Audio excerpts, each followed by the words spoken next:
welcome to tonight's bedtime story.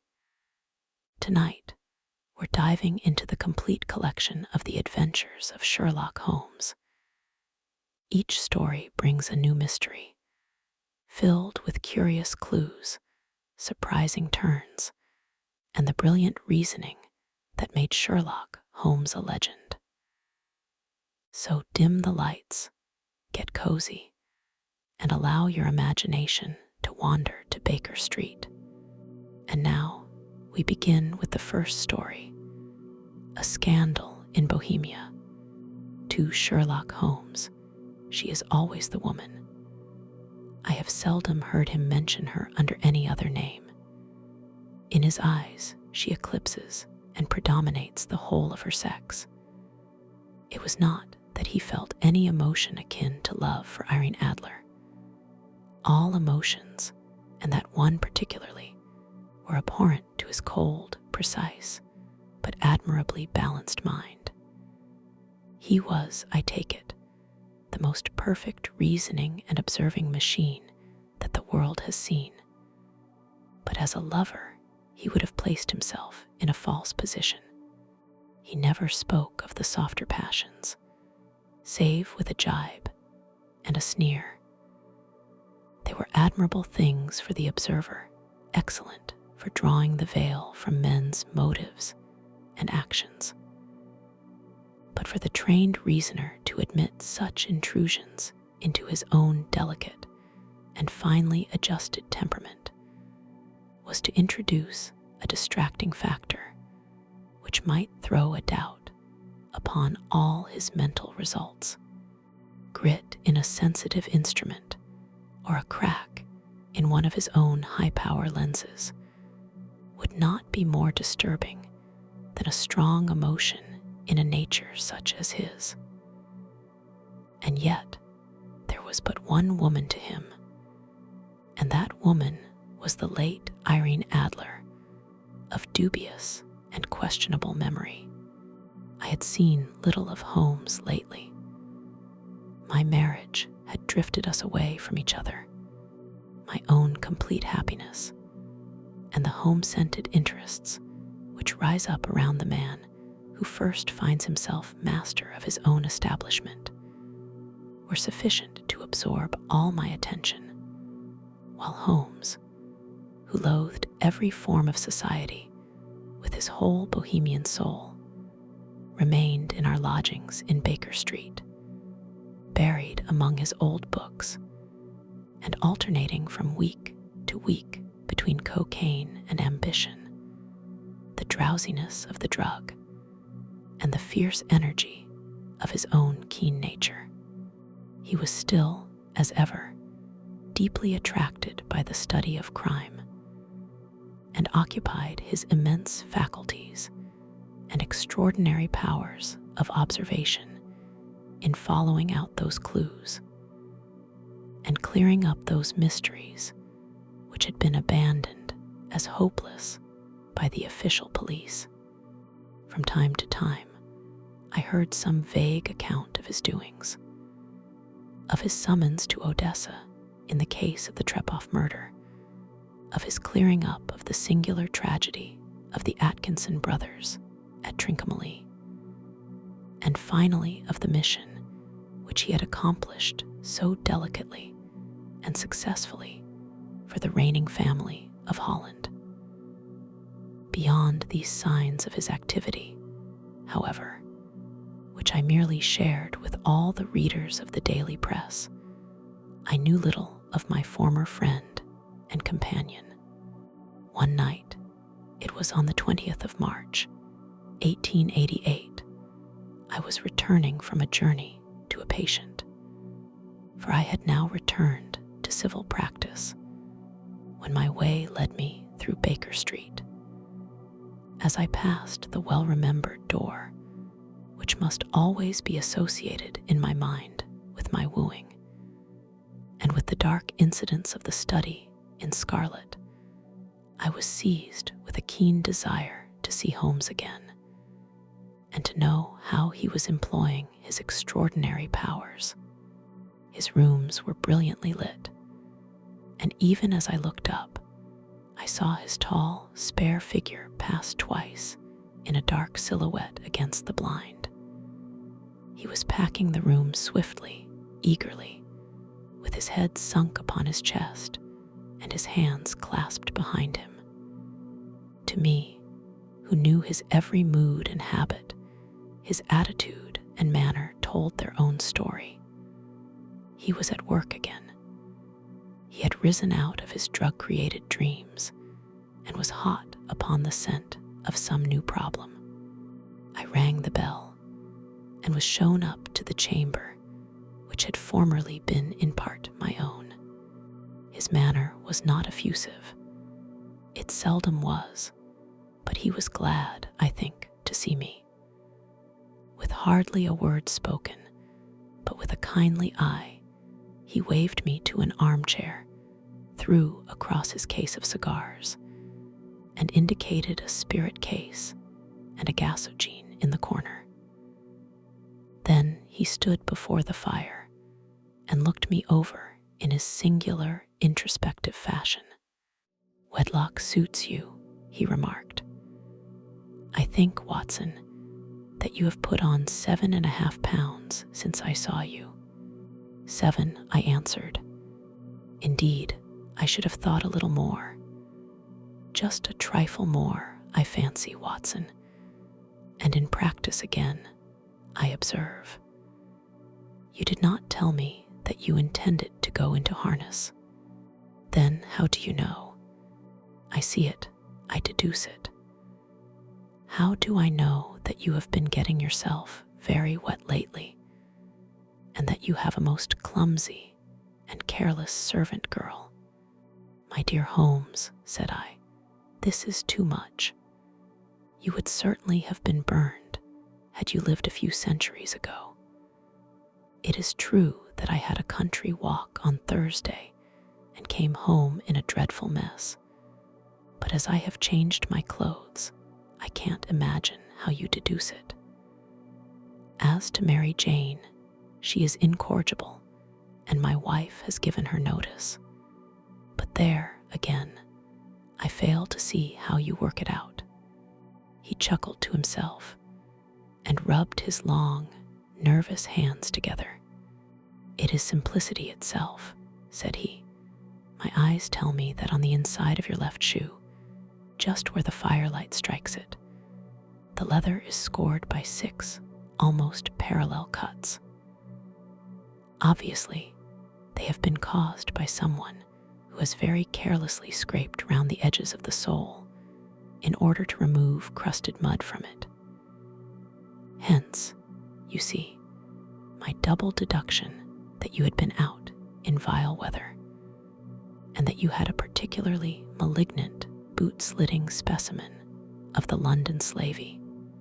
As to your practice, if a gentleman walks into my rooms smelling of iodoform, with a black mark of nitrate of silver upon his right forefinger, and a bulge on the right side of his top hat to show where he has secreted his stethoscope, I must be dull indeed if I do not pronounce him to be an active member of the medical profession." I could not help laughing at the ease with which he explained his process of deduction. "When I hear you give your reasons," I remarked, "the thing always appears to me to be so ridiculously simple that I could easily do it myself, though at each successive instance of your reasoning I am baffled until you explain your process. And yet, I believe that my eyes are as good as yours." "Quite so," he answered, lighting a cigarette and throwing himself down into an armchair. "You see, but you do not observe. The distinction is clear. For example, you have frequently seen the steps which lead up from the hall to this room." "Frequently. How often?" "Well, some hundreds of times." "Then how many are there?" "How many, I don't know." "Quite so, you have not observed, and yet you have seen. That is just my point. Now, I know that there are 17 steps because I have both seen and observed. By the way, since you are interested in these little problems, and since you are good enough to chronicle one or two of my trifling experiences, you may be interested in this. He threw over a sheet of thick, pink-tinted notepaper, which had been lying open upon the table. "It came by the last post," said he. "Read it aloud." The note was undated, and without either signature or address. "There will call upon you tonight at 7:45, it said. "A gentleman who desires to consult you upon a matter of the very deepest moment. Your recent services to one of the royal houses of Europe have shown that you are one who may safely be trusted with matters which are of an importance which can hardly be exaggerated. This account of you we have from all quarters received. Be in your chamber then at that hour, and do not take it amiss if your visitor wear a mask." "This is indeed a mystery," I remarked. "What do you imagine that it means?" "I have no data yet. It is a capital mistake to theorize before one has data. Insensibly, one begins to twist facts to suit theories instead of theories to suit facts. But the note itself, what do you deduce from it?" I carefully examined the writing and the paper upon which it was written. The man who wrote it was presumably well-to-do, I remarked, endeavoring to imitate my companion's processes. "Such paper could not be bought under 1/2 crown a packet. It is peculiarly strong and stiff." "Peculiar, that is the very word," said Holmes. "It is not an English paper at all. Hold it up to the light." I did so, and saw a large E with a small g, a P, and a large G with a small t woven into the texture of the paper. "What do you make of that?" asked Holmes. "The name of the maker, no doubt, or his monogram, rather." "Not at all. The G with the small t stands for Gesellschaft, which is the German for company. It is a customary contraction like our co. P, of course, stands for papier. Now for the for example. Let us glance at our Continental Gazetteer." He took down a heavy brown volume from his shelves. "Eglo, Eglinitz, here we are, Egria. It is in a German-speaking country in Bohemia, not far from Carlsbad. Remarkable as being the scene of the death of Wallenstein, and for its numerous glass factories and paper mills." "Ha, ha, my boy, what do you make of that?" His eyes sparkled, and he sent up a great blue triumphant cloud from his cigarette. "The paper was made in Bohemia," I said. "Precisely. And the man who wrote the note is a German. Do you note the peculiar construction of the sentence? This account of you we have from all quarters received. A Frenchman or Russian could not have written that. It is the German who is so uncourteous to his verbs. It only remains, therefore, to discover what is wanted by this German who writes upon Bohemian paper and prefers wearing a mask to showing his face. And here he comes, if I am not mistaken, to resolve all our doubts." As he spoke, there was the sharp sound of horses, hoofs, and grating wheels against the curb, followed by a sharp pull at the bell. Holmes whistled. "A pair by the sound," said he. "Yes," he continued, glancing out of the window. "A nice little brougham and a pair of beauties.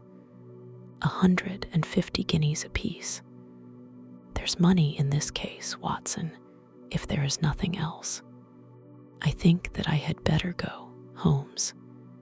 Not a bit, Doctor. Stay where you are. I am lost without my Boswell. And this promises to be interesting. It would be a pity to miss it. But your client, never mind him. I may want your help, and so may he. Here he comes. Sit down in that armchair, Doctor, and give us your best attention. A slow and heavy step, which had been heard upon the stairs and in the passage, paused immediately outside the door. Then there was a loud and authoritative tap. "Come in," said Holmes. A man entered who could hardly have been less than 6 feet 6 inches in height, with the chest and limbs of a Hercules. His dress was rich, with a richness which would, in England, be looked upon as akin to bad taste. Heavy bands of astrakhan were slashed across the sleeves and fronts of his double-breasted coat, while the deep blue cloak, which was thrown over his shoulders, was lined with flame-colored silk and secured at the neck with a brooch which consisted of a single flaming barrel. Boots which extended halfway up his calves and which were trimmed at the tops with rich brown fur completed the impression of barbaric opulence which was suggested by his whole appearance. He carried a broad-brimmed hat in his hand, while he wore across the upper part of his face, extending down past the cheekbones, a black visored mask, which he had apparently adjusted that very moment, for his hand was still raised to it as he entered. From the lower part of the face, he appeared to be a man of strong character, with a thick, hanging lip, and a long, straight chin suggestive of resolution, pushed to the length of obstinacy. "You had my note?" he asked with a deep, harsh voice and a strongly marked German accent. "I told you that I would call."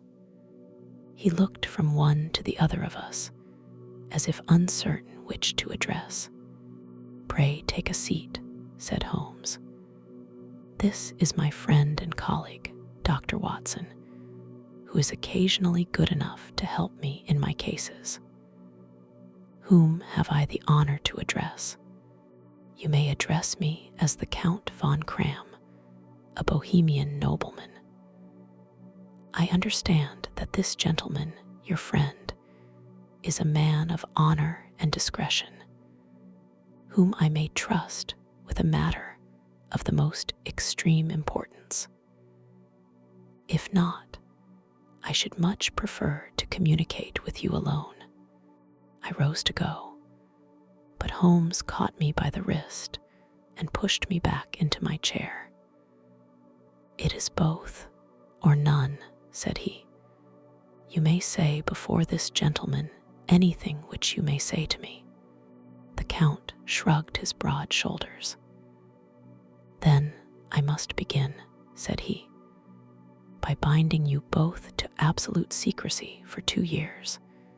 At the end of that time, the matter will be of no importance. At present, it is not too much to say that it is of such weight it may have an influence upon European history." "I promise," said Holmes. "And you will excuse this mask," continued our strange visitor. "The august person who employs me wishes his agent to be unknown to you, and I may confess at once that the title by which I have just called myself is not exactly my own." "I was aware of it," said Holmes dryly. "The circumstances are of great delicacy, and every precaution has to be taken to quench, what might grow to be an immense scandal and seriously compromise one of the reigning families of Europe. To speak plainly, the matter implicates the great house of Ormstein, hereditary kings of Bohemia.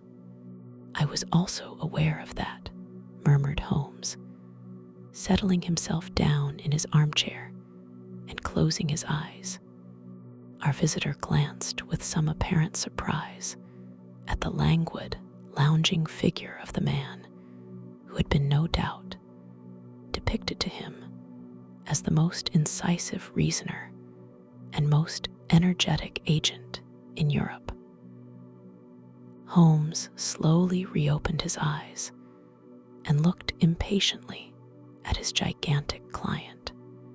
"If your Majesty would condescend to state your case," he remarked, "I should be better able to advise you."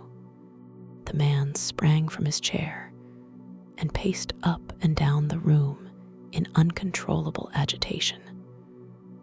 Then, with a gesture of desperation, he tore the mask from his face and hurled it upon the ground. "You are right," he cried. "I am the king. Why should I attempt to conceal it?" "Why, indeed," murmured Holmes. "Your Majesty had not spoken before I was aware that I was addressing Wilhelm Gottsreich Sigismund von Ormstein, Grand Duke of Kassel-Felstein and hereditary King of Bohemia. But you can understand," said our strange visitor, sitting down once more and passing his hand over his high white forehead. "You can understand that I am not accustomed to doing such business in my own person.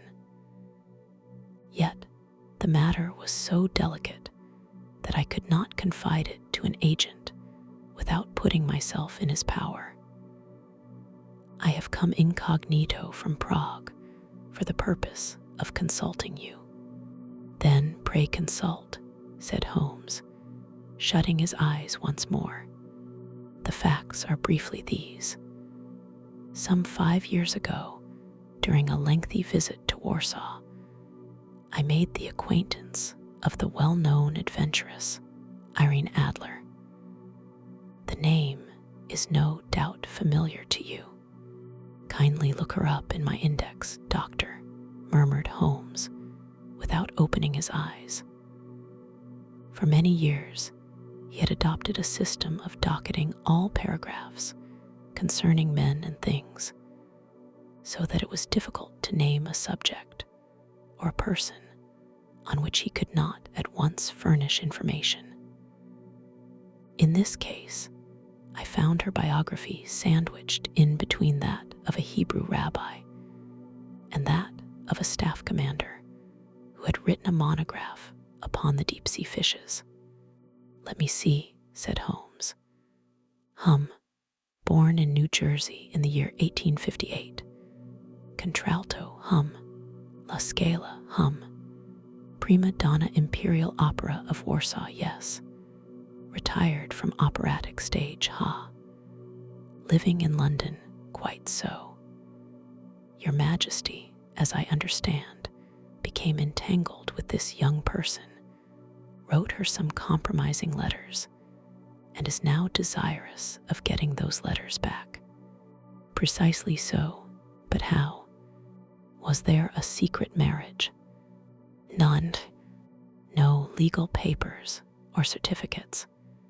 "None. Then I fail to follow your Majesty. If this young person should produce her letters for blackmailing or other purposes, how is she to prove their authenticity? There is the writing. Pooh, forgery. My private note paper. Stolen. My own seal. Imitated. My photograph. Bought. We were both in the photograph. Oh dear, that is very bad. Your Majesty has indeed committed an indiscretion. I was mad, insane. You have compromised yourself, seriously. I was only crown prince then. I was young. I am but 30 now. It must be recovered. We have tried and failed. Your Majesty must pay. It must be bought. She will not sell. Stolen then. 5 attempts have been made. Twice burglars in my pay ransacked her house. Once we diverted her luggage when she traveled. Twice she has been waylaid. There has been no result, no sign of it, absolutely none. Holmes laughed. It is quite a pretty little problem, said he, but a very serious one to me, returned the king reproachfully. Very indeed. And what does she propose to do with the photograph? To ruin me. But how? I am about to be married. So I have heard. To Clotilde Lothman von Saxe-Meiningen, second daughter of the King of Scandinavia. You may know the strict principles of her family.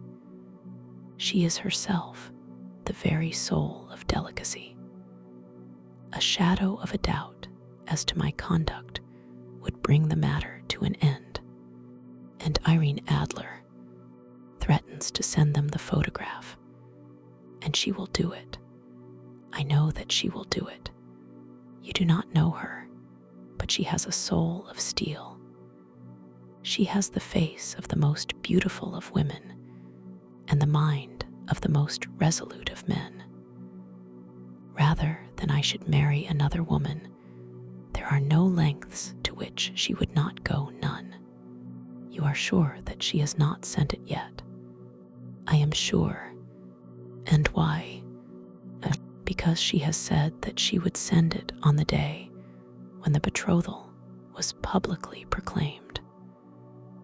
That will be next Monday. Oh, then we have 3 days yet, said Holmes with a yawn. That is very fortunate, as I have 1 or 2 matters of importance to look into just at present. Your Majesty will, of course, stay in London for the present. Certainly. You will find me at the Langham under the name of the Count von Cram. Then I shall drop you a line to let you know how we progress. Pray do so. I shall be all anxiety. Then, as to money, you have carte blanche. Absolutely. I tell you that I would give one of the provinces of my kingdom to have that photograph. And for present expenses, the king took a heavy chamois leather bag from under his cloak and laid it on the table. There are 300 pounds in gold and 700 in notes, he said. Holmes scribbled a receipt upon a sheet of his notebook and handed it to him. And Mademoiselle's address, he asked, is Briony Lodge, Serpentine Avenue, St. John's Wood. Holmes took a note of it. One other question, said he. Was the photograph a cabinet? It was. Then good night, Your Majesty, and I trust that we shall soon have some good news for you. And good night, Watson, he added, as the wheels of the royal brougham rolled down the street.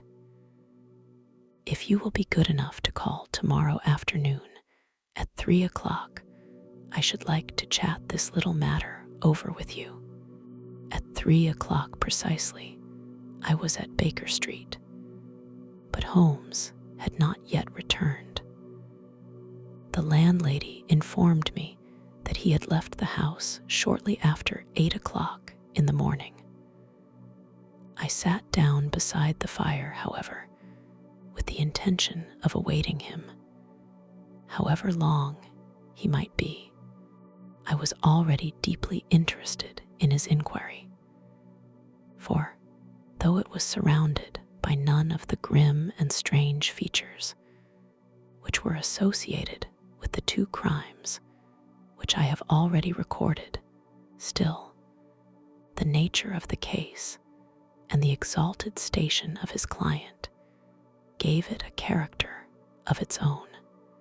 Indeed, apart from the nature of the investigation which my friend had on hand, there was something in his masterly grasp of a situation and his keen, incisive reasoning which made it a pleasure to me to study his system of work and to follow the quick, subtle methods by which he disentangled the most inextricable mysteries. So accustomed was I to his invariable success that the very possibility of his failing had ceased to enter into my head. It was close upon 4 before the door opened, and a drunken-looking groom, ill-kempt and side-whiskered, with an inflamed face and disreputable clothes, walked into the room. Accustomed as I was to my friend's amazing powers in the use of disguises, I had to look 3 times before I was certain that it was indeed he. With a nod, he vanished into the bedroom, whence he emerged in 5 minutes tweed-suited and respectable, as of old. Putting his hands into his pockets, he stretched out his legs in front of the fire and laughed heartily for some minutes. "Well, really," he cried, and then he choked and laughed again until he was obliged to lie back, limp and helpless, in the chair. "What is it? It's quite too funny. I am sure you could never guess how I employed my morning, or what I ended by doing. I can't imagine. I suppose that you have been watching the habits, and perhaps the house, of Miss Irene Adler. Quite so, but the sequel was rather unusual. I will tell you, however. I left the house a little after 8 o'clock this morning in the character of a groom out of work. There is a wonderful sympathy and freemasonry among horsey men. Be one of them, and you will know all that there is to know. I soon found Briony Lodge. It is a bijou villa with a garden at the back, but built out in front right up to the road, 2 stories. Chubb locked to the door. Large sitting room on the right side, well furnished, with long windows almost to the floor, and those preposterous English window fasteners which a child could open. Behind there was nothing remarkable, save that the passage window could be reached from the top of the coach house. I walked round it and examined it closely from every point of view, but without noting anything else of interest. I then lounged down the street and found, as I expected, that there was a mews in a lane which runs down by one wall of the garden. I lent the ostlers a hand in rubbing down their horses, and received in exchange 2pence, a glass of half and half, 2 fills of shag tobacco, and as much information as I could desire about Miss Adler, to say nothing of half a dozen other people in the neighborhood in whom I was not in the least interested, but whose biographies I was compelled to listen to. "And what of Irene Adler?" I asked. "Oh, she has turned all the men's heads down in that part. She is the daintiest thing under a bonnet on this planet. So say the Serpentine Muse to a man. She lives quietly, sings at concerts, drives out at 5 every day, and returns at 7 sharp for dinner. Seldom goes out at other times, except when she sings. Has only 1 male visitor, but a good deal of him. He is dark, handsome, and dashing, never calls less than once a day, and often twice. He is a Mr. Godfrey Norton of the Inner Temple. See the advantages of a cabman as a confidant. They had driven him home a dozen times from Serpentine Mews and knew all about him.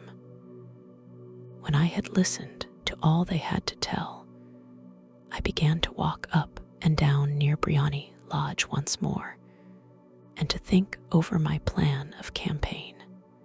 This Godfrey Norton was evidently an important factor in the matter. He was a lawyer. That sounded ominous. What was the relation between them, and what the object of his repeated visits? Was she his client, his friend, or his mistress? If the former, she had probably transferred the photograph to his keeping. If the latter, it was less likely. On the issue of this question depended whether I should continue my work at Briony Lodge or turn my attention to the gentlemen's chambers in the temple. It was a delicate point, and it widened the field of my inquiry. I fear that I bore you with these details, but I have to let you see my little difficulties if you are to understand the situation. I am following you closely, I answered. I was still balancing the matter in my mind when a hansom cab drove up to Briony Lodge, and a gentleman sprang out. He was a remarkably handsome man, dark, aquiline, and moustached, evidently the man of whom I had heard. He appeared to be in a great hurry, shouted to the cabman to wait, and brushed past the maid who opened the door with the air of a man who was thoroughly at home. He was in the house about half an hour, and I could catch glimpses of him in the windows of the sitting room, packing up and down, talking excitedly, and waving his arms. Of her, I could see nothing. Presently he emerged, looking even more flurried than before. As he stepped up to the cab, he pulled a gold watch from his pocket and looked at it earnestly. "Drive like the devil," he shouted. "First to Gross and Hankey in Regent Street, and then to the Church of St. Monica in the Edgware Road. Half a guinea if you do it in 20 minutes. Away they went, and I was just wondering whether I should not do well to follow them when up the lane came a neat little landau. The coachman with his coat only half buttoned, and his tie under his ear, while all the tags of his harness were sticking out of the buckles. It hadn't pulled up before she shot out of the hall door and into it. I only caught a glimpse of her at the moment, but she was a lovely woman with a face that a man might die for. "The Church of St. Monica, John," she cried, "and half a sovereign if you reach it in 20 minutes. This was quite too good to lose, Watson. I was just balancing whether I should run for it, or whether I should perch behind her landau when a cab came through the street. The driver looked twice at such a shabby fare, but I jumped in before he could object. "The Church of St. Monica," said I, "and half a sovereign if you reach it in 20 minutes. It was 25 minutes to 12, and of course it was clear enough what was in the wind. My cabby drove fast. I don't think I ever drove faster, but the others were there before us. The cab and the landau, with their steaming horses, were in front of the door when I arrived. I paid the man and hurried into the church.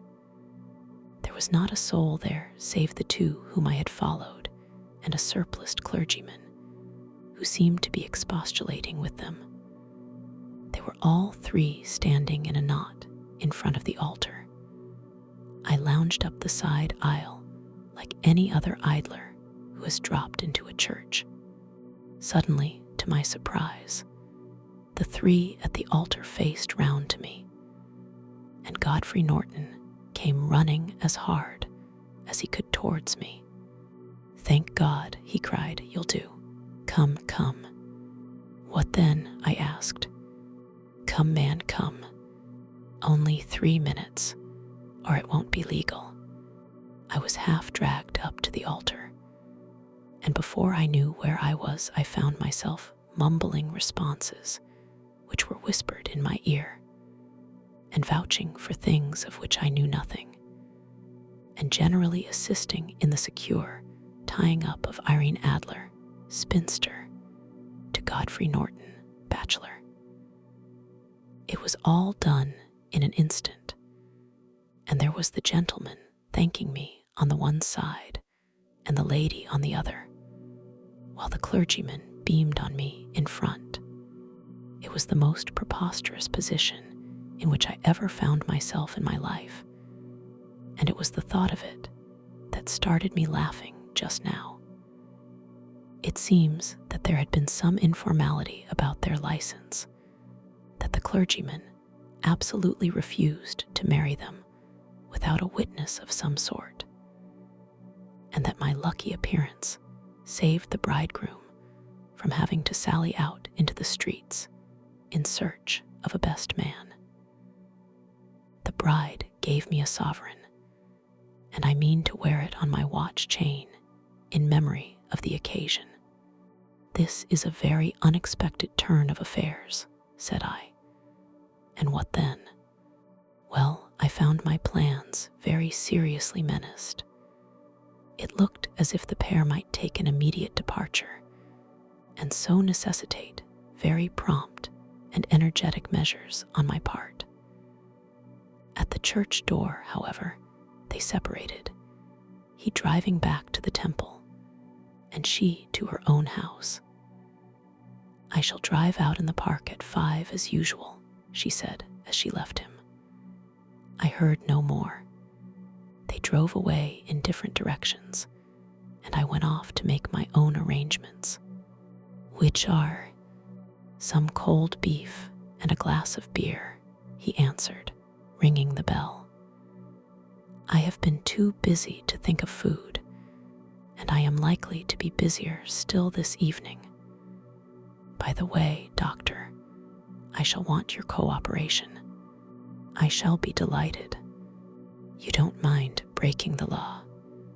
"Not in the least, nor running a chance of arrest. Not in a good cause." "Oh, the cause is excellent. Then I am your man. I was sure that I might rely on you. But what is it you wish? When Mrs. Turner has brought in the tray, I will make it clear to you." "Now," he said, as he turned hungrily on the simple fare that our landlady had provided, "I must discuss it while I eat, for I have not much time. It is nearly 5 now. In 2 hours, we must be on the scene of action. Miss Irene, or Madame, rather, returns from her drive at 7. We must be at Briony Lodge to meet her. And what then? You must leave that to me. I have already arranged what is to occur. There is only one point on which I must insist. You must not interfere, come what may. You understand? I am to be neutral, to do nothing whatever. There will probably be some small unpleasantness. Do not join in it. It will end in my being conveyed into the house. 4 or 5 minutes afterwards, the sitting room window will open. You are to station yourself close to that open window. Yes, you are to watch me, for I will be visible to you.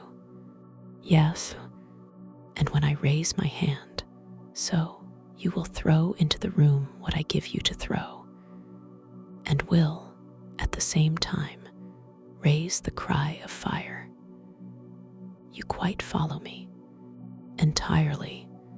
It is nothing very formidable, he said, taking a long cigar-shaped roll from his pocket. It is an ordinary plumber's smoke rocket, fitted with a cap at either end to make it self-lighting. Your task is confined to that. When you raise your cry of fire, it will be taken up by quite a number of people. You may then walk to the end of the street, and I will rejoin you in 10 minutes. I hope that I have made myself clear. I am to remain neutral, to get near the window, to watch you, and at the signal to throw in this object, then to raise the cry of fire, and to wait you at the corner of the street. Precisely, then you may entirely rely on me. That is excellent. I think, perhaps, it is almost time that I prepare for the new role I have to play. He disappeared into his bedroom and returned in a few minutes in the character of an amiable and simple-minded nonconformist clergyman. His broad black hat, his baggy trousers, his white tie, his sympathetic smile, and general look of peering and benevolent curiosity were such as Mr. John Hare alone could have equaled. It was not merely that Holmes changed his costume. His expression, his manner, his very soul seemed to vary with every fresh part that he assumed. The stage lost a fine actor, even as science lost an acute reasoner when he became a specialist in crime. It was 6:15 when we left Baker Street, and it still wanted 10 minutes to the hour when we found ourselves in Serpentine Avenue. It was already dusk, and the lamps were just being lighted as we paced up and down in front of Briony Lodge, waiting for the coming of its occupant. The house was just such as I had pictured it from Sherlock Holmes' succinct description, but the locality appeared to be less private than I expected. On the contrary, for a small street in a quiet neighborhood, it was remarkably animated. There was a group of shabbily dressed men smoking and laughing in a corner, a scissors grinder with his wheel, 2 guardsmen who were flirting with a nurse girl, and several well-dressed young men who were lounging up and down with cigars in their mouths. "You see," remarked Holmes, as we paced to and fro in front of the house, "this marriage rather simplifies matters. The photograph becomes a double-edged weapon now. The chances are that she would be as averse to its being seen by Mr. Godfrey Norton as our client is to its coming to the eyes of his princess.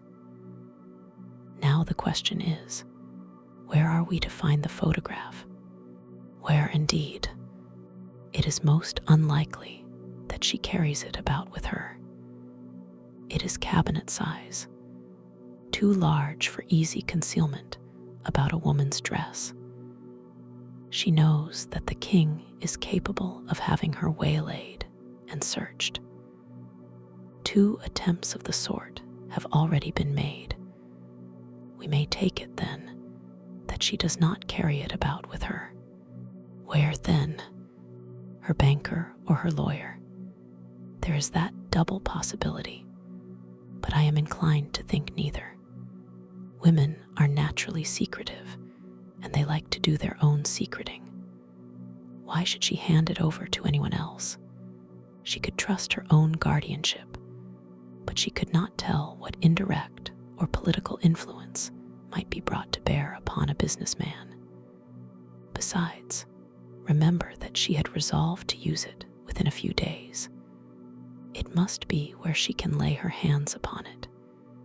It must be in her own house. But it has twice been burgled. Pshaw, they did not know how to look. But how will you look? I will not look. What then? I will get her to show me, but she will refuse. She will not be able to. But I hear the rumble of wheels. It is her carriage. Now carry out my orders to the letter." As he spoke, the gleam of the sidelights of a carriage came round the curve of the avenue. It was a smart little landau which rattled up to the door of Briony Lodge. As it pulled up, one of the loafing men at the corner dashed forward to open the door in the hope of earning a copper, but was elbowed away by another loafer who had rushed up with the same intention. A fierce quarrel broke out, which was increased by the two guardsmen who took sides with one of the loungers, and by the scissors grinder, who was equally hot upon the other side. A blow was struck, and in an instant the lady, who had stepped from her carriage, was the center of a little knot of flushed and struggling men, who struck savagely at each other with their fists and sticks. Holmes dashed into the crowd to protect the lady, but just as he reached her, he gave a cry and dropped to the ground, with the blood running freely down his face. At his fall, the guardsmen took to their heels in one direction and the loungers in the other, while a number of better dressed people, who had watched the scuffle without taking part in it, crowded in to help the lady and to attend to the injured man. Irene Adler, as I will still call her, had hurried up the steps, but she stood at the top with her superb figure outlined against the lights of the hall, looking back into the street. "Is the poor gentleman much hurt?" she asked. "He is dead," cried several voices. "No, no, there's life in him," shouted another. "But he'll be gone before you can get him to hospital."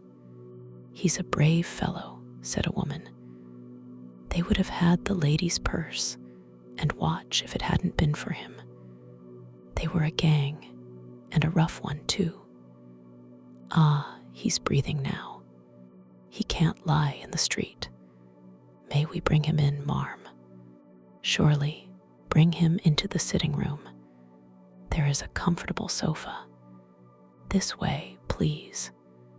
Slowly and solemnly, he was borne into Briony Lodge and laid out in the principal room, while I still observed the proceedings from my post by the window. The lamps had been lit, but the blinds had not been drawn, so that I could see Holmes as he lay upon the couch.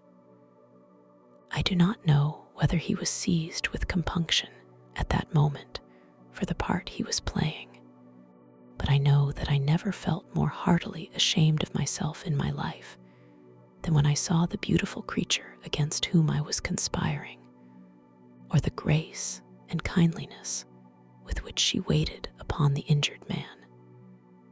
And yet, it would be the blackest treachery to Holmes to draw back now from the part which he had entrusted to me.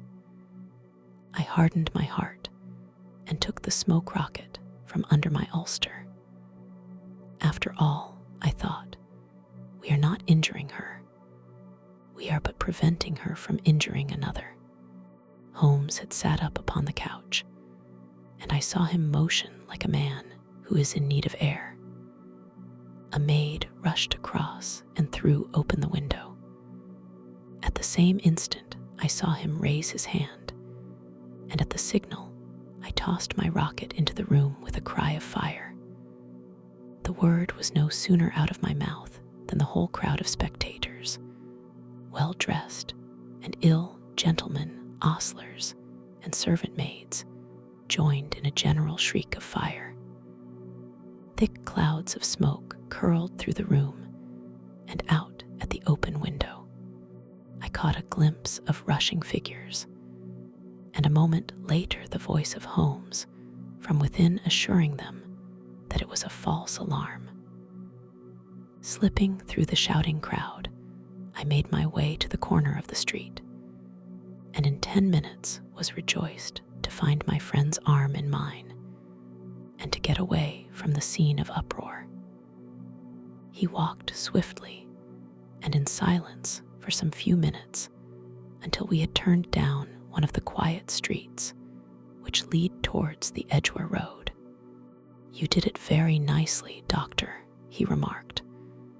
"Nothing could have been better. It is all right. You have the photograph. I know where it is. And how did you find out?" "She showed me, as I told you she would. I am still in the dark. I do not wish to make a mystery," said he, laughing. "The matter was perfectly simple. You, of course, saw that everyone in the street was an accomplice. They were all engaged for the evening. I guessed as much. Then, when the row broke out, I had a little moist red paint in the palm of my hand. I rushed forward, fell down, clapped my hand to my face, and became a piteous spectacle. It is an old trick. That also I could fathom. Then they carried me in. She was bound to have me in. What else could she do? And into her sitting room, which was the very room which I suspected. It lay between that and her bedroom, and I was determined to see which. They laid me on a couch. I motioned for air. They were compelled to open the window, and you had your chance. How did that help you? It was all important. When a woman thinks that her house is on fire, her instinct is at once to rush to the thing which she values most. It is a perfectly overpowering impulse, and I have more than once taken advantage of it. In the case of the Darlington substitution scandal, it was of use to me, and also in the Arnsworth Castle business. A married woman grabs at her baby. An unmarried one reaches for her jewel box. Now it was clear to me that Our Lady of today had nothing in the house more precious to her than what we are in quest of. She would rush to secure it. The alarm of fire was admirably done. The smoke and shouting were enough to shake nerves of steel. She responded beautifully. The photograph is in a recess behind a sliding panel just above the right bell pull. She was there in an instant, and I caught a glimpse of it as she half drew it out. When I cried out that it was a false alarm, she replaced it, glanced at the rocket, rushed from the room, and I have not seen her since. I rose and, making my excuses, escaped from the house. I hesitated whether to attempt to secure the photograph at once, but the coachman had come in, and as he was watching me narrowly, it seemed safer to wait. A little over-precipitance may ruin all. And now, I asked, our quest is practically finished. I shall call with the king tomorrow, and with you, if you care to come with us. We will be shown into the sitting room to wait for the lady, but it is probable that, when she comes, she may find neither us nor the photograph. It might be a satisfaction to His Majesty to regain it with his own hands. And when will you call? At 8 in the morning. She will not be up, so that we shall have a clear field. Besides, we must be prompt, for this marriage may mean a complete change in her life and habits. I must wire to the king without delay. We had reached Baker Street and had stopped at the door. He was searching his pockets for the key when someone passing said, "Good night, Mr. Sherlock Holmes. There were several people on the pavement at the time, but the greeting appeared to come from a slim youth in an ulster who had hurried by. "I've heard that voice before," said Holmes, staring down the dimly lit street. "Now, I wonder who the deuce that could have been. I slept at Baker Street that night, and we were engaged upon our toast and coffee in the morning when the King of Bohemia rushed into the room. You have really got it," he cried, grasping Sherlock Holmes by either shoulder and looking eagerly into his face. "Not yet, but you have hopes." "I have hopes." "Then come. I am all impatience to be gone. We must have a cab." "No, my brougham is waiting." "Then that will simplify matters." We descended and started off once more for Briony Lodge. "Irene Adler is married," remarked Holmes. "Married when?" "Yesterday." "But to whom?" "To an English lawyer named Norton. But she could not love him. I am in hopes that she does." "And why in hopes?" "Because it would spare your Majesty all fear of future annoyance. If the lady loves her husband, she does not love your Majesty. If she does not love your Majesty, there is no reason why she should interfere with your Majesty's plan." "It is true, and yet, well, I wish she had been of my own station. What a queen she would have made." He relapsed into a moody silence, which was not broken until we drew up in Serpentine Avenue. The door of Briony Lodge was open, and an elderly woman stood upon the steps.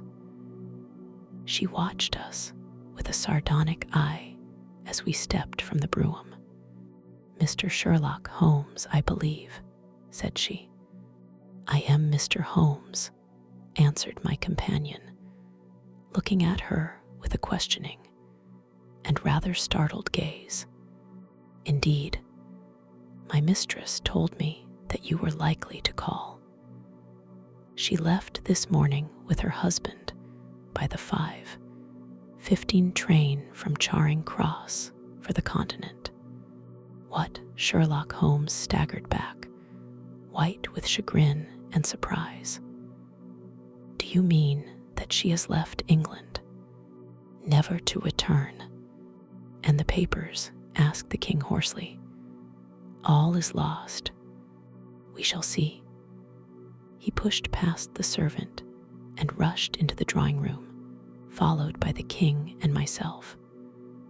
The furniture was scattered about in every direction, with dismantled shelves and open drawers, as if the lady had hurriedly ransacked them before her flight. Holmes rushed at the bell-pull, tore back a small sliding shutter, and plunging in his hand, pulled out a photograph and a letter. The photograph was of Irene Adler herself in evening dress. The letter was superscribed to Sherlock Holmes, Esq., to be left till called for. My friend tore it open, and we all three read it together. It was dated at midnight of the preceding night, and ran in this way: "My dear Mr. Sherlock Holmes, you really did it very well. You took me in completely. Until after the alarm of fire, I had not a suspicion. But then, when I found how I had betrayed myself, I began to think. I had been warned against you months ago. I had been told that, if the king employed an agent, it would certainly be you. And your address had been given me. Yet, with all this, you made me reveal what you wanted to know. Even after I became suspicious, I found it hard to think evil of such a dear, kind old clergyman. But you know, I have been trained as an actress myself. Male costume is nothing new to me. I often take advantage of the freedom which it gives.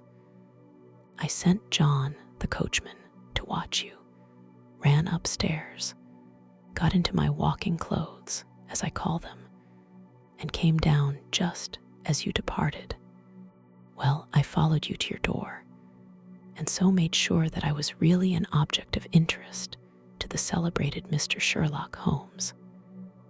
Then I, rather imprudently, wished you good night, and started for the temple to see my husband. We both thought the best resource was flight, when pursued by so formidable an antagonist, so you will find the nest empty when you call tomorrow. As to the photograph, your client may rest in peace. I love and am loved by a better man than he. The king may do what he will without hindrance from one whom he has cruelly wronged. I keep it only to safeguard myself and to preserve a weapon which will always secure me from any steps which he might take in the future. I leave a photograph which he might care to possess, and I remain, dear Mr. Sherlock Holmes, very truly yours, Irene Norton Adler. What a woman, oh, what a woman, cried the King of Bohemia, when we had all three read this epistle. Did I not tell you how quick and resolute she was? Would she not have made an admirable queen? Is it not a pity that she was not on my level? From what I have seen of the lady, she seems, indeed, to be on a very different level to your Majesty, said Holmes coldly.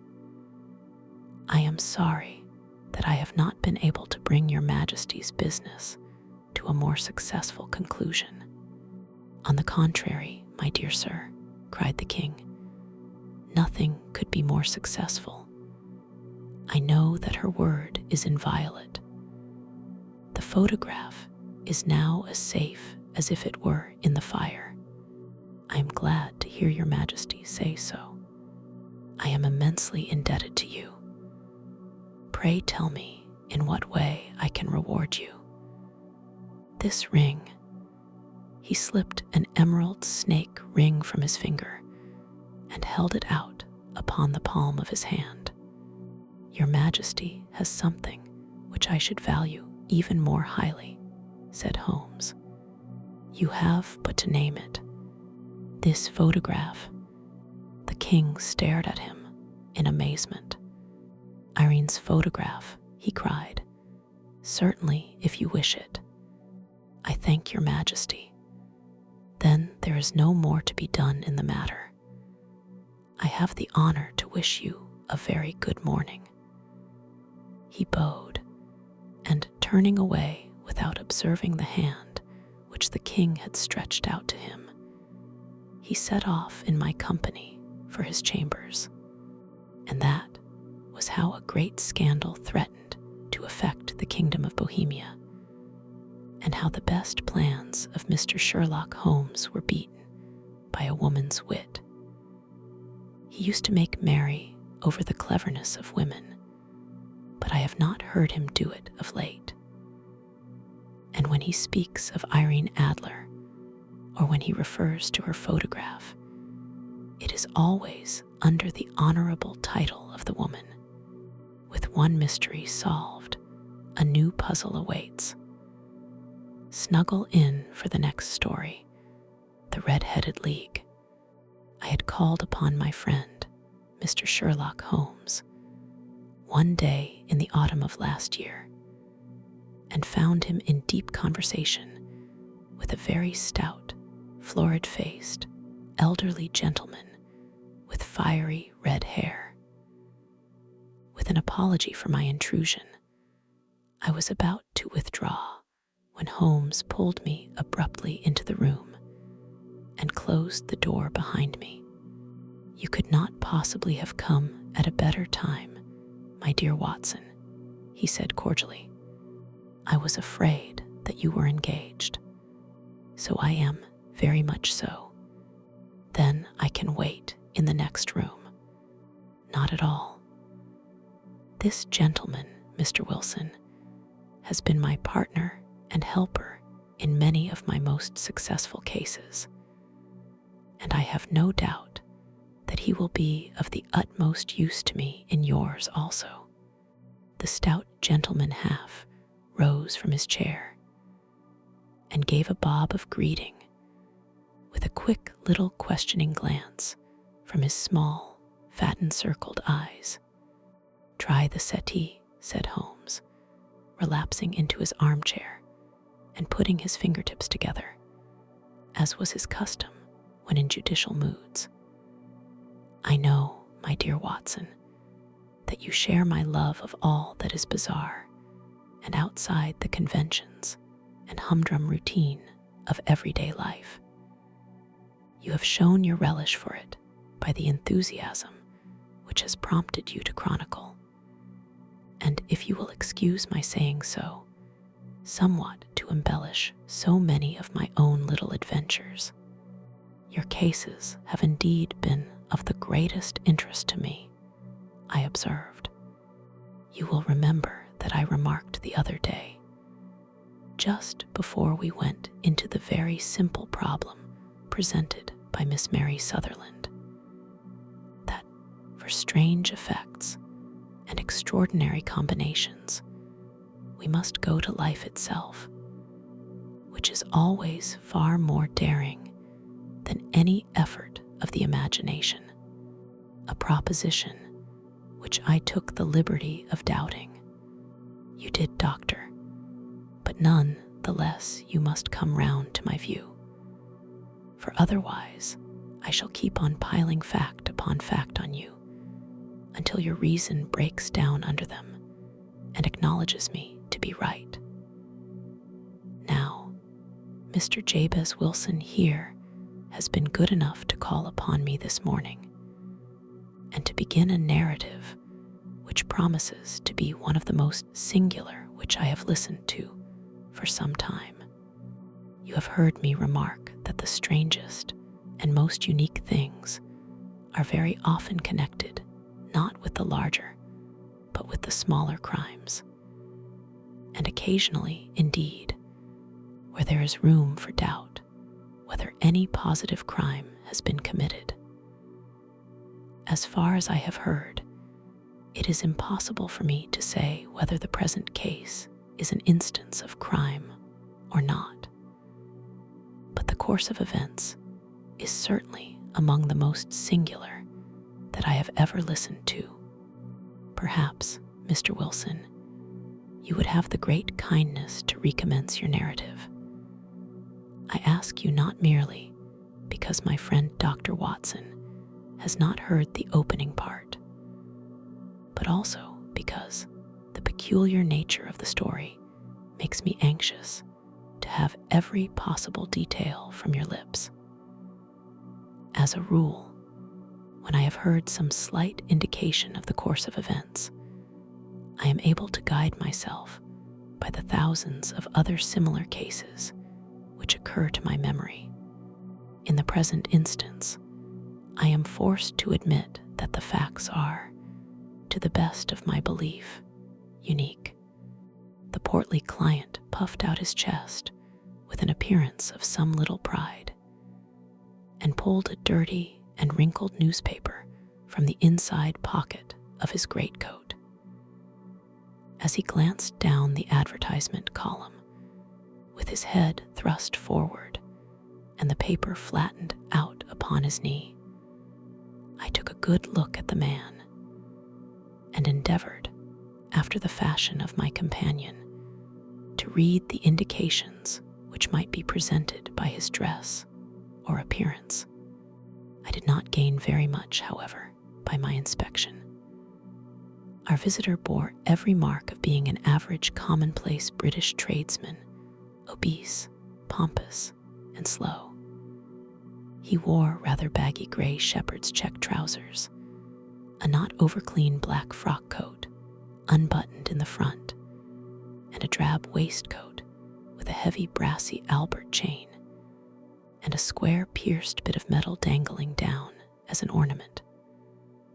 A frayed top hat and a faded brown overcoat with a wrinkled velvet collar lay upon a chair beside him. Altogether, look as I would, there was nothing remarkable about the man save his blazing red head and the expression of extreme chagrin and discontent upon his features. Sherlock Holmes' quick eye took in my occupation, and he shook his head with a smile as he noticed my questioning glances. Beyond the obvious facts that he has at some time done manual labor, that he takes snuff, that he is a Freemason, that he has been in China, and that he has done a considerable amount of writing lately, I can deduce nothing else. Mr. Jabez Wilson started up in his chair, with his forefinger upon the paper, but his eyes upon my companion. "How, in the name of good fortune, did you know all that, Mr. Holmes?" he asked. "How did you know, for example, that I did manual labor? It's as true as gospel, for I began as a ship's carpenter. Your hands, my dear sir. Your right hand is quite a size larger than your left. You have worked with it, and the muscles are more developed. Well, the snuff, then, and the Freemasonry. I won't insult your intelligence by telling you how I read that, especially as, rather against the strict rules of your order, you use an arcand compass breastpin. Ah, of course, I forgot that. But the writing, what else can be indicated by that right cuff, so very shiny for 5 inches, and the left one with the smooth patch near the elbow where you rested upon the desk? Well, but China, the fish that you have tattooed immediately above your right wrist, could only have been done in China. I have made a small study of tattoo marks and have even contributed to the literature of the subject. That trick of staining the fishes, scales of a delicate pink, is quite peculiar to China. When, in addition, I see a Chinese coin hanging from your watch chain, the matter becomes even more simple. Mr. Jabez Wilson laughed heavily. Well, I never, said he. I thought at first that you had done something clever, but I see that there was nothing in it after all. I begin to think, Watson, said Holmes, that I make a mistake in explaining. Omni ignotum pro magnifico, you know, and my poor little reputation, such as it is, will suffer shipwreck if I am so candid. Can you not find the advertisement, Mr. Wilson? Yes, I have got it now, he answered with his thick red finger planted halfway down the column. Here it is. This is what began it all. You just read it for yourself, sir. I took the paper from him and read as follows. To the Red-Headed League, on account of the bequest of the late Ezekiah Hopkins of Lebanon, Pennsylvania, USA. There is now another vacancy open, which entitles a member of the League to a salary of £4 a week for purely nominal services. All red-headed men who are sound in body and mind, and above the age of 21 years, are eligible.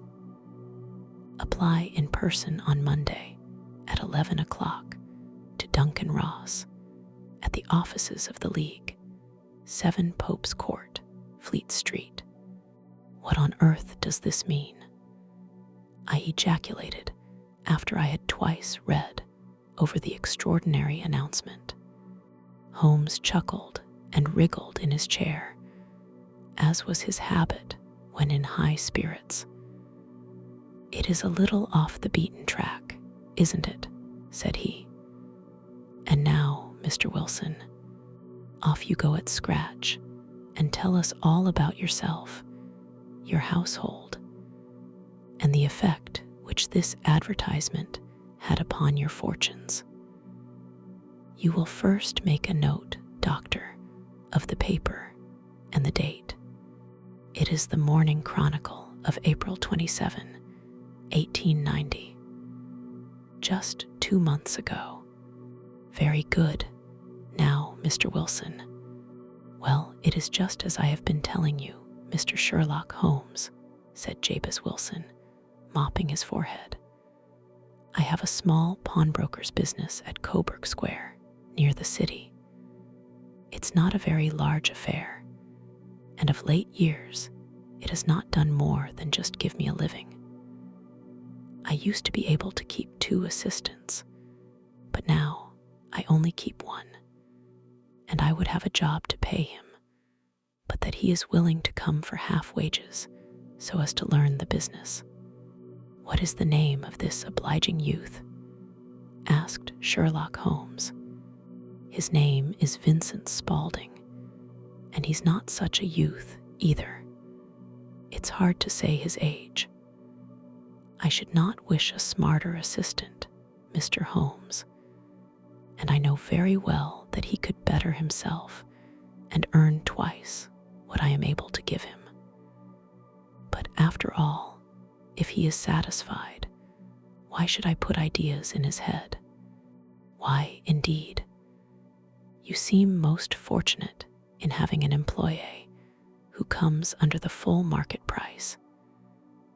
It is not a common experience among employers in this age. I don't know that your assistant is not as remarkable as your advertisement." "Oh, he has his faults too," said Mr. Wilson. "Never was such a fellow for photography. Snapping away with a camera when he ought to be improving his mind, and then diving down into the cellar like a rabbit into its hole to develop his pictures. That is his main fault, but on the whole, he's a good worker. There's no vice in him. He is still with you, I presume." "Yes, sir. He and a girl of 14, who does a bit of simple cooking and keeps the place clean. That's all I have in the house, for I am a widower and never had any family. We live very quietly, sir, the 3 of us, and we keep a roof over our heads and pay our debts, if we do nothing more. The first thing that put us out was that advertisement.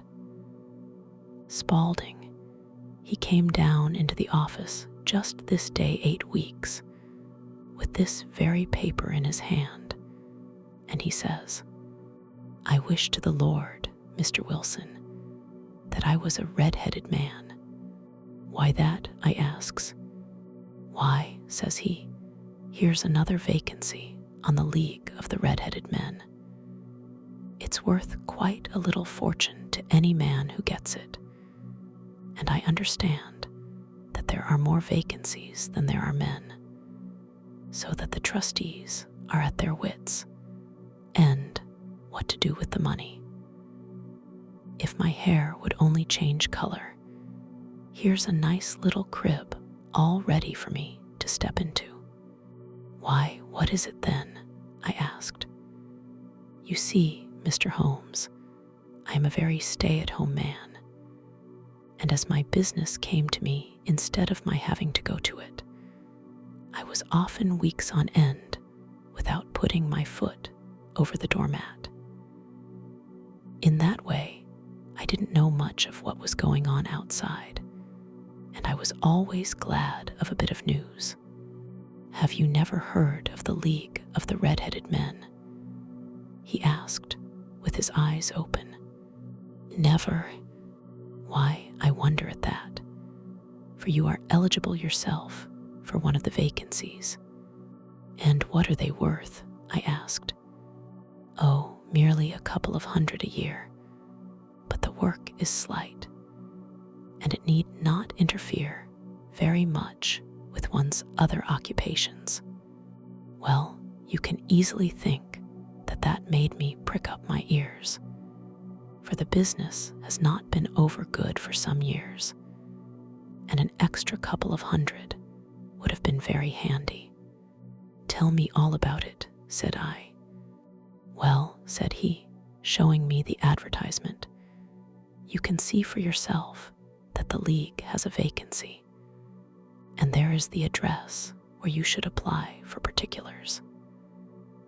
As far as I can make out, the League was founded by an American millionaire, Ezekiah Hopkins, who was very peculiar in his ways. He was himself red-headed, and he had a great sympathy for all red-headed men. So, when he died, it was found that he had left his enormous fortune in the hands of trustees, with instructions to apply the interest to the providing of easy berths to men whose hair is of that color. From all I hear, it is splendid pay and very little to do. But," said I, "there would be millions of red-headed men who would apply." "Not so many as you might think," he answered. "You see, it is really confined to Londoners and to grown men." This American had started from London when he was young, and he wanted to do the old town a good turn. Then, again, I have heard it is no use your applying if your hair is light red, or dark red, or anything but real bright, blazing, fiery red. Now, if you cared to apply, Mr. Wilson, you would just walk in. But perhaps it would hardly be worth your while to put yourself out of the way for the sake of a few £100. Now, it is a fact, gentlemen, as you may see for yourselves, that my hair is of a very full and rich tint, so that it seemed to me that if there was to be any competition in the matter, I stood as good a chance as any man that I had ever met. Vincent Spaulding seemed to know so much about it that I thought he might prove useful, so I just ordered him to put up the shutters for the day and to come right away with me. He was very willing to have a holiday, so we shut the business up and started off for the address that was given us in the advertisement. I never hope to see such a sight as that again, Mr. Holmes. From north, south, east, and west, every man who had a shade of red in his hair had tramped into the city to answer the advertisement. Fleet Street was choked with red-headed folk, and Pope's Court looked like a coster's orange barrow. I should not have thought there were so many in the whole country as were brought together by that single advertisement. Every shade of color they were: straw, lemon, orange, brick, Irish setter, liver, clay. But as Spaulding said, there were not many who had the real vivid flame-colored tint. When I saw how many were waiting, I would have given it up in despair, but Spaulding would not hear of it. How he did it I could not imagine, but he pushed and pulled and buted until he got me through the crowd and right up to the steps which led to the office. There was a double stream upon the stair, some going up in hope and some coming back dejected. But we wedged in as well as we could and soon found ourselves in the office. "Your experience has been a most entertaining one," remarked Holmes, as his client paused and refreshed his memory with a huge pinch of snuff.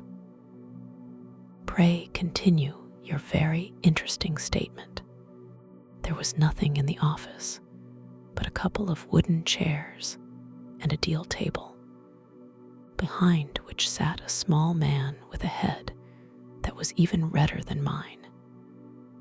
He said a few words to each candidate as he came up, and then he always managed to find some fault in them which would disqualify them.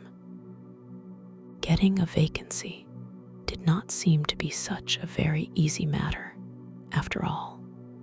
However, when our turn came, the little man was much more favorable to me than to any of the others, and he closed the door as we entered, so that he might have a private word with us.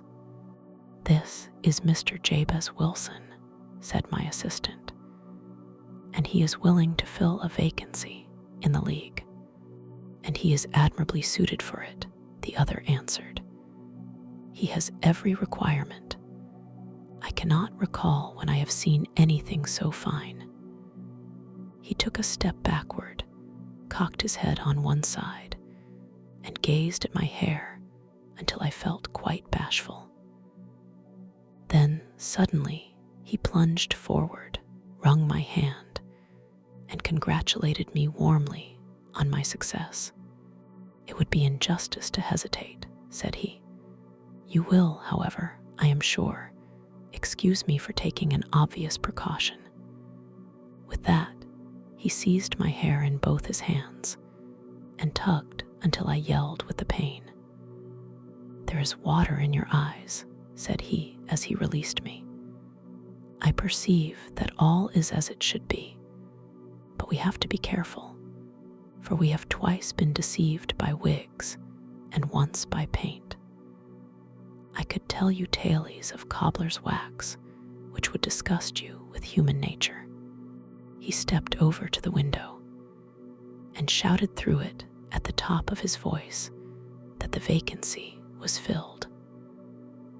A groan of disappointment came up from below, and the folk all trooped away in different directions, until there was not a red head to be seen except my own and that of the manager. "My name," said he, "is Mr. Duncan Ross, and I am myself one of the pensioners upon the fund left by our noble benefactor." "Are you a married man, Mr. Wilson? Have you a family?" I answered that I had not.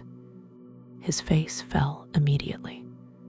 "Dear me," he said gravely, "that is very serious indeed. I am sorry to hear you say that." The fund was, of course, for the propagation and spread of the redheads, as well as for their maintenance. "It is exceedingly unfortunate that you should be a bachelor." My face lengthened at this, Mr. Holmes, for I thought that I was not to have the vacancy after all. But after thinking it over for a few minutes, he said that it would be all right.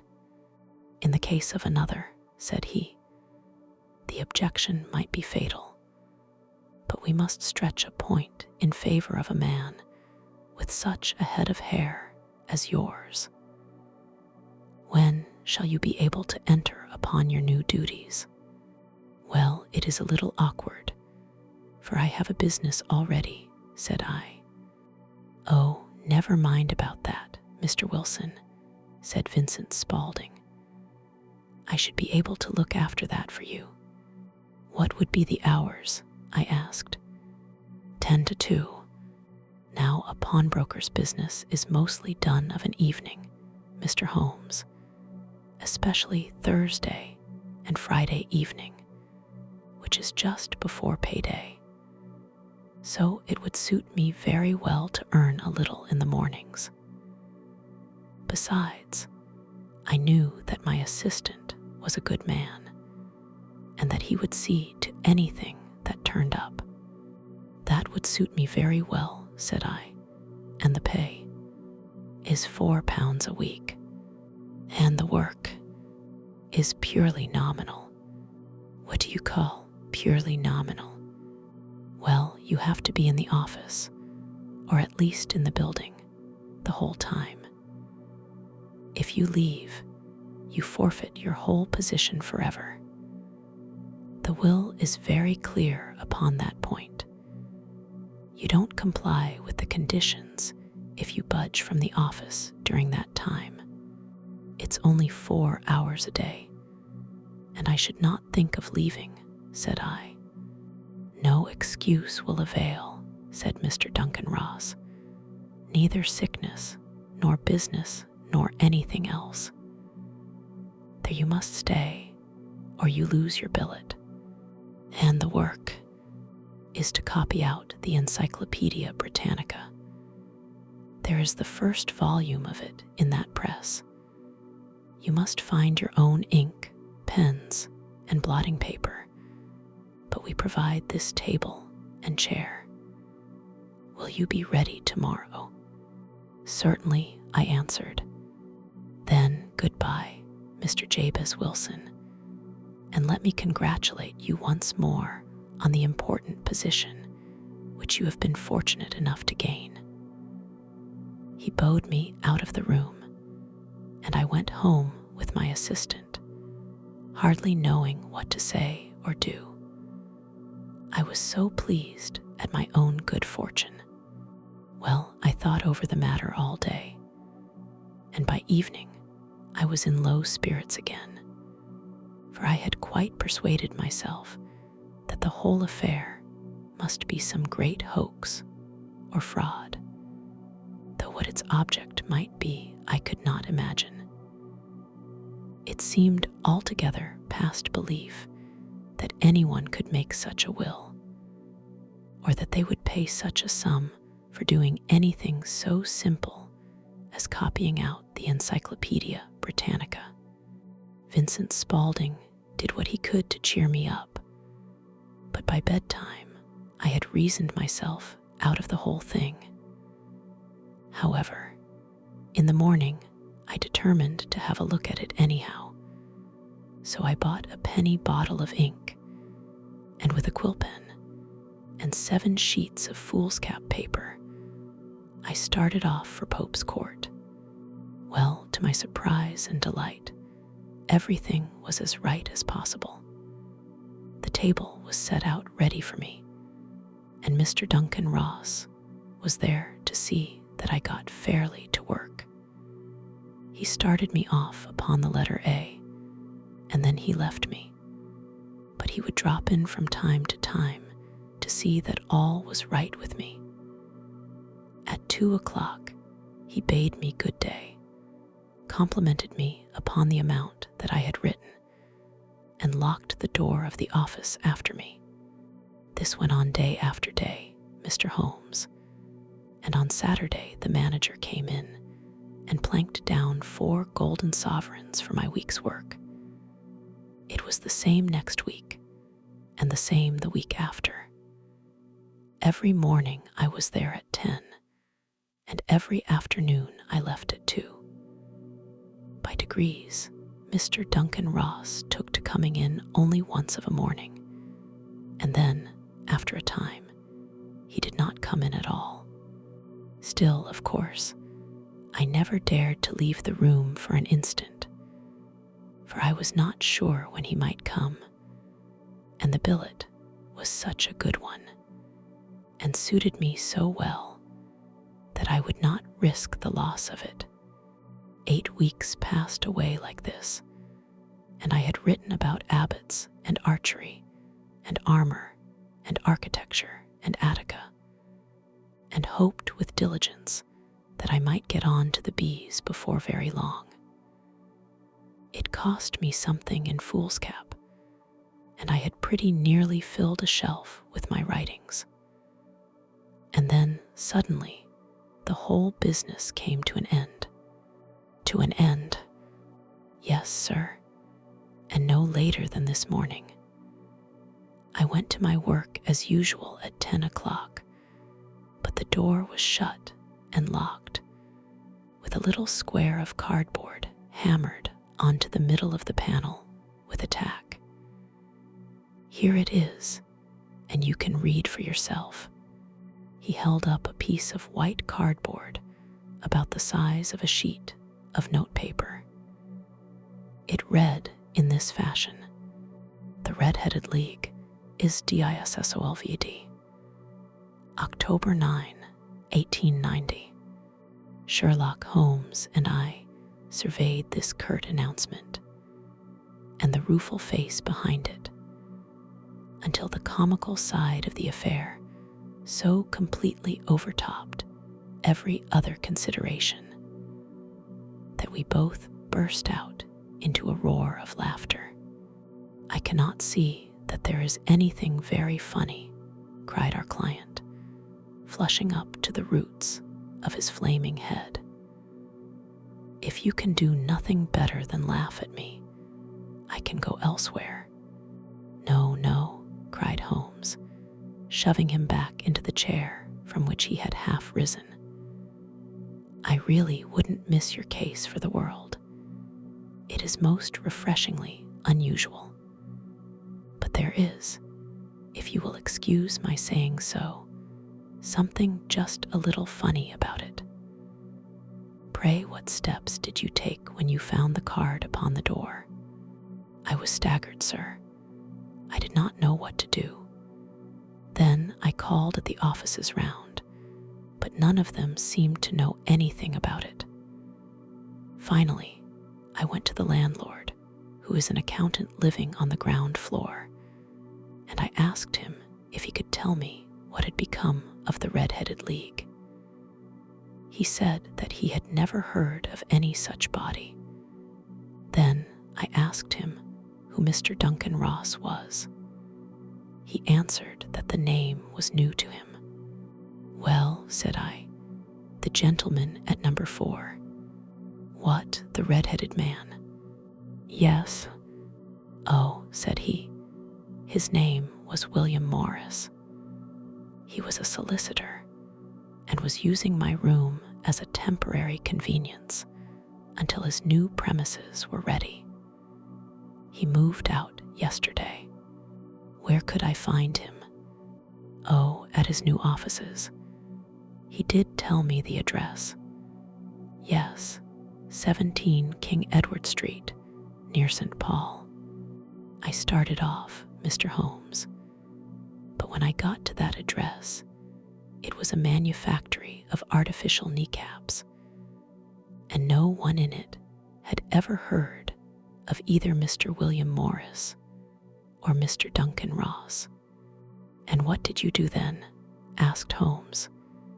"I went home to Saxe-Coburg Square, and I took the advice of my assistant. But he could not help me in any way. He could only say that if I waited, I should hear by post. But that was not quite good enough, Mr. Holmes. I did not wish to lose such a place without a struggle. So, as I had heard that you were good enough to give advice to poor folk who were in need of it, I came right away to you. And you did very wisely," said Holmes. "Your case is an exceedingly remarkable one, and I shall be happy to look into it.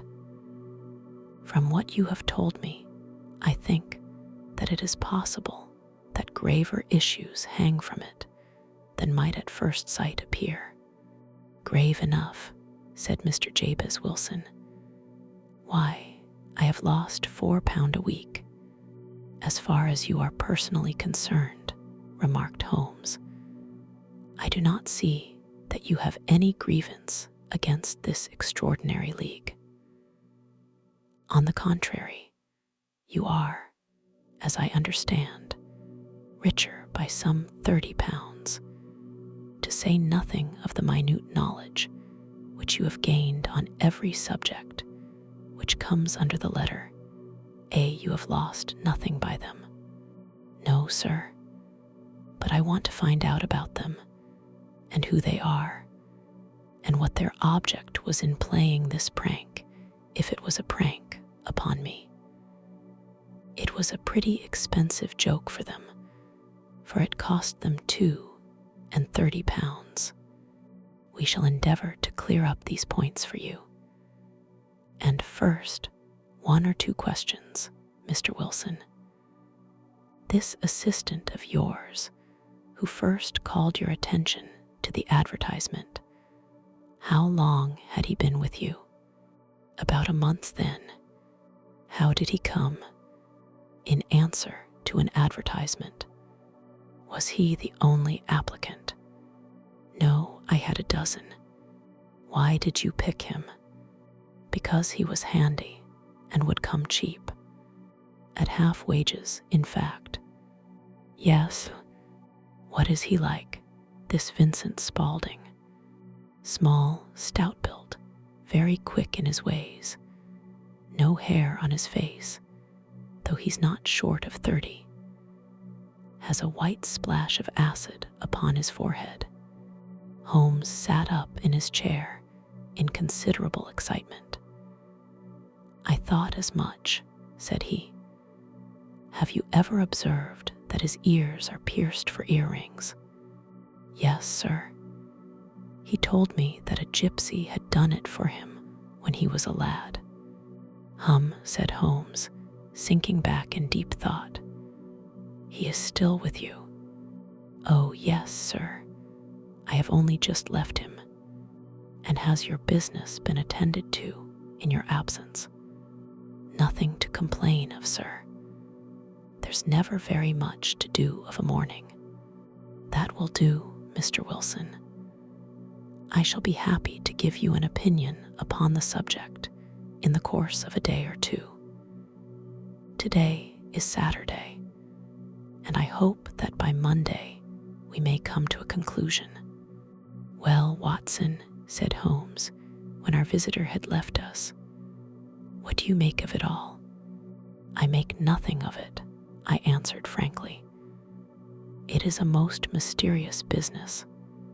As a rule, said Holmes, the more bizarre a thing is the less mysterious it proves to be. It is your commonplace, featureless crimes which are really puzzling, just as a commonplace face is the most difficult to identify. But I must be prompt over this matter. What are you going to do then? I asked. To smoke, he answered. It is quite a 3-pipe problem, and I beg that you won't speak to me for 50 minutes. He curled himself up in his chair, with his thin knees drawn up to his hawk-like nose, and there he sat with his eyes closed, and his black clay pipe thrusting out like the bill of some strange bird. I had come to the conclusion that he had dropped asleep, and indeed was nodding myself, when he suddenly sprang out of his chair with the gesture of a man who has made up his mind, and put his pipe down upon the mantelpiece. Sarasate plays at the St. James's Hall this afternoon, he remarked. What do you think, Watson? Could your patience spare you for a few hours? I have nothing to do today. My practice is never very absorbing. Then put on your hat and come. I am going through the city first, and we can have some lunch on the way. I observe that there is a good deal of German music on the program, which is rather more to my taste than Italian or French. It is introspective, and I want to introspect. Come along. We traveled by the underground as far as Aldersgate, and a short walk took us to Saxe-Coburg Square, the scene of the singular story which we had listened to in the morning. It was a poky, little, shabby-genteel place, where 4 lines of dingy 2-storied brick houses looked out into a small railed-in enclosure, where a lawn of weedy grass and a few clumps of faded laurel bushes made a hard fight against a smoke-laden and uncongenial atmosphere. 3 gilt balls and a brown board with J.A.B.Z. Wilson in white letters upon a corner house announced the place where our red-headed client carried on his business. Sherlock Holmes stopped in front of it with his head on one side and looked it all over, with his eyes shining brightly between puckered lids.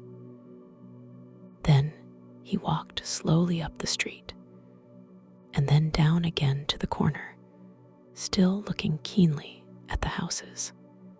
Finally, he returned to the pawnbroker, and, having thumped vigorously upon the pavement with his stick 2 or 3 times, he went up to the door and knocked. It was instantly opened by a bright-looking, clean-shaven young fellow who asked him to step in. "Thank you," said Holmes. "I only wished to ask you how you would go from here to the Strand." "Third right, fourth left," answered the assistant promptly, closing the door. "Smart fellow, that," observed Holmes as we walked away. "He is, in my judgment, the 4th smartest man in London, and for daring I am not sure that he has not a claim to be 3rd. I have known something of him before."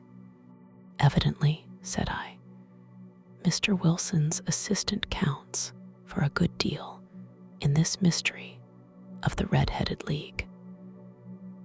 "I am sure that you inquired your way merely in order that you might see him."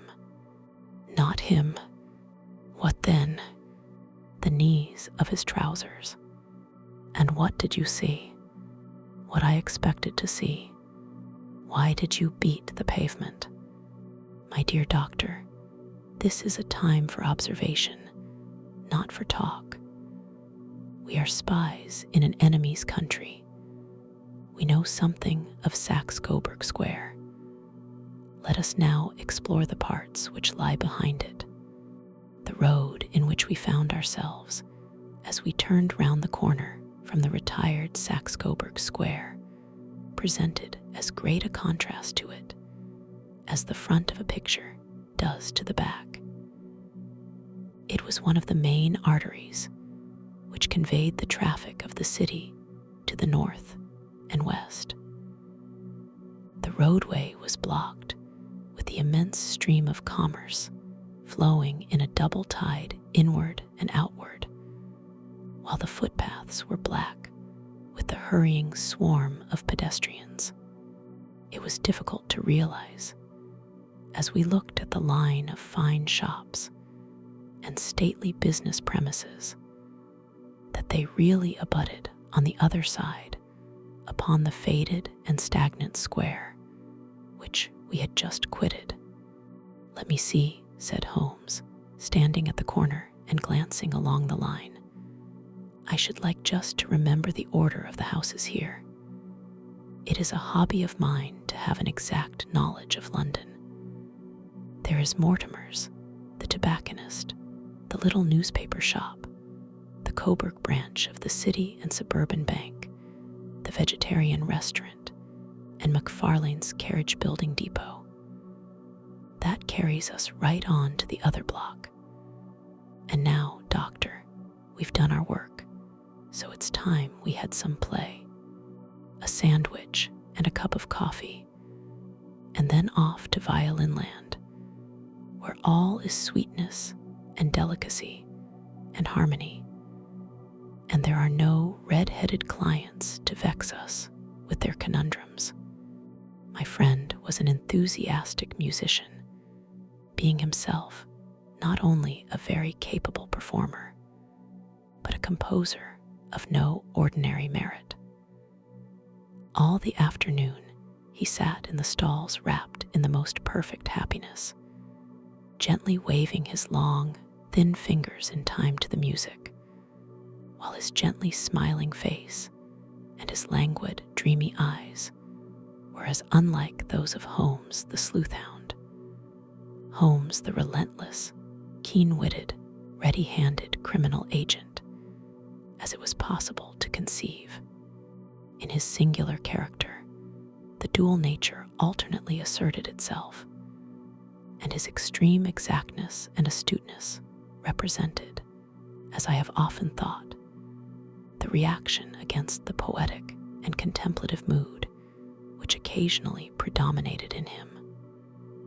The swing of his nature took him from extreme languor to devouring energy, and as I knew well, he was never so truly formidable as when, for days on end, he had been lounging in his armchair amid his improvisations and his black-letter additions.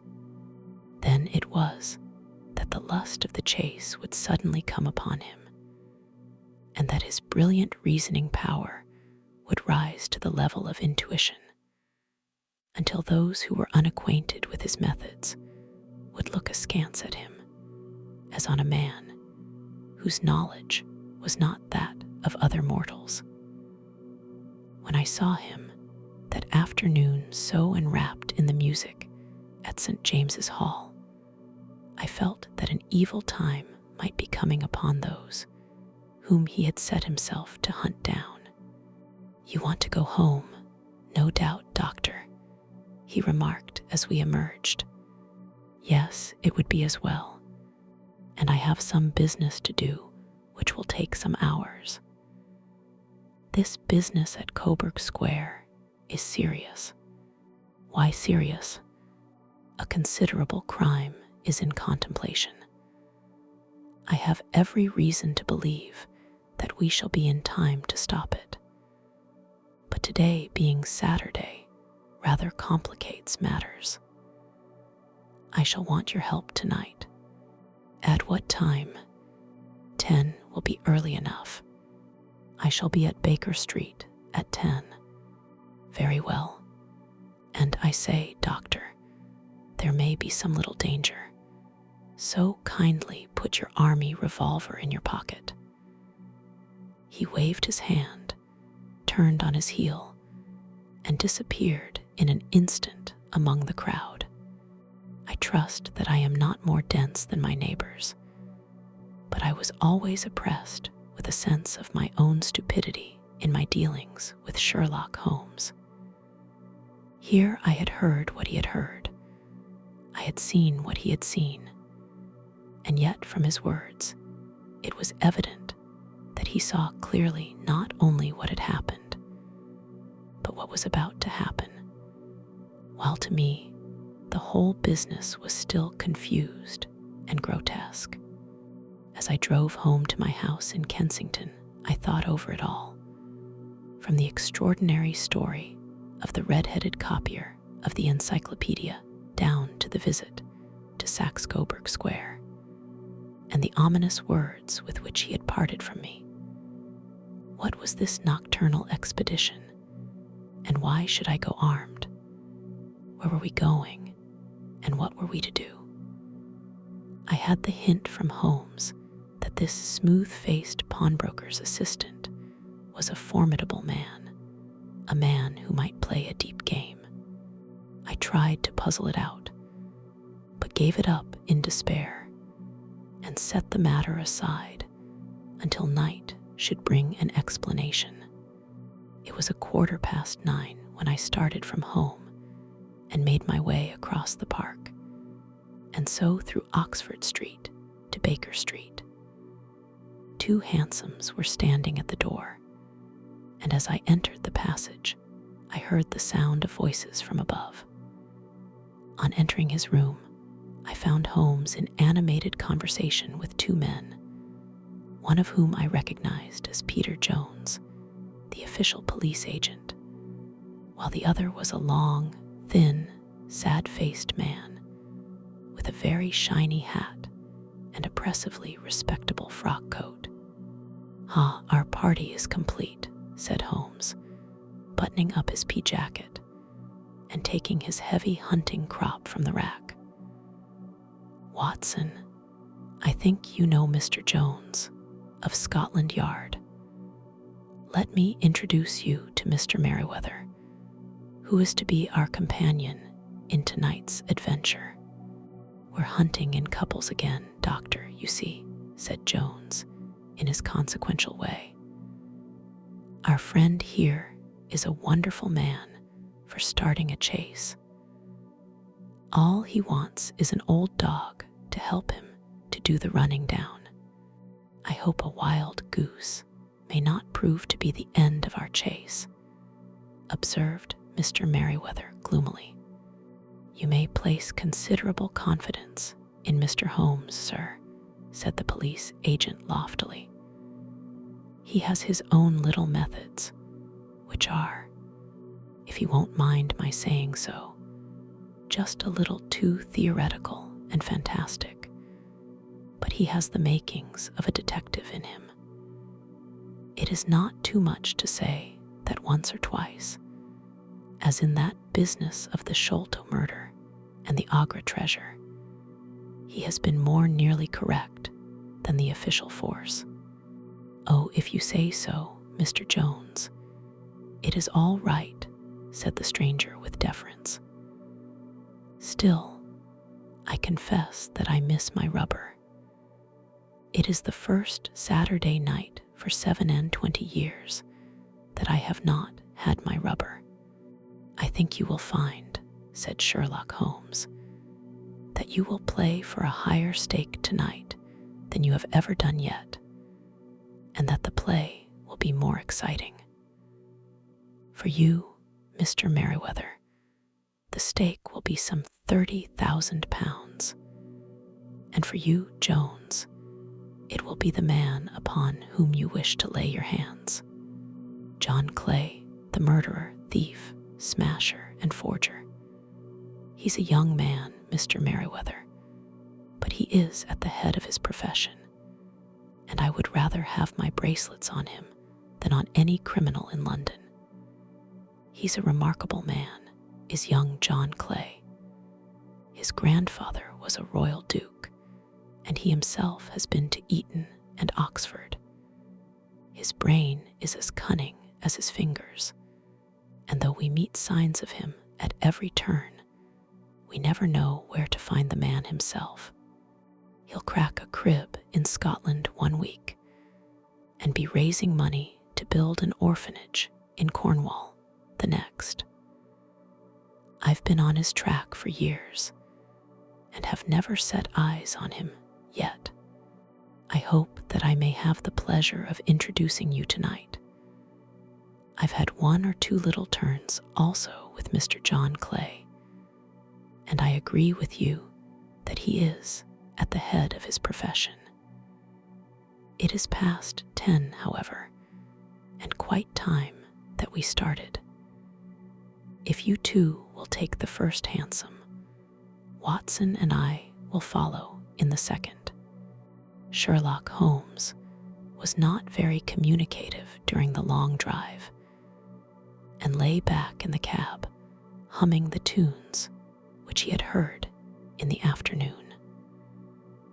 We rattled through an endless labyrinth of gaslit streets until we emerged into Farrington Street. "We are close there now," my friend remarked. "This fellow Merriweather is a bank director and personally interested in the matter.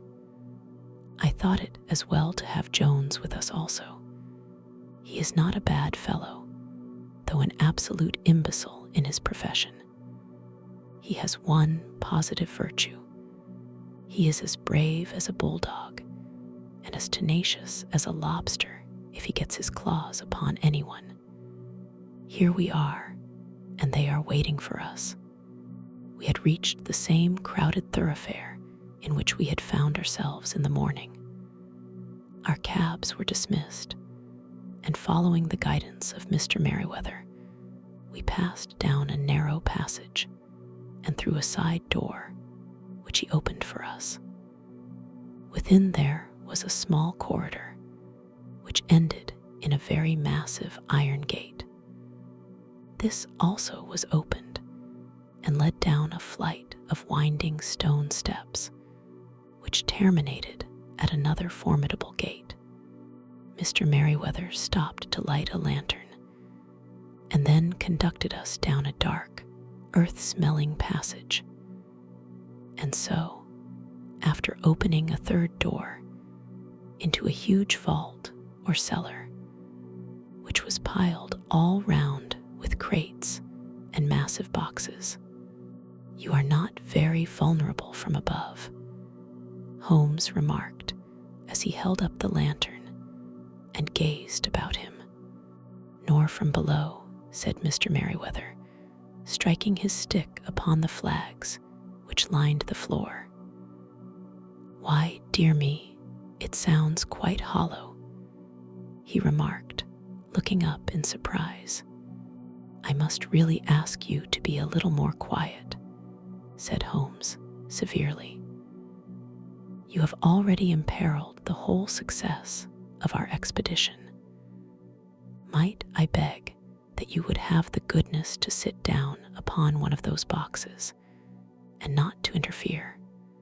The solemn Mr. Merriweather perched himself upon a crate with a very injured expression upon his face, while Holmes fell upon his knees upon the floor and, with the lantern and a magnifying lens, began to examine minutely the cracks between the stones. A few seconds sufficed to satisfy him, for he sprang to his feet again and put his glass in his pocket. We have at least an hour before us, he remarked, for they can hardly take any steps until the good pawnbroker is safely in bed. Then they will not lose a minute, for the sooner they do their work, the longer time they will have for their escape. We are at present, Doctor, as no doubt you have divined, in the cellar of the city branch of one of the principal London banks. Mr. Merriweather is the chairman of directors, and he will explain to you that there are reasons why the more daring criminals of London should take a considerable interest in this cellar at present. It is our French gold, whispered the director. We have had several warnings that an attempt might be made upon it. Your French gold. Yes, we had occasion some months ago to strengthen our resources and borrowed for that purpose 30,000 Napoleons from the Bank of France. It has become known that we have never had occasion to unpack the money and that it is still lying in our cellar. The crate upon which I sit contains 2,000 Napoleons packed between layers of lead foil.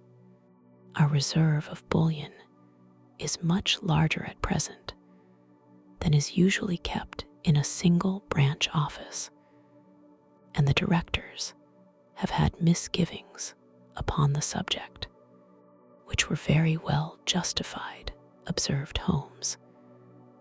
And now it is time that we arranged our little plans. I expect that within an hour matters will come to a head. In the meantime, Mr. Merriweather, we must put the screen over that dark lantern and sit in the dark. I am afraid so. I had brought a pack of cards in my pocket, and I thought that, as we were a party carré, you might have your rubber after all. But I see that the enemy's preparations have gone so far that we cannot risk the presence of a light.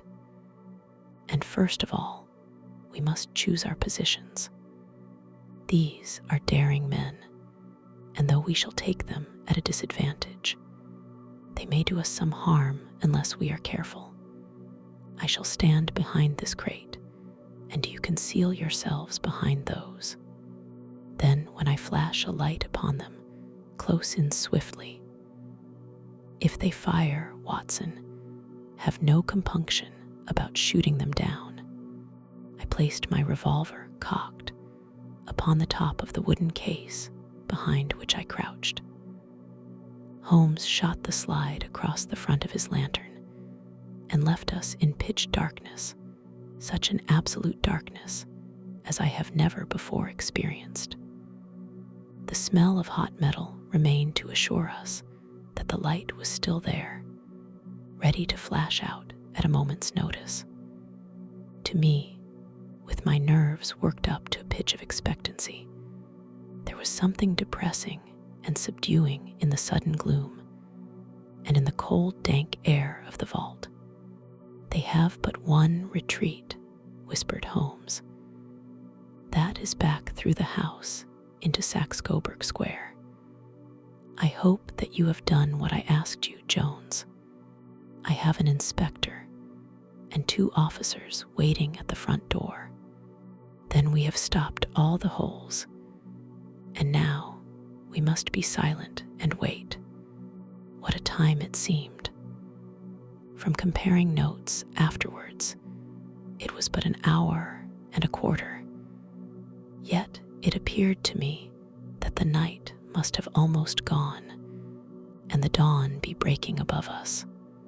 My limbs were weary and stiff, for I feared to change my position.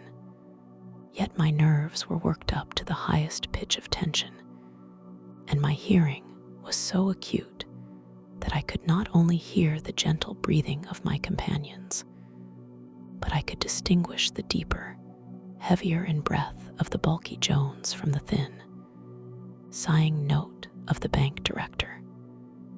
From my position, I could look over the case in the direction of the floor.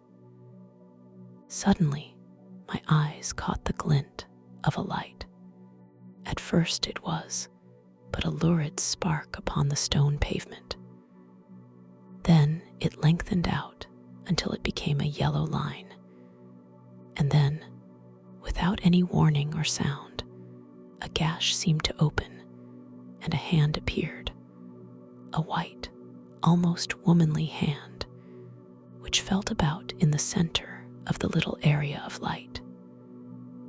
For a minute or more, the hand, with its writhing fingers, protruded out of the floor. Then it was withdrawn as suddenly as it appeared, and all was dark again, save the single lurid spark, which marked a chink between the stones. Its disappearance, however, was but momentary. With a rending, tearing sound, one of the broad, white stones turned over upon its side and left a square, gaping hole, through which streamed the light of a lantern. Over the edge, there peeped a clean-cut, boyish face, which looked keenly about it, and then, with a hand on either side of the aperture, drew itself shoulder-high and waist-high, until one knee rested upon the edge. In another instant, he stood at the side of the hole, and was hauling after him a companion, lithe and small like himself, with a pale face and a shock of very red hair. "It's all clear," he whispered. "Have you the chisel and the bags? Great Scott! Jump, Archie, jump, and I'll swing for it." Sherlock Holmes had sprung out and seized the intruder by the collar. The other dived down the hole, and I heard the sound of rending cloth as Jones clutched at his skirts. The light flashed upon the barrel of a revolver, but Holmes' hunting crop came down on the man's wrist, and the pistol clinked upon the stone floor. "It's no use, John Clay," said Holmes blandly. "You have no chance at all." "So I see," the other answered with the utmost coolness. "I fancy that my pal is all right, though I see you have got his coat-tails. There are 3 men waiting for him at the door," said Holmes. "Oh, indeed. You seem to have done the thing very completely. I must compliment you." "And I you," Holmes answered. "Your red-headed idea was very new and effective." "You'll see your pal again presently," said Jones. "He's quicker at climbing down holes than I am, Just hold out while I fix the darbies. I beg that you will not touch me with your filthy hands, remarked our prisoner, as the handcuffs clattered upon his wrists. You may not be aware that I have royal blood in my veins. Have the goodness, also, when you address me, always to say, sir, and please. All right, said Jones with a stare and a snigger. Well, would you please, sir, march upstairs, where we can get a cab to carry your highness to the police station? That is better, said John Clay serenely. He made a sweeping bow to the three of us and walked quietly off in the custody of the detective. Really, Mr. Holmes, said Mr. Merriweather, as we followed them from the cellar, I do not know how the bank can thank you or repay you. There is no doubt that you have detected and defeated in the most complete manner one of the most determined attempts at bank robbery that have ever come within my experience. I have had 1 or 2 little scores of my own to settle with Mr. John Clay, said Holmes. I have been at some small expense over this matter, which I shall expect the bank to refund. But beyond that, I am amply repaid by having had an experience which is, in many ways, unique, and by hearing the very remarkable narrative of the Red-Headed League. You see, Watson, he explained in the early hours of the morning, as we sat over a glass of whiskey and soda in Baker Street, it was perfectly obvious from the first that the only possible object of this rather fantastic business of the advertisement of the League and the copying of the encyclopedia must be to get this not overbright pawnbroker out of the way for a number of hours every day. It was a curious way of managing it, but really, it would be difficult to suggest a better. The method was no doubt suggested to Clay's ingenious mind by the color of his accomplice's hair. The £4 a week was a lure which must draw him. And what was it to them, who were playing for thousands? They put in the advertisement, one rogue has the temporary office, the other rogue incites the man to apply for it, and together they manage to secure his absence every morning in the week, from the time that I heard of the assistant having come for half wages. It was obvious to me that he had some strong motive for securing the situation. But how could you guess what the motive was? Had there been women in the house, I should have suspected a mere vulgar intrigue. That, however, was out of the question. The man's business was a small one, and there was nothing in his house which could account for such elaborate preparations and such an expenditure as they were at. It must, then, be something out of the house. What could it be? I thought of the assistant's fondness for photography and his trick of vanishing into the cellar. The cellar. There was the end of this tangled clue. Then I made inquiries as to this mysterious assistant and found that I had to deal with one of the coolest and most daring criminals in London.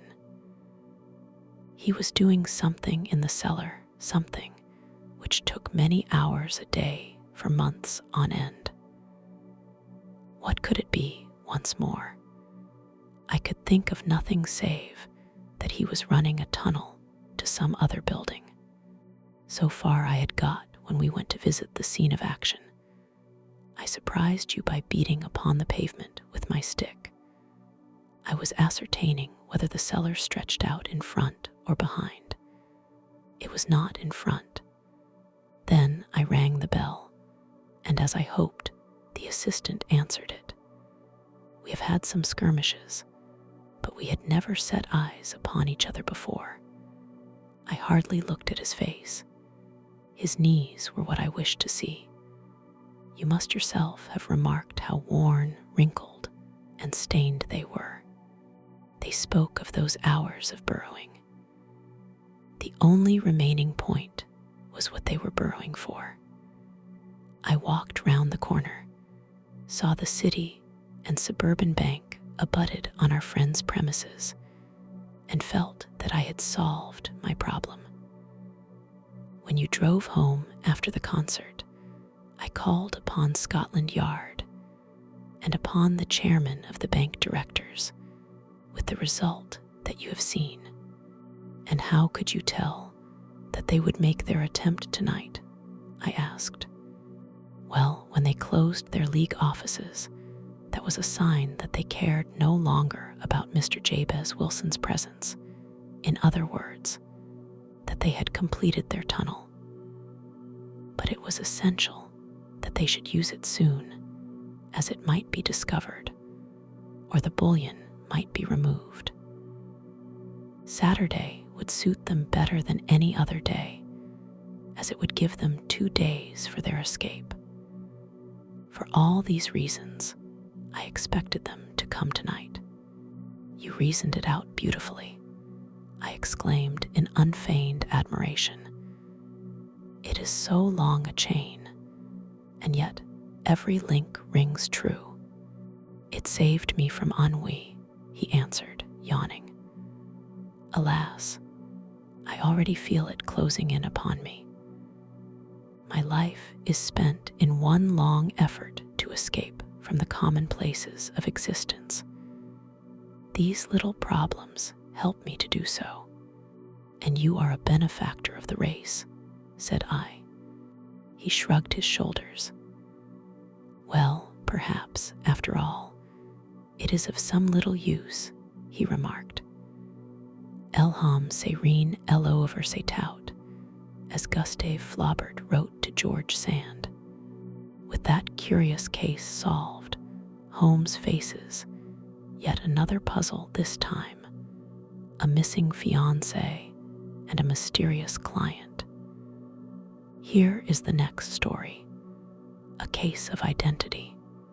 My dear fellow, said Sherlock Holmes, as we sat on either side of the fire in his lodgings at Baker Street.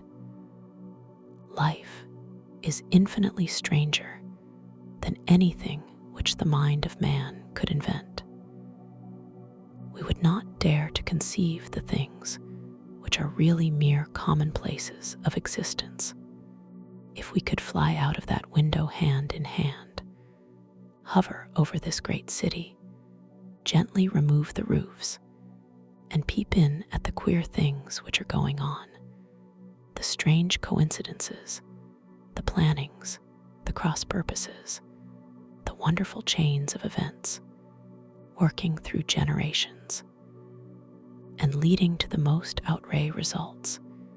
It would make all fiction with its conventionalities and foreseen conclusions most stale and unprofitable. And yet I am not convinced of it, I answered. The cases which come to light in the papers are, as a rule, bald enough and vulgar enough.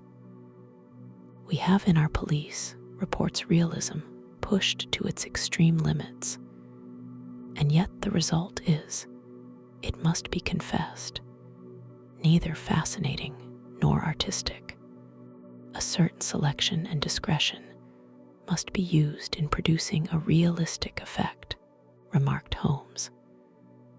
This is wanting in the police report, where more stress is laid, perhaps, upon the platitudes of the magistrate than upon the details, which to an observer contain the vital essence of the whole matter. Depend upon it, there is nothing so unnatural as the commonplace. I smiled and shook my head. I can quite understand your thinking so, I said. Of course, in your position of unofficial advisor and helper to everybody who is absolutely puzzled, throughout 3 continents, you are brought in contact with all that is strange and bizarre. But here, I picked up the morning paper from the Us Put It to a Practical Test. Here is the first heading upon which I come: a husband's cruelty to his wife. There is half a column of print, but I know without reading it that it is all perfectly familiar to me. There is, of course, the other woman, the drink, the push, the blow, the bruise, the sympathetic sister or landlady. The crudest of writers could invent nothing more crude. Indeed, your example is an unfortunate one for your argument, said Holmes, taking the paper and glancing his eye down it. This is the Dundas separation case, and as it happens, I was engaged in clearing up some small points in connection with it. The husband was a teetotaler. There was no other woman, and the conduct complained of was that he had drifted into the habit of winding up every meal by taking out his false teeth and hurling them at his wife, which, you will allow, is not an action likely to occur to the imagination of the average storyteller. Take a pinch of snuff, doctor, and acknowledge that I have scored over you in your example. He held out his snuff box of old gold with a great amethyst in the center of the lid. Its splendor was in such contrast to his homely ways and simple life that I could not help commenting upon it. "Ah," said he, "I forgot that I had not seen you for some weeks. It is a little souvenir from the King of Bohemia in return for my assistance in the case of the Irene Adler papers." "And the ring?" I asked, glancing at a remarkable brilliant which sparkled upon his finger. It was from the reigning family of Holland, though the matter in which I served them was of such delicacy that I cannot confide it even to you, who have been good enough to chronicle 1 or 2 of my little problems. "And have you any on hand just now?" I asked with interest. "Some 10 or 12, but none which present any feature of interest. They are important, you understand, without being interesting. Indeed, I have found that it is usually in unimportant matters that there is a field for the observation and for the quick analysis of cause and effect which gives the charm to an investigation. The larger crimes are apt to be the simpler, for the bigger the crime, the more obvious, as a rule, is the motive. In these cases, save for one rather intricate matter which has been referred to me from Marseille, there is nothing which presents any features of interest. It is possible, however, that I may have something better before very many minutes are over, for this is one of my clients, or I am much mistaken." He had risen from his chair and was standing between the parted blinds, gazing down into the dull, neutral-tinted London street. Looking over his shoulder, I saw that on the pavement opposite there stood a large woman with a heavy fur boa round her neck and a large curling red feather in a broad-brimmed hat which was tilted in a coquettish duchess of Devonshire fashion over her ear. From under this great panoply she peeped up in a nervous, hesitating fashion at our windows, while her body oscillated backward and forward, and her fingers fidgeted with her glove buttons. Suddenly, with a plunge, as of the swimmer who leaves the bank, she hurried across the road, and we heard the sharp clang of the bell. "I have seen those symptoms before," said Holmes, throwing his cigarette into the fire. Oscillation upon the pavement always means an affair to cur. She would like advice, but is not sure that the matter is not too delicate for communication. And yet, even here, we may discriminate.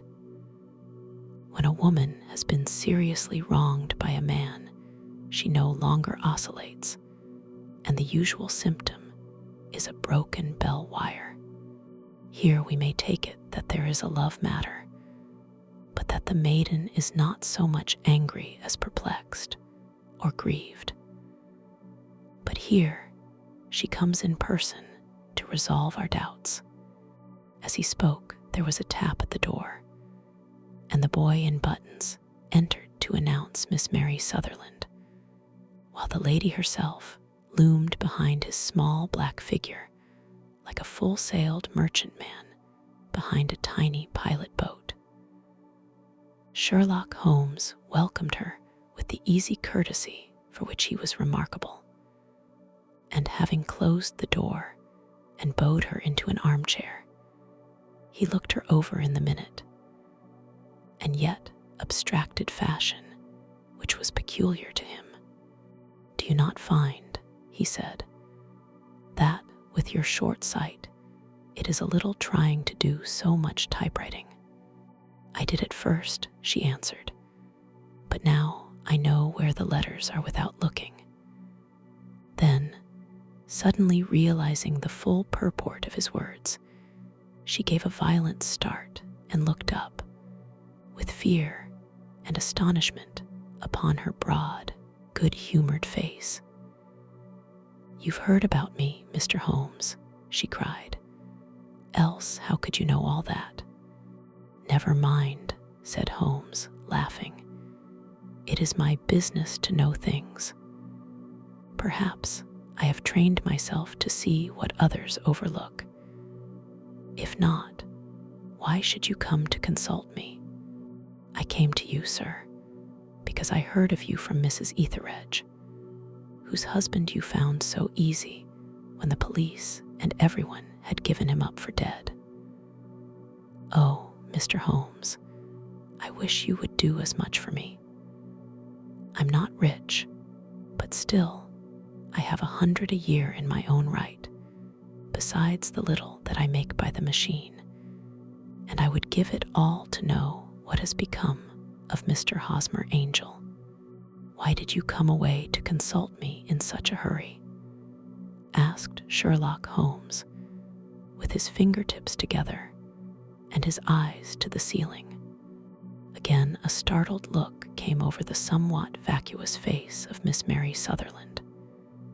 "Yes, I did bang out of the house," she said, "for it made me angry to see the easy way in which Mr. Windibank, that is, my father, took it all. He would not go to the police, and he would not go to you.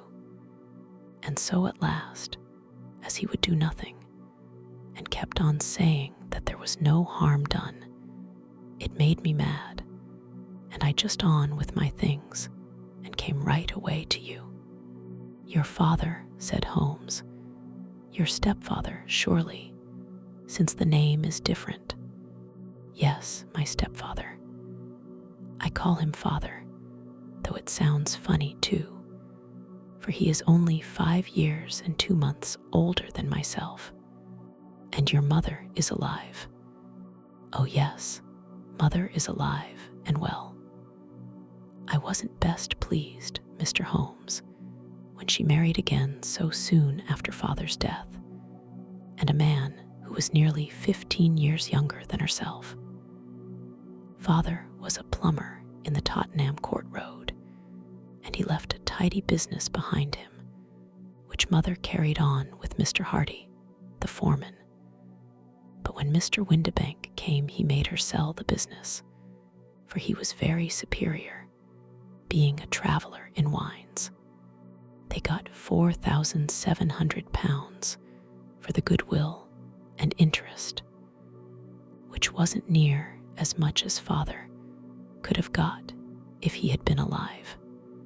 I had expected to see Sherlock Holmes impatient under this rambling and inconsequential narrative. But on the contrary, he had listened with the greatest concentration of attention.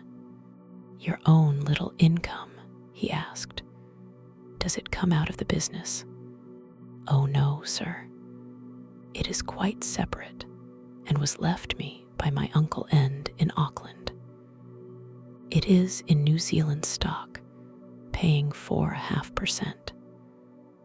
£2,500 was the amount, but I can only touch the interest."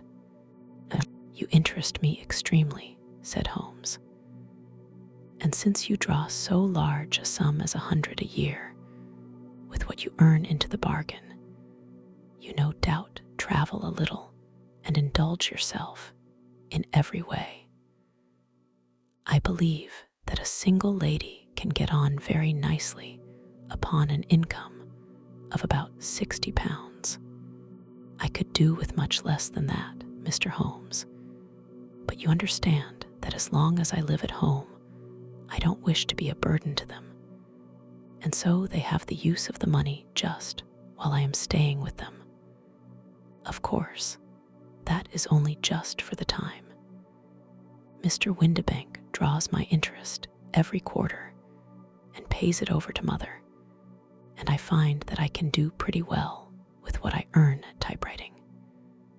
It brings me twopence a sheet, and I can often do from 15 to 20 sheets in a day." "You have made your position very clear to me," said Holmes. "This is my friend, Dr. Watson, before whom you can speak as freely as before myself. Kindly tell us now all about your connection with Mr. Hosmer Angel." A flush stole over Miss Sutherland's face, and she picked nervously at the fringe of her jacket. "I met him first at the gasfitters' ball," she said. "They used to send Father tickets when he was alive, and then afterwards they remembered us and sent them to Mother. Mr. Windibank did not wish us to go. He never did wish us to go anywhere. He would get quite mad if I wanted so much as to join a Sunday school treat. But this time I was set on going, and I would go, for what right had he to prevent? He said the folk were not fit for us to know, when all Father's friends were to be there. And he said that I had nothing fit to wear, when I had my purple plush that I had never so much as taken out of the drawer. At last, when nothing else would do, he went off to France upon the business of the firm. But we went, Mother and I, with Mr. Hardy, who used to be our foreman, and it was there I met Mr. Hosmer Angel.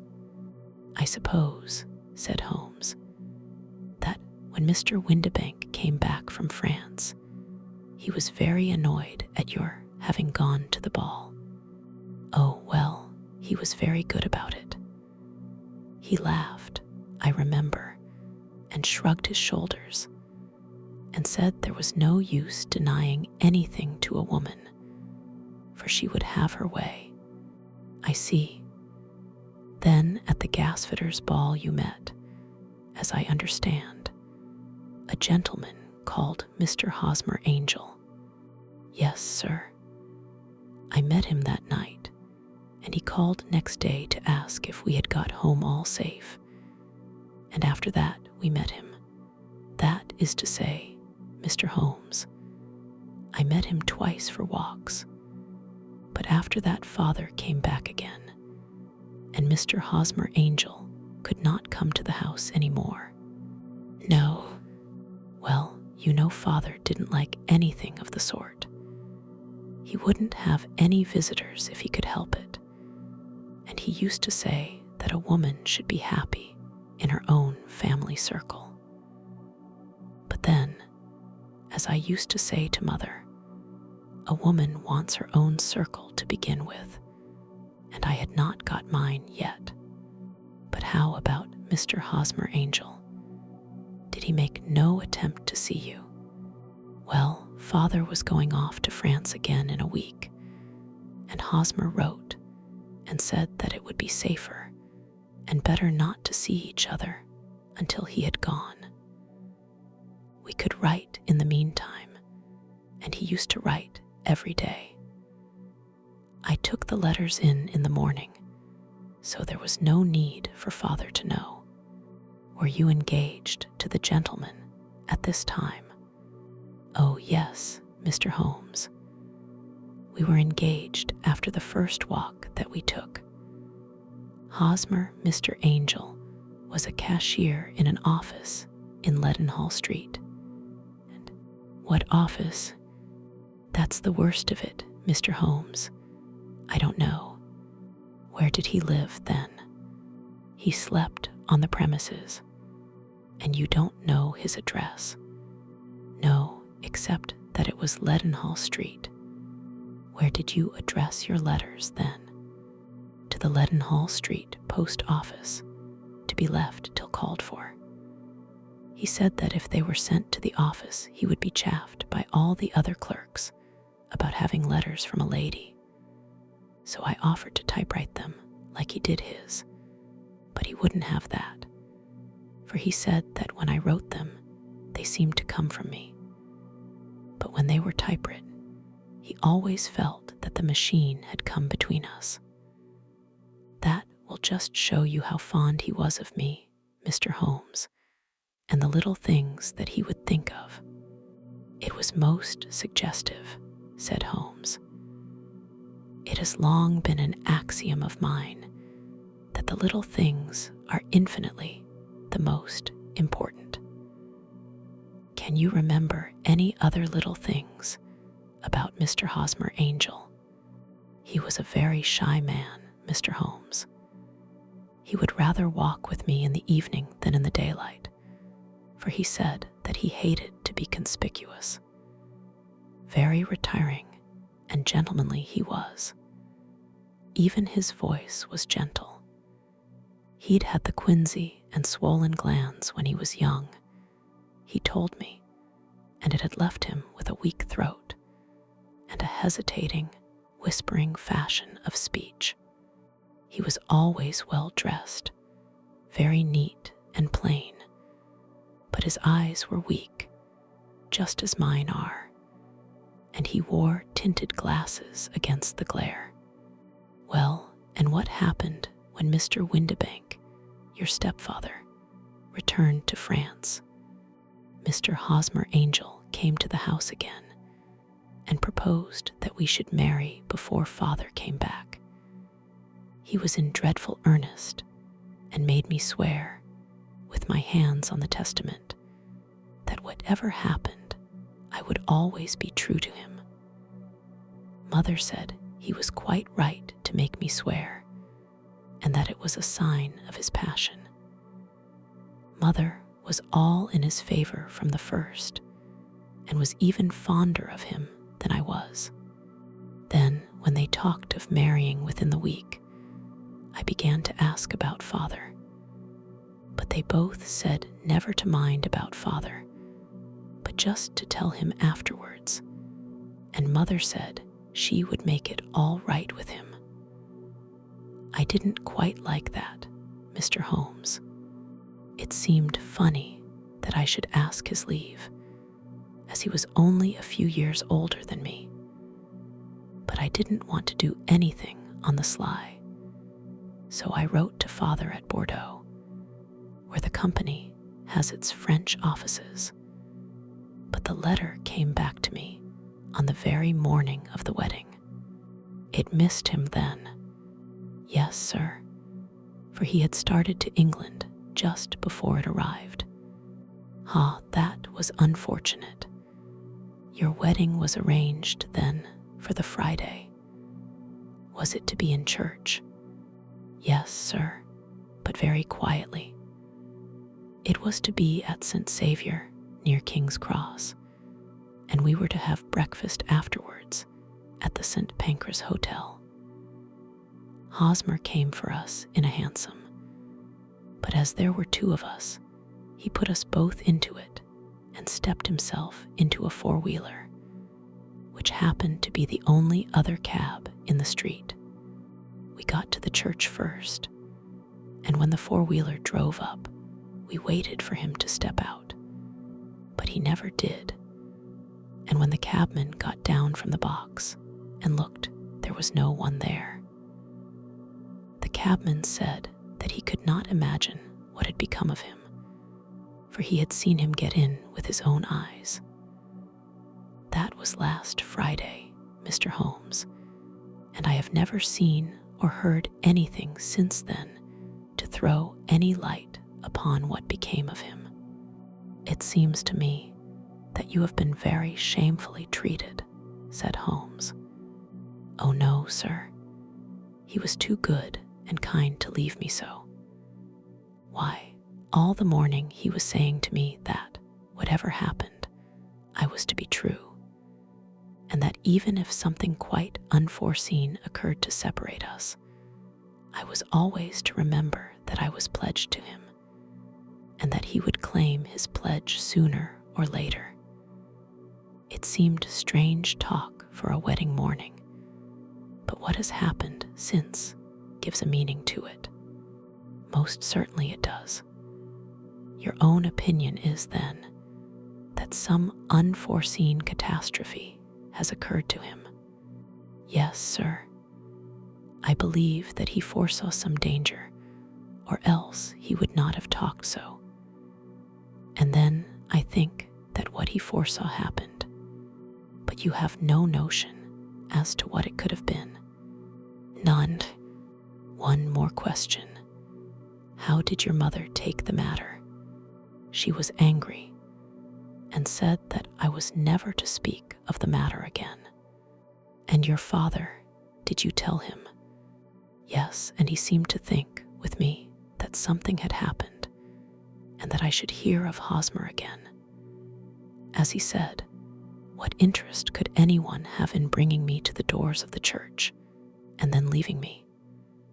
Now, if he had borrowed my money, or if he had married me and got my money settled on him, there might be some reason, but Hosmer was very independent about money, and never would look at a shilling of mine.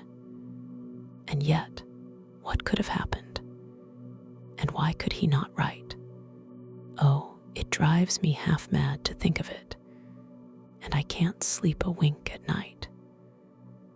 She pulled a little handkerchief out of her muff and began to sob heavily into it. I shall glance into the case for you, said Holmes, rising, and I have no doubt that we shall reach some definite result. Let the weight of the matter rest upon me now, and do not let your mind dwell upon it further. Above all, try to let Mr. Hosmer Angel vanish from your memory, as he has done from your life. Then you don't think I'll see him again. I fear not. Then what has happened to him? You will leave that question in my hands. I should like an accurate description of him, and any letters of his which you can spare. I advertised for him in last Saturday's Chronicle, said she. Here is the slip, and here are 4 letters from him. Thank you, and your address. Number 31 Lyon Place, Camberwell. Mr. Angel's address you never had, I understand. Where is your father's place of business?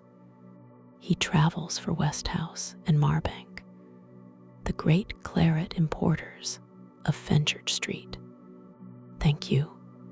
You have made your statement very clearly. You will leave the papers here and remember the advice which I have given you. Let the whole incident be a sealed book, and do not allow it to affect your life.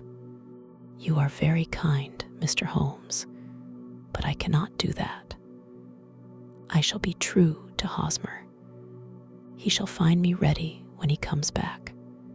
For all the preposterous hat and the vacuous face, there was something noble in the simple faith of our visitor, which compelled our respect.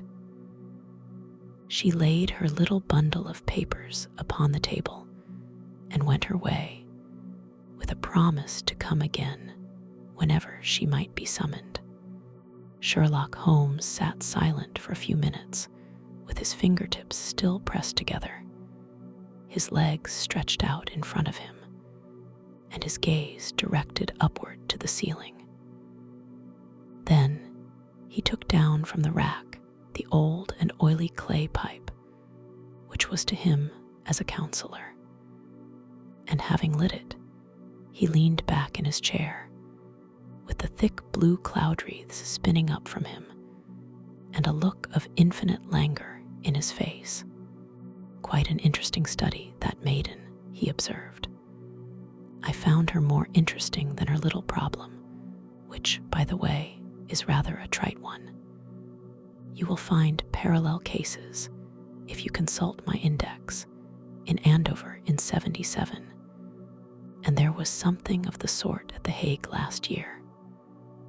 Old as is the idea, however, there were one or two details which were new to me. But the maiden herself was most instructive. You appeared to read a good deal upon her, which was quite invisible to me, I remarked. Not invisible, but unnoticed, Watson. You did not know where to look, and so you missed all that was important. I can never bring you to realize the importance of sleeves, the suggestiveness of thumbnails, or the great issues that may hang from a bootlace. Now, what did you gather from that woman's appearance? Describe it. Well, she had a slate-colored, broad-brimmed straw hat with a feather of a brickish red. Her jacket was black, with black beads sewn upon it, and a fringe of little black jet ornaments. Her dress was brown, rather darker than coffee color, with a little purple plush at the neck and sleeves. Her gloves were grayish and were worn through at the right forefinger. Her boots I didn't observe. She had small, round, hanging gold earrings, and a general air of being fairly well-to-do in a vulgar, comfortable, easy-going way. Sherlock Holmes clapped his hands softly together and chuckled. "'Pon my word, Watson, you are coming along wonderfully. You have really done very well indeed. It is true that you have missed everything of importance, but you have hit upon the method, and you have a quick eye for color. Never trust to general impressions, my boy, but concentrate yourself upon details. My first glance is always at a woman's sleeve. In a man, it is perhaps better first to take the knee of the trouser. As you observe, this woman had plush upon her sleeves, which is a most useful material for showing traces. The double line a little above the wrist, where the typewrist presses against the table, was beautifully defined. The sewing machine of the hand type leaves a similar mark, but only on the left arm and on the side of it farthest from the thumb, instead of being right across the broadest part, as this was. I then glanced at her face, and observing the dint of a pince-nez at either side of her nose, I ventured a remark upon short sight and typewriting, which seemed to surprise her. It surprised me, but surely it was obvious. I was then much surprised and interested on glancing down to observe that, though the boots which she was wearing were not unlike each other, they were really odd ones, the one having a slightly decorated toe cap and the other a plain one. One was buttoned only in the 2 lower buttons out of 5, and the other at the 1st, 3rd, and 5th. Now, when you see that a young lady, otherwise neatly dressed, has come away from home with odd boots, half-buttoned, it is no great deduction to say that she came away in a hurry. And what else? I asked, keenly interested, as I always was, by my friend's incisive reasoning. I noted in passing that she had written a note before leaving home, but after being fully dressed. You observed that her right glove was torn at the forefinger, but you did not apparently see that both glove and finger were stained with violet ink. She had written in a hurry and dipped her pen too deep. It must have been this morning, or the mark would not remain clear upon the finger. All this is amusing, though rather elementary, but I must go back to business, Watson. Would you mind reading me the advertised description of Mr. Hosmer Angel? I held the little printed slip to the light. Missing, it said, on the morning of the 14th, a gentleman named Hosmer Angel, about 5 ft, 7 in height, strongly built, sallow complexion, black hair, a little bald in the center, bushy, black side whiskers and mustache, tinted glasses, slight infirmity of speech, was dressed, when last seen, in black frock coat faced with silk, black waistcoat, gold Albert chain, and gray Harris tweed trousers, with brown gaiters over elastic-sided boots. Known to have been employed in an office in Leadenhall Street. Anybody bringing, and see, that will do, said Holmes. As to the letters, he continued, glancing over them, they are very commonplace. Absolutely no clue in them to Mr. Angel, save that he quotes Balzac once. There is one remarkable point, however, which will no doubt strike you. They are typewritten, I remarked. Not only that, but the signature is typewritten. Look at the neat little Hosmer Angel at the bottom.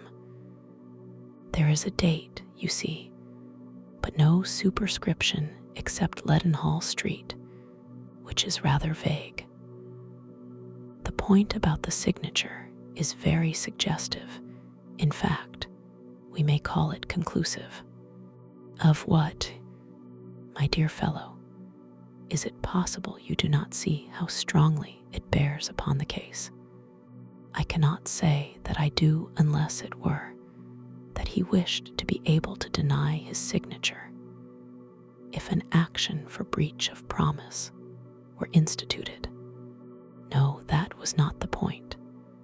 However, I shall write 2 letters which should settle the matter.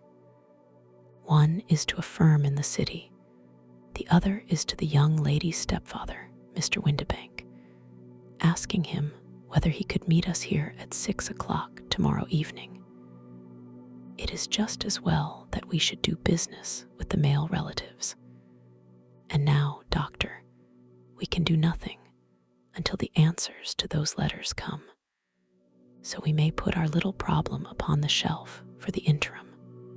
I had had so many reasons to believe in my friend's subtle powers of reasoning and extraordinary energy in action that I felt that he must have some solid grounds for the assured and easy demeanor with which he treated the singular mystery which he had been called upon to fathom. Once only had I known him to fail, in the case of the King of Bohemia and of the Irene Adler photograph. But when I looked back to the weird business of the sign of 4 and the extraordinary circumstances connected with the study in scarlet, I felt that it would be a strange tangle indeed, which he could not unravel. I left him then, still puffing at his black clay pipe, with the conviction that, when I came again on the next evening, I would find that he held in his hands all the clues which would lead up to the identity of the disappearing bridegroom of Miss Mary Sutherland. A professional case of great gravity was engaging my own attention at the time, and the whole of next day I was busy at the bedside of the sufferer. It was not until close upon 6 o'clock that I found myself free and was able to spring into a hansom and drive to Baker Street, half afraid that I might be too late to assist at the denouement of the little mystery. I found Sherlock Holmes alone, however, half asleep, with his long, thin form curled up in the recesses of his armchair.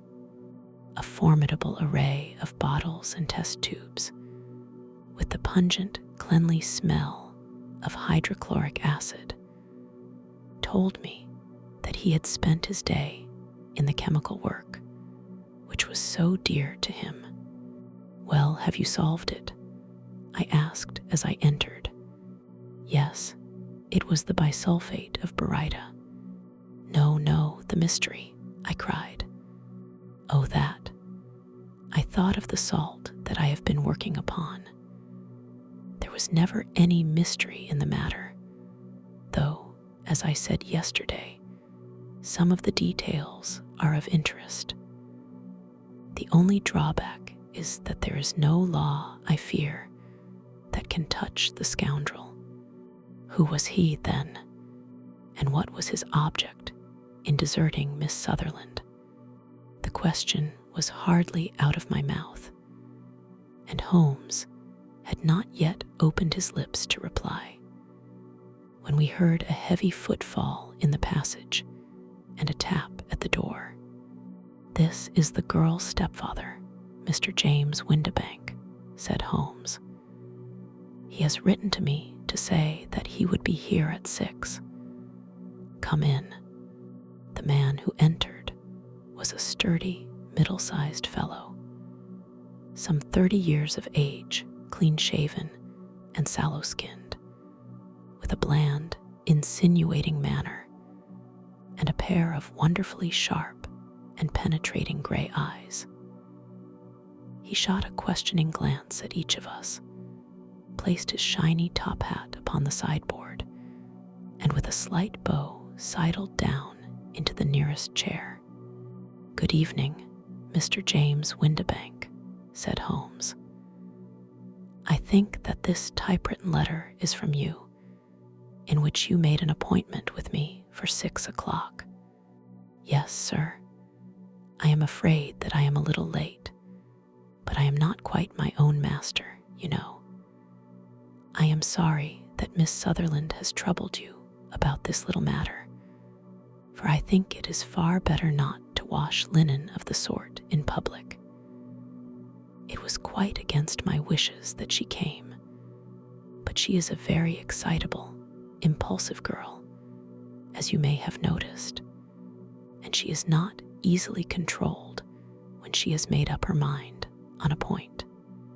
Of course, I did not mind you so much, as you are not connected with the official police, but it is not pleasant to have a family misfortune like this noised abroad. Besides, it is a useless expense, for how could you possibly find this Hosmer angel? On the contrary, said Holmes quietly, I have every reason to believe that I will succeed in discovering Mr. Hosmer Angel. Mr. Windibank gave a violent start and dropped his gloves. I am delighted to hear it, he said. It is a curious thing, remarked Holmes, that a typewriter has really quite as much individuality as a man's handwriting. Unless they are quite new, no two of them write exactly alike. Some letters get more worn than others, and some wear only on one side. Now, you remark in this note of yours, Mr. Windibank, that in every case there is some little slurring over of the E and a slight defect in the tail of the R. There are 14 other characteristics, but those are the more obvious. We do all our correspondence with this machine at the office, and no doubt it is a little worn, our visitor answered, glancing keenly at Holmes with his bright little eyes. And now I will show you what is really a very interesting study, Mr. Windibank, Holmes continued. I think of writing another little monograph some of these days on the typewriter and its relation to crime. It is a subject to which I have devoted some little attention. I have here 4 letters which purport to come from the missing man. They are all typewritten. In each case, not only are the E's slurred and the R's tailless, but you will observe, if you care to use my magnifying lens, that the 14 other characteristics to which I have alluded are there as well. Mr. Windibank sprang out of his chair and picked up his hat. I cannot waste time over this sort of fantastic talk, Mr. Holmes, he said. If you can catch the man, catch him, and let me know when you have done it. Certainly, said Holmes, stepping over and turning the key in the door. I let you know, then, that I have caught him. What? Where? Shouted Mr. Windibank, turning white to his lips and glancing about him like a rat in a trap. Oh, it won't do, really it won't, said Holmes suavely. There is no possible getting out of it, Mr. Windibank. It is quite too transparent, and it was a very bad compliment when you said that it was impossible for me to solve so simple a question. That's right. Sit down and let us talk it over.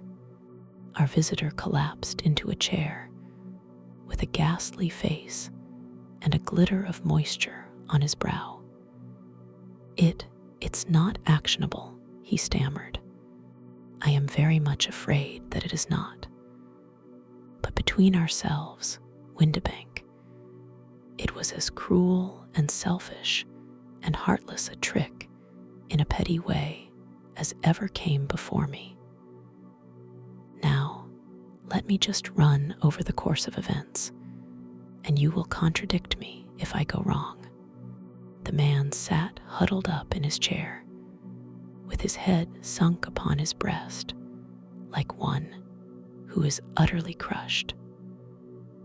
Holmes stuck his feet up on the corner of the mantelpiece, and leaning back with his hands in his pockets, began talking rather to himself, as it seemed, than to us. The man married a woman very much older than himself for her money, said he, and he enjoyed the use of the money of the daughter as long as she lived with them. It was a considerable sum for people in their position, and the loss of it would have made a serious difference. It was worth an effort to preserve it. The daughter was of a good, amiable disposition, but affectionate and warm-hearted in her ways, so that it was evident that with her fair personal advantages and her little income, she would not be allowed to remain single long. Now her marriage would mean, of course, the loss of 100 a year. So what does her stepfather do to prevent it?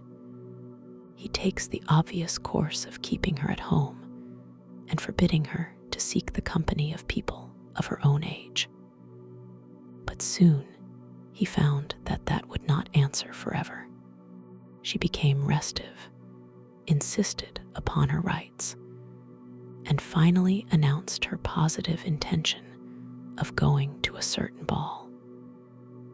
What does her clever stepfather do then? He conceives an idea more creditable to his head than to his heart. With the connivance and assistance of his wife, he disguised himself, covered those keen eyes with tinted glasses, masked the face with a mustache and a pair of bushy whiskers, sunk that clear voice into an insinuating whisper, and doubly secure on account of the girl's short sight, he appears as Mr. Hosmer Angel and keeps off other lovers by making love himself. It was only a joke at first, groaned our visitor. We never thought that she would have been so carried away. Very likely not. However that may be, the young lady was very decidedly carried away, and having quite made up her mind that her stepfather was in France, the suspicion of treachery never, for an instant, entered her mind. She was flattered by the gentleman's attentions, and the effect was increased by the loudly expressed admiration of her mother. Then Mr. Angel began to call, for it was obvious that the matter should be pushed as far as it would go if a real effect were to be produced. There were meetings and an engagement which would finally secure the girl's affections from turning towards anyone else. But the deception could not be kept up forever. These pretended journeys to France were rather cumbrous. The thing to do was clearly to bring the business to an end in such a dramatic manner that it would leave a permanent impression upon the young lady's mind, and prevent her from looking upon any other suitor for some time to come. Hence those vows of fidelity exacted upon a testament, and hence also the allusions to a possibility of something happening on the very morning of the wedding.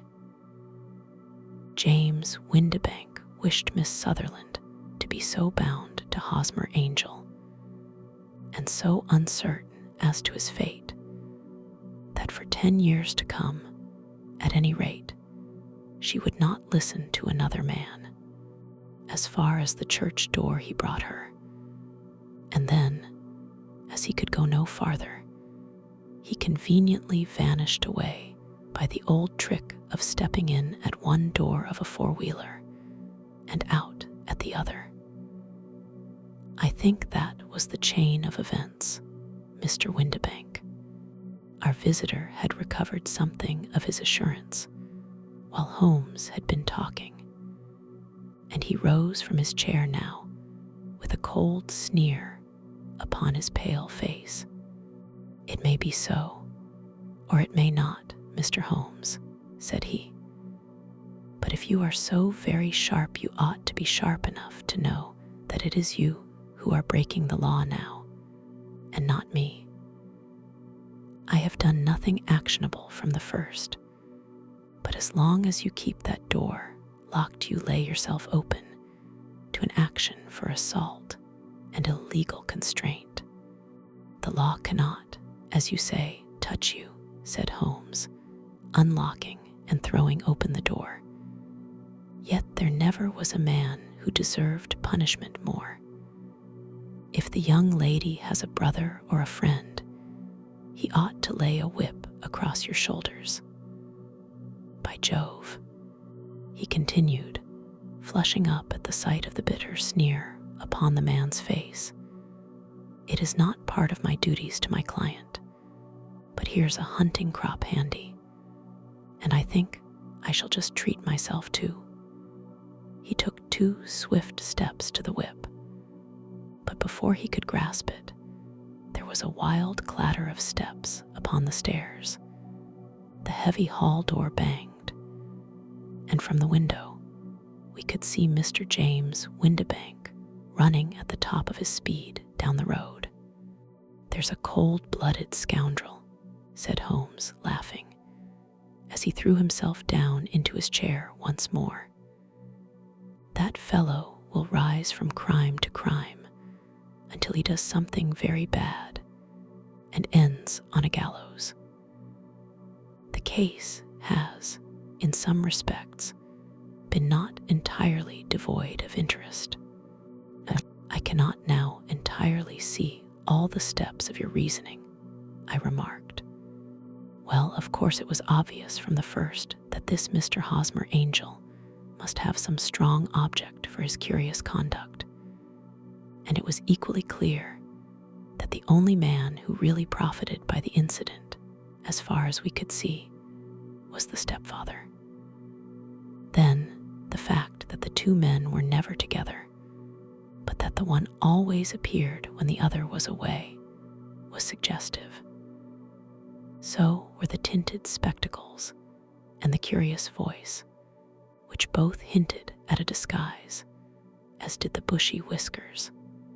My suspicions were all confirmed by his peculiar action in typewriting his signature, which, of course, inferred that his handwriting was so familiar to her that she would recognize even the smallest sample of it. You see, all these isolated facts, together with many minor ones, all pointed in the same direction. And how did you verify them? Having once spotted my man, it was easy to get corroboration. I knew the firm for which this man worked, having taken the printed description. I eliminated everything from it which could be the result of a disguise: the whiskers, the glasses, the voice, and I sent it to the firm with a request that they would inform me whether it answered to the description of any of their travelers. I had already noticed the peculiarities of the typewriter, and I wrote to the man himself at his business address, asking him if he would come here. As I expected, his reply was typewritten and revealed the same trivial but characteristic defects. The same post brought me a letter from Westhouse and Marbank of Fenchurch Street to say that the description tallied in every respect with that of their employé, James Windibank, voila tout. And Miss Sutherland, if I tell her, she will not believe me. You may remember the old Persian saying, "There is danger for him who taketh the tiger cub, and danger also for whoso snatches a delusion from a woman." There is as much sense in Hafiz as in Horace, and as much knowledge of the world. Another day, another mystery. Holmes and Watson are drawn into a quiet countryside murder with secrets hidden in plain sight. Let's continue with the Boscombe Valley mystery. We were seated at breakfast one morning, my wife and I, when the maid brought in a telegram. It was from Sherlock Holmes and ran in this way: "Have you a couple of days to spare? Have just been wired for from the west of England in connection with Boscombe Valley tragedy. Shall be glad if you will come with me. Air and scenery perfect. Leave Paddington by the 11:15. What do you say, dear?" said my wife, looking across at me. "Will you go? I really don't know what to say. I have a fairly long list at present. Oh, Anstruther would do your work for you. You have been looking a little pale lately. I think that the change would do you good, and you are always so interested in Mr. Sherlock Holmes' cases. I should be ungrateful if I were not, seeing what I gained through one of them," I answered. if I am to go, I must pack at once, for I have only half an hour. My experience of camp life in Afghanistan had at least had the effect of making me a prompt and ready traveler. My wants were few and simple, so that in less than the time stated, I was in a cab with my valise, rattling away to Paddington Station. Sherlock Holmes was packing up and down the platform, his tall, gaunt figure made even gaunter and taller by his long gray traveling cloak and close-fitting cloth cap. "It is really very good of you to come, Watson," said he. "It makes a considerable difference to me, having someone with me on whom I can thoroughly rely. Local aid is always either worthless or else biased. If you will keep the 2 corner seats, I shall get the tickets." We had the carriage to ourselves save for an immense litter of papers, which Holmes had brought with him. Among these, he rummaged and read, with intervals of note-taking and of meditation, until we were past reading.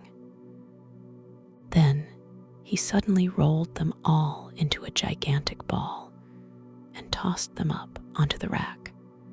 "Have you heard anything of the case?" he asked. "Not a word.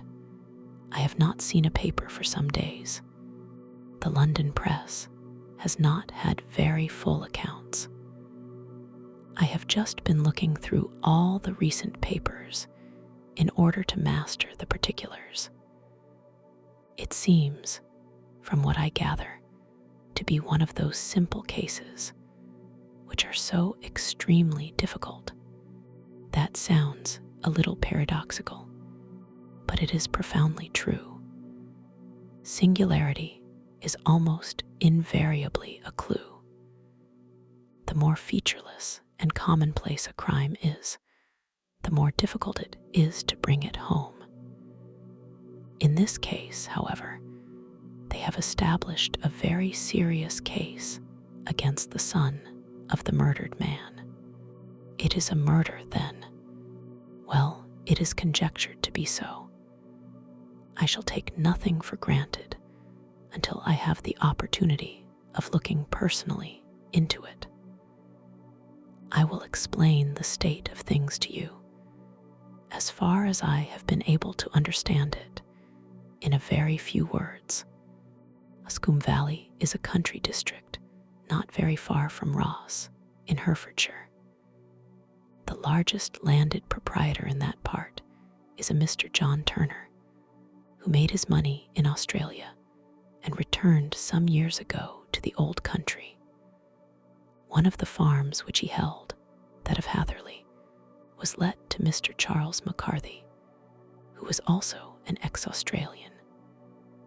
The men had known each other in the colonies, so that it was not unnatural that when they came to settle down, they should do so as near each other as possible.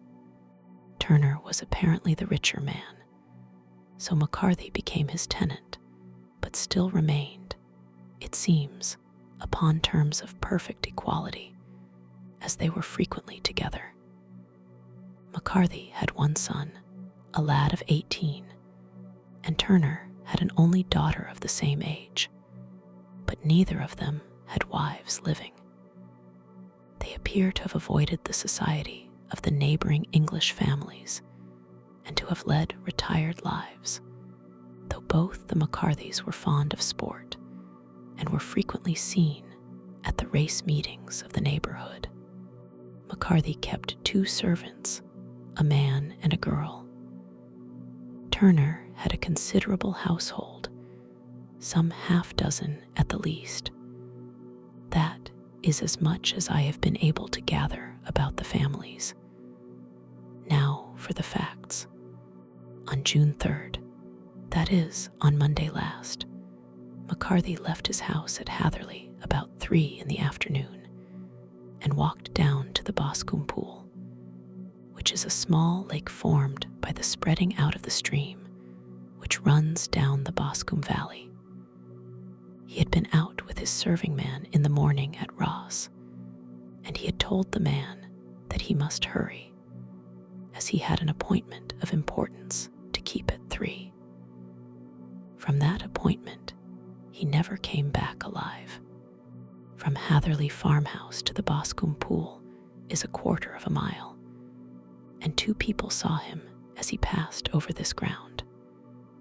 One was an old woman whose name is not mentioned, and the other was William Crowder, a gamekeeper in the employ of Mr. Turner. Both these witnesses depose that Mr. McCarthy was walking alone. The gamekeeper adds that within a few minutes of his seeing Mr. McCarthy pass, he had seen his son, Mr. James McCarthy, going the same way with a gun under his arm. To the best of his belief, the father was actually in sight at the time, and the son was following him. He thought no more of the matter until he heard in the evening of the tragedy that had occurred. The 2 McCarthys were seen after the time when William Crowder, the gamekeeper, lost sight of them. The Boscombe pool is thickly wooded round, with just a fringe of grass and of reeds round the edge. A girl of 14, Patience Moran, who is the daughter of the lodgekeeper of the Boscombe Valley estate, was in one of the woods picking flowers. She states that while she was there she saw, at the border of the wood and close by the lake, Mr. McCarthy and his son, and that they appeared to be having a violent quarrel. She heard Mr. McCarthy, the elder, using very strong language to his son, and she saw the latter raise up his hand as if to strike his father. She was so frightened by their violence that she ran away and told her mother, when she reached home, that she had left the 2 McCarthys quarreling near Boscombe pool, and that she was afraid that they were going to fight. She had hardly said the words when young Mr. McCarthy came running up to the lodge to say that he had found his father dead in the wood, and to ask for the help of the lodgekeeper. He was much excited, without either his gun or his hat, and his right hand and sleeve were observed to be stained with fresh blood. On following him, they found the dead body stretched out upon the grass beside the pool. The head had been beaten in by repeated blows of some heavy and blunt weapon. The injuries were such as might very well have been inflicted by the butt end of his son's gun, which was found lying on the grass within a few paces of the body. Under these circumstances, the young man was instantly arrested, and a verdict of willful murder having been returned at the inquest on Tuesday, he was on Wednesday brought before the magistrates at Ross, who have referred the case to the next assizes. Those are the main facts of the case as they came out before the coroner and the police court. I could hardly imagine a more damning case, I remarked. If ever circumstantial evidence pointed to a criminal, it does so here. Circumstantial evidence is a very tricky thing, answered Holmes thoughtfully. It may seem to point very straight to one thing, but if you shift your own point of view a little, you may find it pointing in an equally uncompromising manner to something entirely different. It must be confessed, however, that the case looks exceedingly grave against the young man, and it is very possible that he is indeed the culprit. There are several people in the neighborhood, however, and among them Miss Turner, the daughter of the neighboring landowner, who believe in his innocence, and who have retained Lestrade, whom you may recollect in connection with the study in Scarlet, to work out the case in his interest. Lestrade, being rather puzzled, has referred the case to me, and hence it is that two middle-aged gentlemen are flying westward at 50 miles an hour instead of quietly digesting their breakfasts at home. I am afraid, said I, that the facts are so obvious that you will find little credit to be gained out of this case. There is nothing more deceptive than an obvious fact, he answered, laughing. Besides, we may chance to hit upon some other obvious facts, which may have been by no means obvious to Mr. Lestrade. You know me too well to think that I am boasting when I say that I shall either confirm or destroy his theory by means which he is quite incapable of employing, or even of understanding. To take the first example to hand, I very clearly perceive that in your bedroom the window is upon the right-hand side, and yet I question whether Mr. Lestrade would have noted even so self-evident a thing as that. How on earth? My dear fellow, I know you well. I know the military neatness which characterizes you. You shave every morning, and in this season you shave by the sunlight. But since your shaving is less and less complete as we get farther back on the left side, until it becomes positively slovenly as we get round the angle of the jaw, it is surely very clear that that side is less illuminated than the other. I could not imagine a man of your habits looking at himself in an equal light and being satisfied with such a result. I only quote this as a trivial example of observation and inference. Therein lies my métier, and it is just possible that it may be of some service in the investigation which lies before us. There are one or two minor points which were brought out in the inquest, and which are worth considering. What are they? It appears that his arrest did not take place at once, but after the return to Hatherley Farm. On the inspector of constabulary informing him that he was a prisoner, he remarked that he was not surprised to hear it, and that it was no more than his deserts. This observation of his had the natural effect of removing any traces of doubt which might have remained in the minds of the coroner's jury. It was a confession, I ejaculated. No, for it was followed by a protestation of innocence, coming on the top of such a damning series of events. It was at least a most suspicious remark. On the contrary, said Holmes, it is the brightest rift which I can at present see in the clouds. However innocent he might be, he could not be such an absolute imbecile as not to see that the circumstances were very black against him. Had he appeared surprised at his own arrest, or feigned indignation at it, I should have looked upon it as highly suspicious, because such surprise or anger would not be natural under the circumstances, and yet might appear to be the best policy to a scheming man. His frank acceptance of the situation marks him as either an innocent man, or else as a man of considerable self-restraint and firmness. As to his remark about his deserts, it was also not unnatural if you consider that he stood beside the dead body of his father, and that there is no doubt that he had that very day so far forgotten his filial duty as to bandy words with him, and even according to the little girl whose evidence is so important, to raise his hand as if to strike him. The self-reproach and contrition which are displayed in his remark appear to me to be the signs of a healthy mind rather than of a guilty one. I shook my head.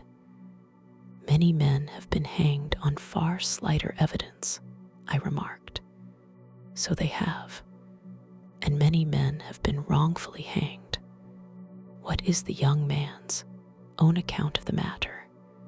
It is, I am afraid, not very encouraging to his supporters, though there are 1 or 2 points in it which are suggestive. You will find it here, and may read it for yourself. He picked out from his bundle a copy of the local Herefordshire paper, and having turned down the sheet, he pointed out the paragraph in which the unfortunate young man had given his own statement of what had occurred. I settled myself down in the corner of the carriage and read it very carefully. It ran in this way: Mr. James McCarthy, the only son of the deceased, was then called and gave evidence as follows. I had been away from home for 3 days at Bristol, and had only just returned upon the morning of last Monday, the 3rd. My father was absent from home at the time of my arrival, and I was informed by the maid that he had driven over to Ross with John Cobb, the groom.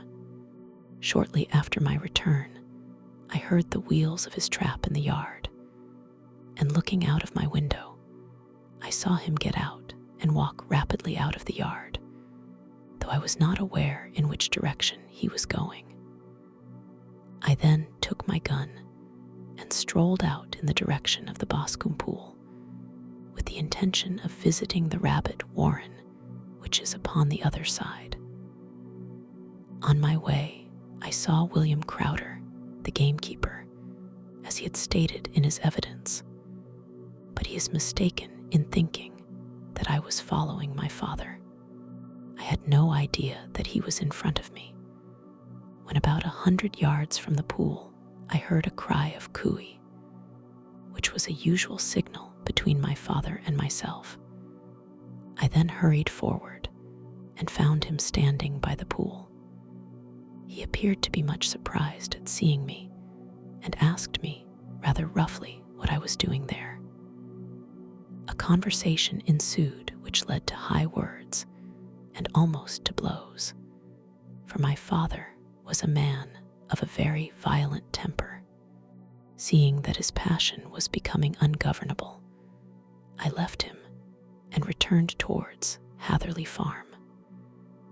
I had not gone more than 150 yards, however, when I heard a hideous outcry behind me, which caused me to run back again. I found my father expiring upon the ground, with his head terribly injured. I dropped my gun and held him in my arms, but he almost instantly expired. I knelt beside him for some minutes, and then made my way to Mr. Turner's lodgekeeper, his house being the nearest, to ask for assistance. I saw no one near my father when I returned, and I have no idea how he came by his injuries. He was not a popular man, being somewhat cold and forbidding in his manners, but he had, as far as I know, no active enemies. I know nothing further of the matter. The coroner: did your father make any statement to you before he died? Witness: he mumbled a few words, but I could only catch some allusion to a rat. The coroner: what did you understand by that? Witness: it conveyed no meaning to me. I thought that he was delirious. The coroner: what was the point upon which you and your father had this final quarrel? Witness: I should prefer not to answer. The coroner. I am afraid that I must press it. Witness. It is really impossible for me to tell you. I can assure you that it has nothing to do with the sad tragedy which followed. The coroner. That is for the court to decide. I need not point out to you that your refusal to answer will prejudice your case considerably in any future proceedings which may arise. Witness, I must still refuse. The coroner. I understand that the cry of cooey was a common signal between you and your father. Witness, it was. The coroner. How was it then that he uttered it before he saw you, and before he even knew that you had returned from Bristol? Witness, with considerable confusion. I do not know. A juryman. Did you see nothing which aroused your suspicions when you returned on hearing the cry and found your father fatally injured? Witness, nothing definite. The coroner. What do you mean? Witness, I was so disturbed and excited as I rushed out into the open that I could think of nothing except of my father. Yet I have a vague impression that as I ran forward something lay upon the ground to the left of me. It seemed to me to be something gray in color, a coat of some sort, or a plaid perhaps. When I rose from my father, I looked round for it, but it was gone. Do you mean that it disappeared before you went for help? Yes, it was gone. You cannot say what it was. No, I had a feeling something was there. How far from the body? 12 yards or so. And how far from the edge of the wood? About the same. Then, if it was removed, it was while you were within 12 yards of it. Yes, but with my back towards it. This concluded the examination of the witness. I see, said I as I glanced down the column, that the coroner in his concluding remarks was rather severe upon young McCarthy. He calls attention, and with reason, to the discrepancy about his father having signaled to him before seeing him, also to his refusal to give details of his conversation with his father, and his singular account of his father's dying words. They are all, as he remarks, very much against the sun. Holmes laughed softly to himself and stretched himself out upon the cushioned seat. Both you and the coroner have been at some pains, said he, to single out the very strongest points in the young man's favor. Don't you see that you alternately give him credit for having too much imagination and too little? Too little, if he could not invent a cause of quarrel which would give him the sympathy of the jury. Too much, if he evolved from his own inner consciousness anything so outré as a dying reference to a rat, and the incident of the vanishing cloth.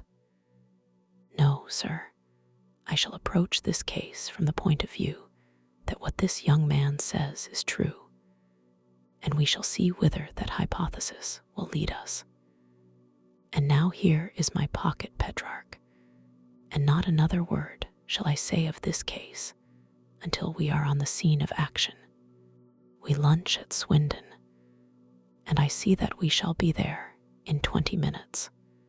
It was nearly 4 o'clock when we at last, after passing through the beautiful Stroud Valley and over the broad gleaming Severn, found ourselves at the pretty little country town of Ross. A lean, ferret-like man, furtive and sly-looking, was waiting for us upon the platform. in spite of the light brown dust coat and leather leggings, which he wore in deference to his rustic surroundings. I had no difficulty in recognizing Lestrade of Scotland Yard.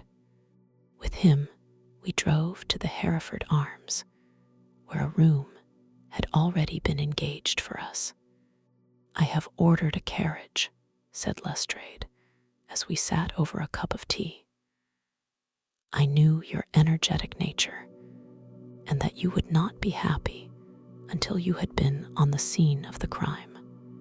"It was very nice and complimentary of you," Holmes answered. "It is entirely a question of barometric pressure." Lestrade looked startled. "I do not quite follow," he said. "How is the glass?" 29, I see. No wind and not a cloud in the sky.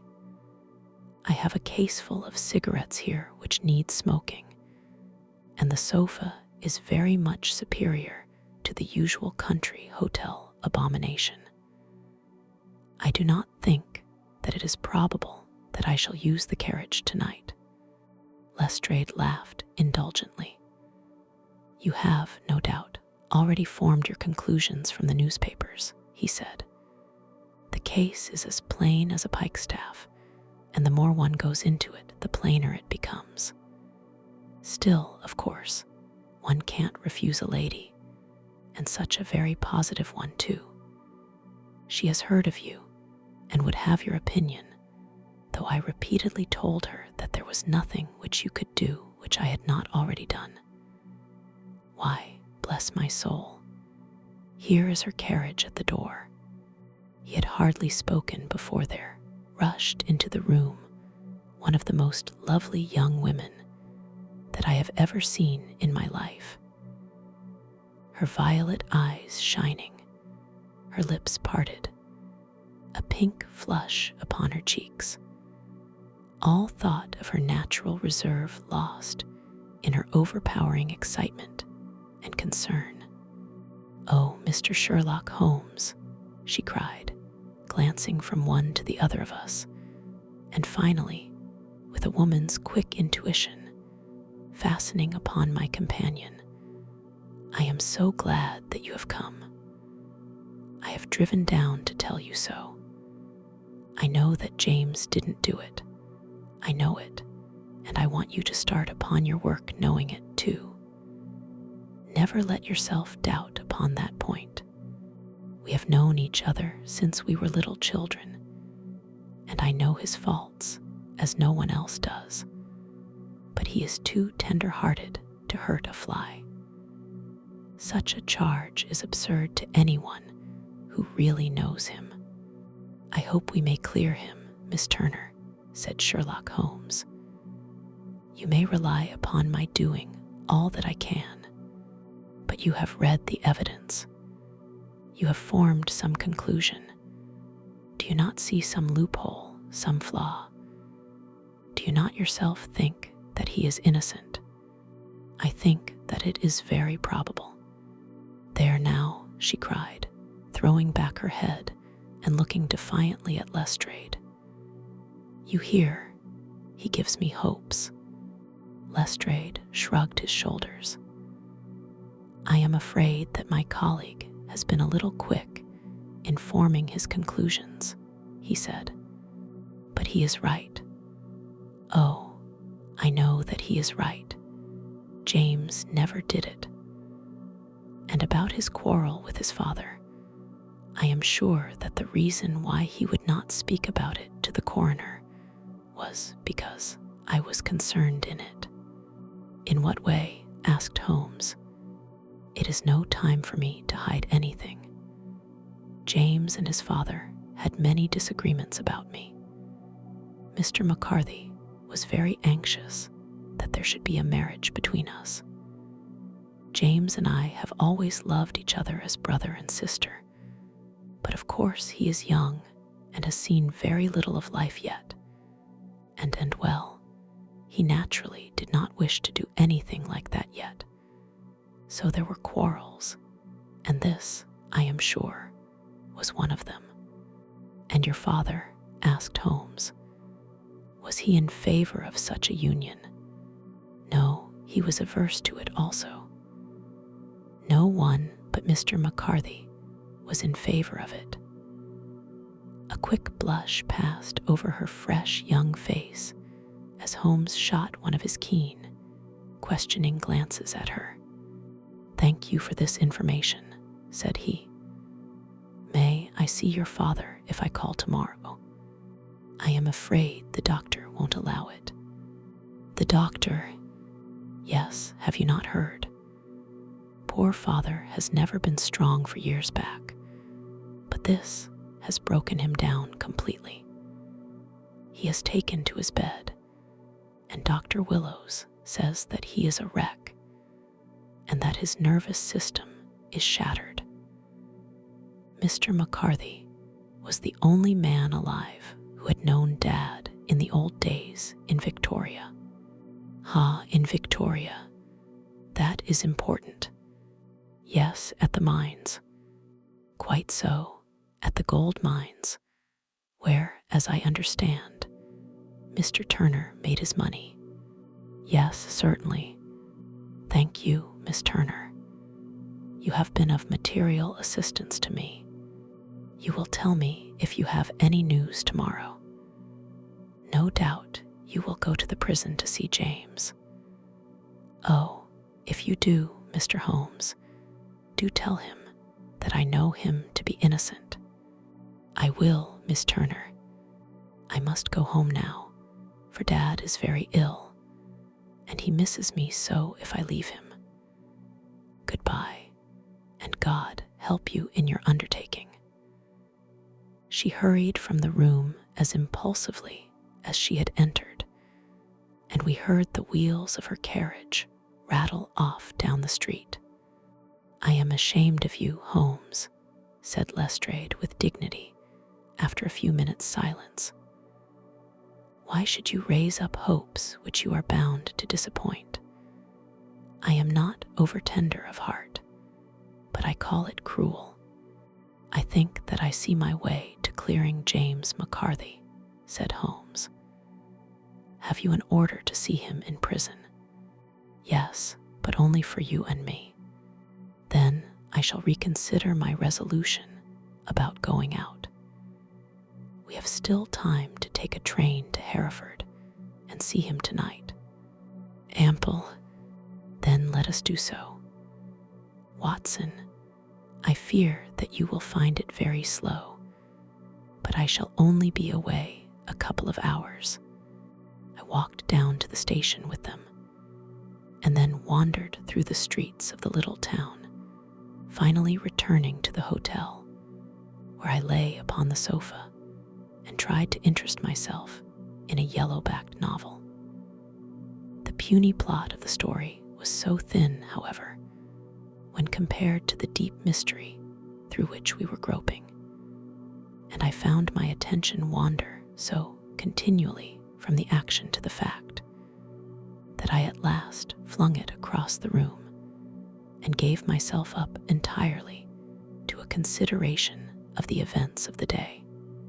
Supposing that this unhappy young man's story were absolutely true, then what hellish thing, what absolutely unforeseen and extraordinary calamity could have occurred between the time when he parted from his father and the moment when, drawn back by his screams, he rushed into the glade?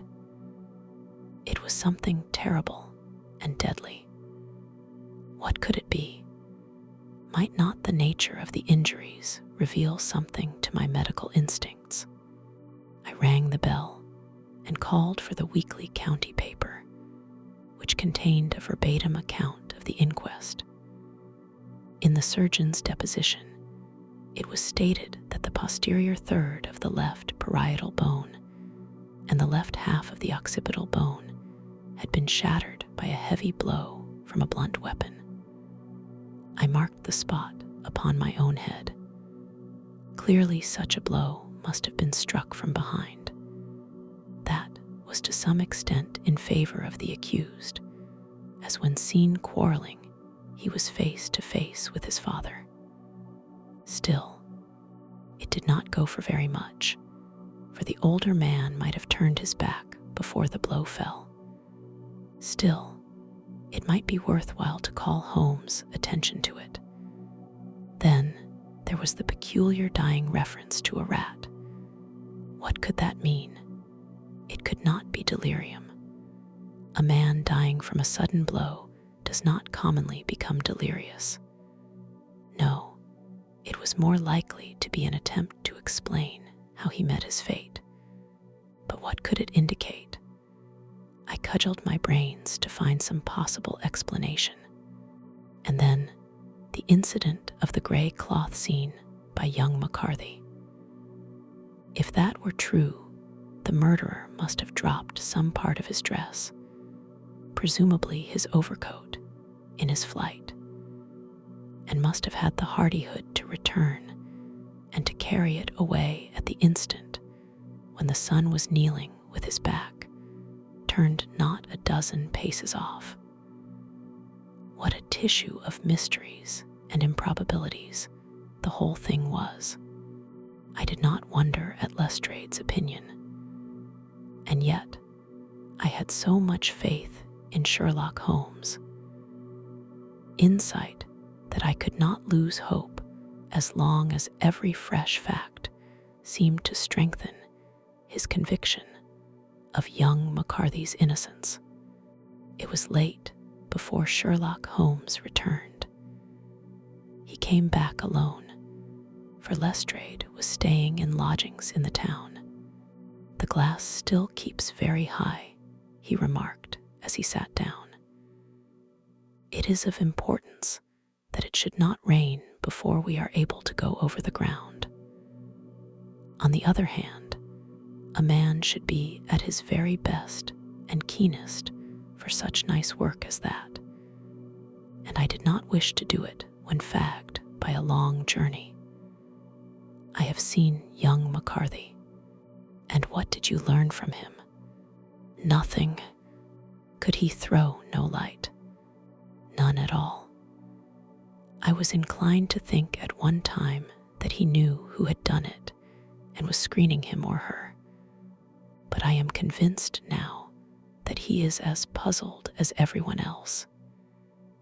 He is not a very quick-witted youth, though comely to look at, and I should think sound at heart. I cannot admire his taste," I remarked.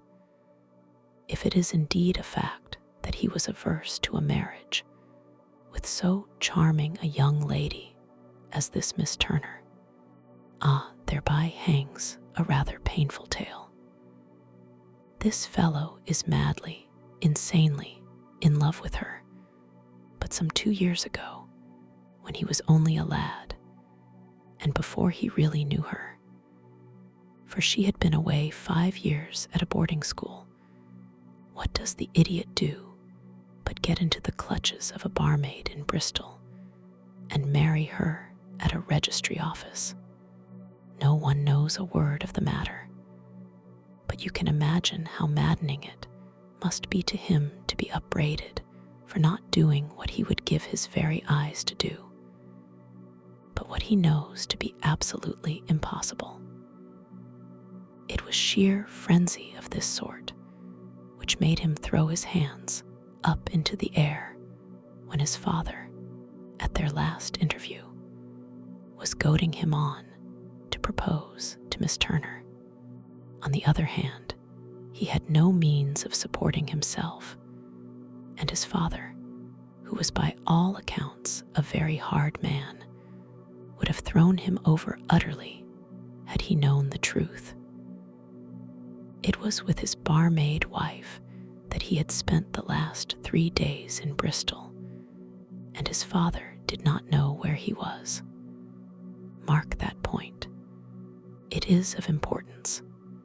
Good has come out of evil, however, for the barmaid, finding from the papers that he is in serious trouble and likely to be hanged, has thrown him over utterly, and has written to him to say that she has a husband already in the Bermuda dockyard, so that there is really no tie between them. I think that that bit of news has consoled young McCarthy for all that he has suffered. But if he is innocent, who has done it?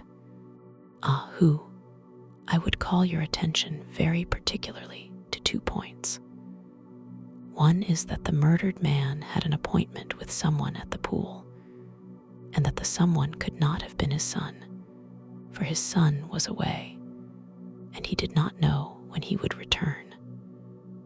The second is that the murdered man was heard to cry "Cooey" before he knew that his son had returned. Those are the crucial points upon which the case depends. And now let us talk about George Meredith, if you please, and we shall leave all minor matters until tomorrow. There was no rain, as Holmes had foretold, and the morning broke bright and cloudless. At 9 o'clock Lestrade called for us with the carriage, and we set off for Hatherley Farm and the Boscombe pool. "There is serious news this morning," Lestrade observed. "It is said that Mr. Turner of the Hall is so ill that his life is despaired of. An elderly man, I presume," said Holmes. "About 60, but his constitution has been shattered by his life abroad, and he has been in failing health for some time. This business has had a very bad effect upon him.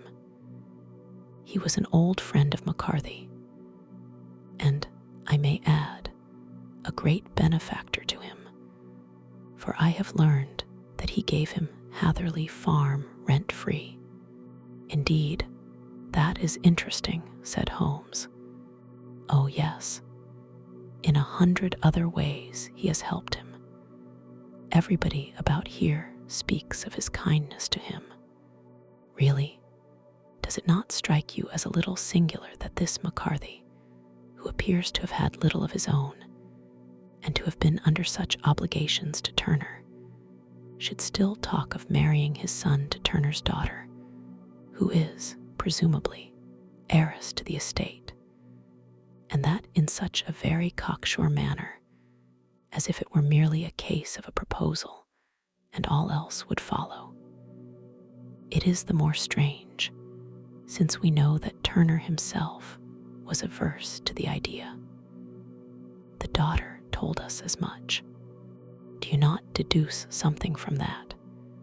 We have got to the deductions, and the inferences," said Lestrade, winking at me. "I find it hard enough to tackle facts, Holmes, without flying away after theories and fancies." "You are right," said Holmes demurely. "You do find it very hard to tackle the facts. Anyhow, I have grasped one fact which you seem to find it difficult to get hold of," replied Lestrade with some warmth, "and that is that McCarthy Sr. met his death from McCarthy Jr., and that all theories to the contrary are the merest moonshine." "Well, moonshine is a brighter thing than fog," said Holmes, laughing. "But I am very much mistaken if this is not Hatherley Farm upon the left. Yes, that is it. It was a widespread, comfortable-looking building, 2-storied, slate-roofed, with great yellow blotches of lichen upon the gray walls. The drawn blinds and the smokeless chimneys, however, gave it a stricken look, as though the weight of this horror still lay heavy upon it. We called at the door, when the maid, at Holmes' request, showed us the boots which her master wore at the time of his death, and also a pair of the son, though not the pair which he had then had, having measured these very carefully from 7 or 8 different points. Holmes desired to be led to the courtyard, from which we all followed the winding track which led to Boscombe pool. Sherlock Holmes was transformed when he was hot upon such a scent as this. Men who had only known the quiet thinker and logician of Baker Street would have failed to recognize him. His face flushed and darkened. His brows were drawn into two hard black lines, while his eyes shone out from beneath them with a steely glitter. His face was bent downward, his shoulders bowed, his lips compressed, and the veins stood out like whipcord in his long, sinewy neck. His nostrils seemed to dilate with a purely animal lust for the chase, and his mind was so absolutely concentrated upon the matter before him that a question or remark fell unheeded upon his ears, or at the most only provoked a quick, impatient snarl in reply. Swiftly and silently, he made his way along the track which ran through the meadows, and so by way of the woods to the Boscombe pool. It was damp, marshy ground, as is all that district, and there were marks of many feet, both upon the path and amid the short grass which bounded it on either side. Sometimes Holmes would hurry on, sometimes stop dead, and once he made quite a little detour into the meadow. Lestrade and I walked behind him, the detective indifferent and contemptuous, while I watched my friend with the interest which sprang from the conviction that every one of his actions was directed towards a definite end. The Boscombe pool, which is a little reed-girt sheet of water some 50 yards across, is situated at the boundary between the Hatherley farm and the private park of the wealthy Mr. Turner. Above the woods, which lined it upon the farther side, we could see the red, jutting pinnacles which marked the site of the rich landowner's dwelling. On the Hatherley side of the pool, the woods grew very thick, and there was a narrow belt of sodden grass 20 paces across between the edge of the trees and the reeds which lined the lake. Lestrade showed us the exact spot at which the body had been found, and indeed, so moist was the ground that I could plainly see the traces which had been left by the fall of the stricken man. To Holmes, as I could see by his eager face and peering eyes, very many other things were to be read upon the trampled grass. He ran round, like a dog who is picking up a scent, and then turned upon my companion. "What did you go into the pool for?" he asked. "I fished about with a rake. I thought there might be some weapon or other trace, but how on earth? Oh, tut, tut, I have no time. That left foot of yours with its inward twist is all over the place. A mole could trace it, and there it vanishes among the reeds. Oh, how simple it would all have been had I been here before they came like a herd of buffalo and wallowed all over it. Here is where the party with the lodgekeeper came, and they have covered all tracks for 6 or 8 feet round the body. But here are 3 separate tracks of the same feet." He drew out a lens and lay down upon his waterproof to have a better view, talking all the time rather to himself than to us.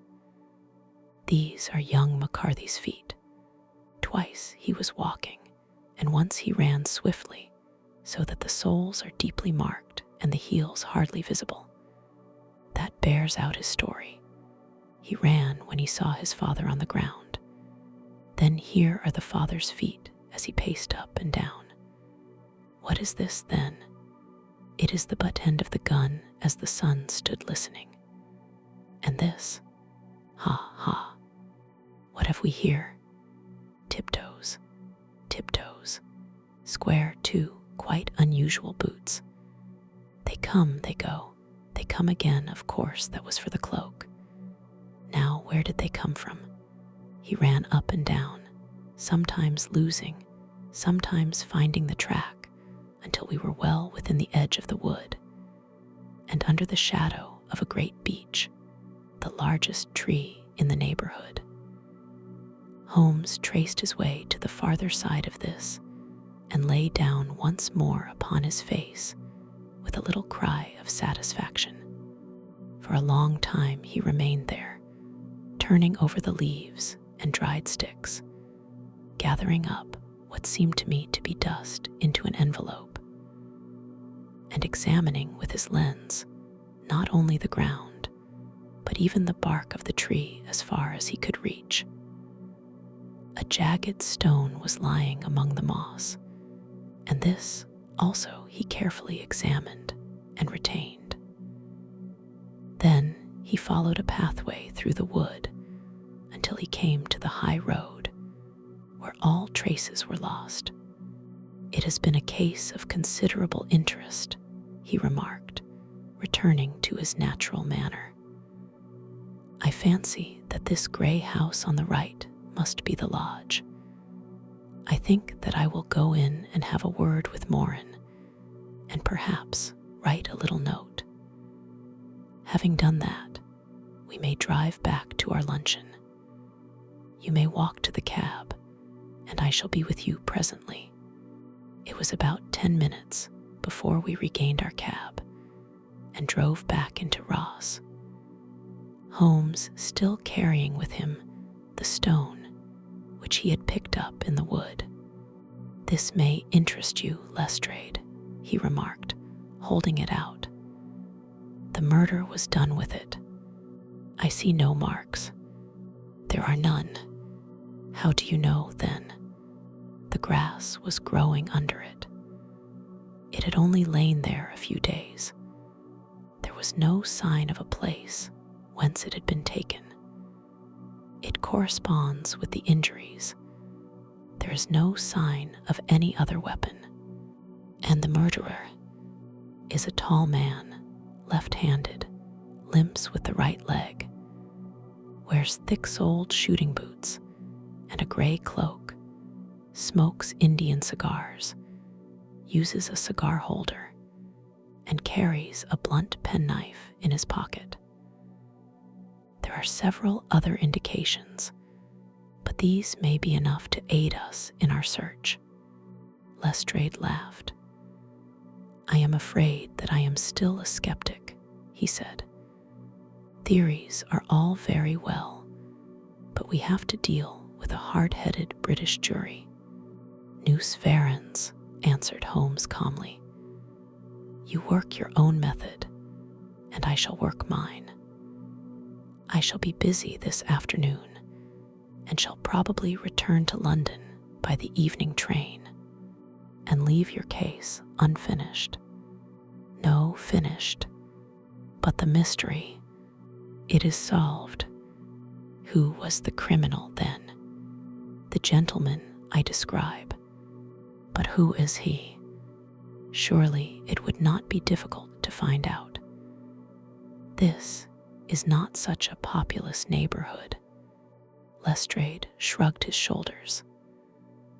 "I am a practical man," he said, "and I really cannot undertake to go about the country looking for a left-handed gentleman with a game leg. I should become the laughingstock of Scotland Yard." "All right," said Holmes quietly. "I have given you the chance. Here are your lodgings. Goodbye. I shall drop you a line before I leave." Having left Lestrade at his rooms, we drove to our hotel, where we found lunch upon the table. Holmes was silent and buried in thought, with a pained expression upon his face, as one who finds himself in a perplexing position. "Look here, Watson," he said when the cloth was cleared. "Just sit down in this chair and let me preach to you for a little." I don't know quite what to do, and I should value your advice. Light a cigar and let me expound. Pray do so. Well now, in considering this case, there are 2 points about young McCarthy's narrative which struck us both instantly, although they impressed me in his favor and you against him. One was the fact that his father should, according to his account, cry cooey before seeing him. The other was his singular dying reference to a rat. He mumbled several words, you understand, but that was all that caught the son's ear. Now, from this double point, our research must commence, and we will begin it by presuming that what the lad says is absolutely true. What of this cooey, then? Well, obviously it could not have been meant for the son. The son, as far as he knew, was in Bristol. It was mere chance that he was within earshot. The cooey was meant to attract the attention of whoever it was that he had the appointment with.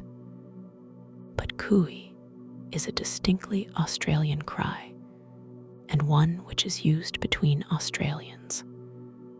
There is a strong presumption that the person whom McCarthy expected to meet him at Boscombe Pool was someone who had been in Australia. What of the rat, then? Sherlock Holmes took a folded paper from his pocket and flattened it out on the table. This is a map of the colony of Victoria, he said. I wired to Bristol for it last night. He put his hand over part of the map. What do you read? ARAT, I read. And now he raised his hand. BALLARAT. Quite so. That was the word the man uttered, and of which his son only caught the last 2 syllables. He was trying to utter the name of his murderer. So and so of Ballarat. It is wonderful, I exclaimed. It is obvious. And now, you see, I had narrowed the field down considerably. The possession of a gray garment was a third point, which, granting the son's statement to be correct, was a certainty. We have come now out of mere vagueness to the definite conception of an Australian from Ballarat with a grey cloak. Certainly, and one who was at home in the district, for the pool can only be approached by the farm or by the estate, where strangers could hardly wander. Quite so. Then comes our expedition of today. By an examination of the ground, I gained the trifling details which I gave to that imbecile Lestrade as to the personality of the criminal. But how did you gain them? You know my method.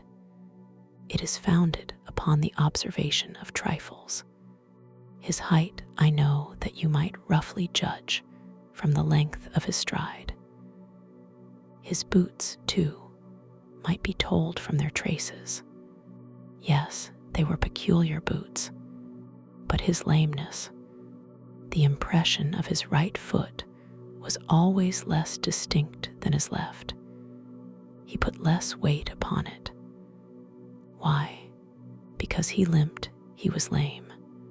But his left-handedness, you were yourself struck by the nature of the injury as recorded by the surgeon at the inquest. The blow was struck from immediately behind, and yet was upon the left side. Now, how can that be unless it were by a left-handed man? He had stood behind that tree during the interview between the father and son. He had even smoked there. I found the ash of a cigar, which my special knowledge of tobacco ashes enables me to pronounce as an Indian cigar. I have, as you know, devoted some attention to this, and written a little monograph on the ashes of 140 different varieties of pipe, cigar, and cigarette tobacco. Having found the ash, I then looked round and discovered the stump among the moss where he had tossed it. It was an Indian cigar of the variety which are rolled in Rotterdam, and the cigar holder, I could see that the end had not been in his mouth. Therefore he used a holder. The tip had been cut off, not bitten off, but the cut was not a clean one, so I deduced a blunt penknife. "Holmes," I said, "you have drawn a net round this man from which he cannot escape, and you have saved an innocent human life as truly as if you had cut the cord which was hanging him. I see the direction in which all this points. The culprit is Mr. John Turner," cried the hotel waiter, opening the door of our sitting room and ushering in a visitor. The man who entered was a strange and impressive figure. His slow, limping step and bowed shoulders gave the appearance of decrepitude, and yet his hard, deep-lined, craggy features and his enormous limbs showed that he was possessed of unusual strength of body and of character. His tangled beard, grizzled hair, and outstanding, drooping eyebrows combined to give an air of dignity and power to his appearance, but his face was of an ashen white, while his lips and the corners of his nostrils were tinged with a shade of blue. It was clear to me at a glance that he was in the grip of some deadly and chronic disease. "Pray sit down on the sofa," said Holmes gently. "You had my note." "Yes, the lodgekeeper brought it up. You said that you wished to see me here to avoid scandal. I thought people would talk if I went to the hall. And why did you wish to see me?" He looked across at my companion with despair in his weary eyes, as though his question was already answered. "Yes," said Holmes, answering the look rather than the words. "It is so. I know all about McCarthy." The old man sank his face in his hands. "God help me," he cried. "But I would not have let the young man come to harm. I give you my word that I would have spoken out if it went against him at the assizes."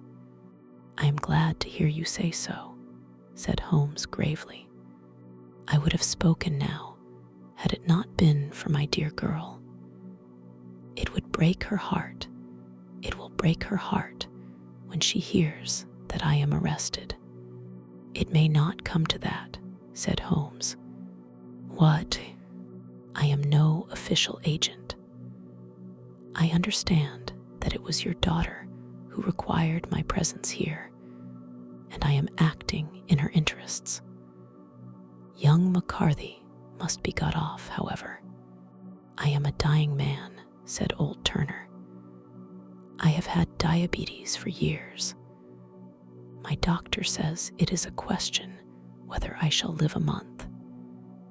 Yet I would rather die under my own roof than in a jail."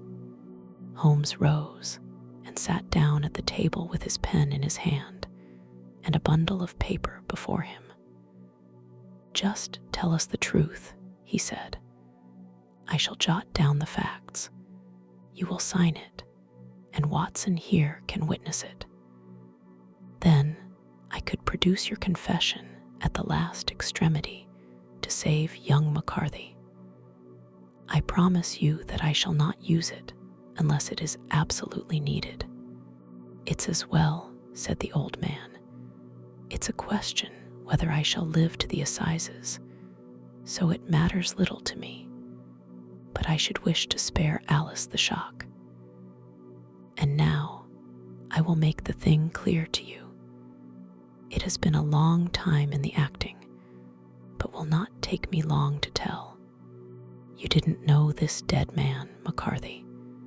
He was a devil incarnate. I tell you that. God keep you out of the clutches of such a man as he. His grip has been upon me these 20 years, and he has blasted my life. I'll tell you first how I came to be in his power. It was in the early 60s at the diggings. I was a young chap then, hot-blooded and reckless, ready to turn my hand at anything. I got among bad companions, took to drink, had no luck with my claim, took to the bush, and in a word became what you would call over here a highway robber. There were 6 of us, and we had a wild, free life of it, sticking up a station from time to time, or stopping the wagons on the road to the diggings.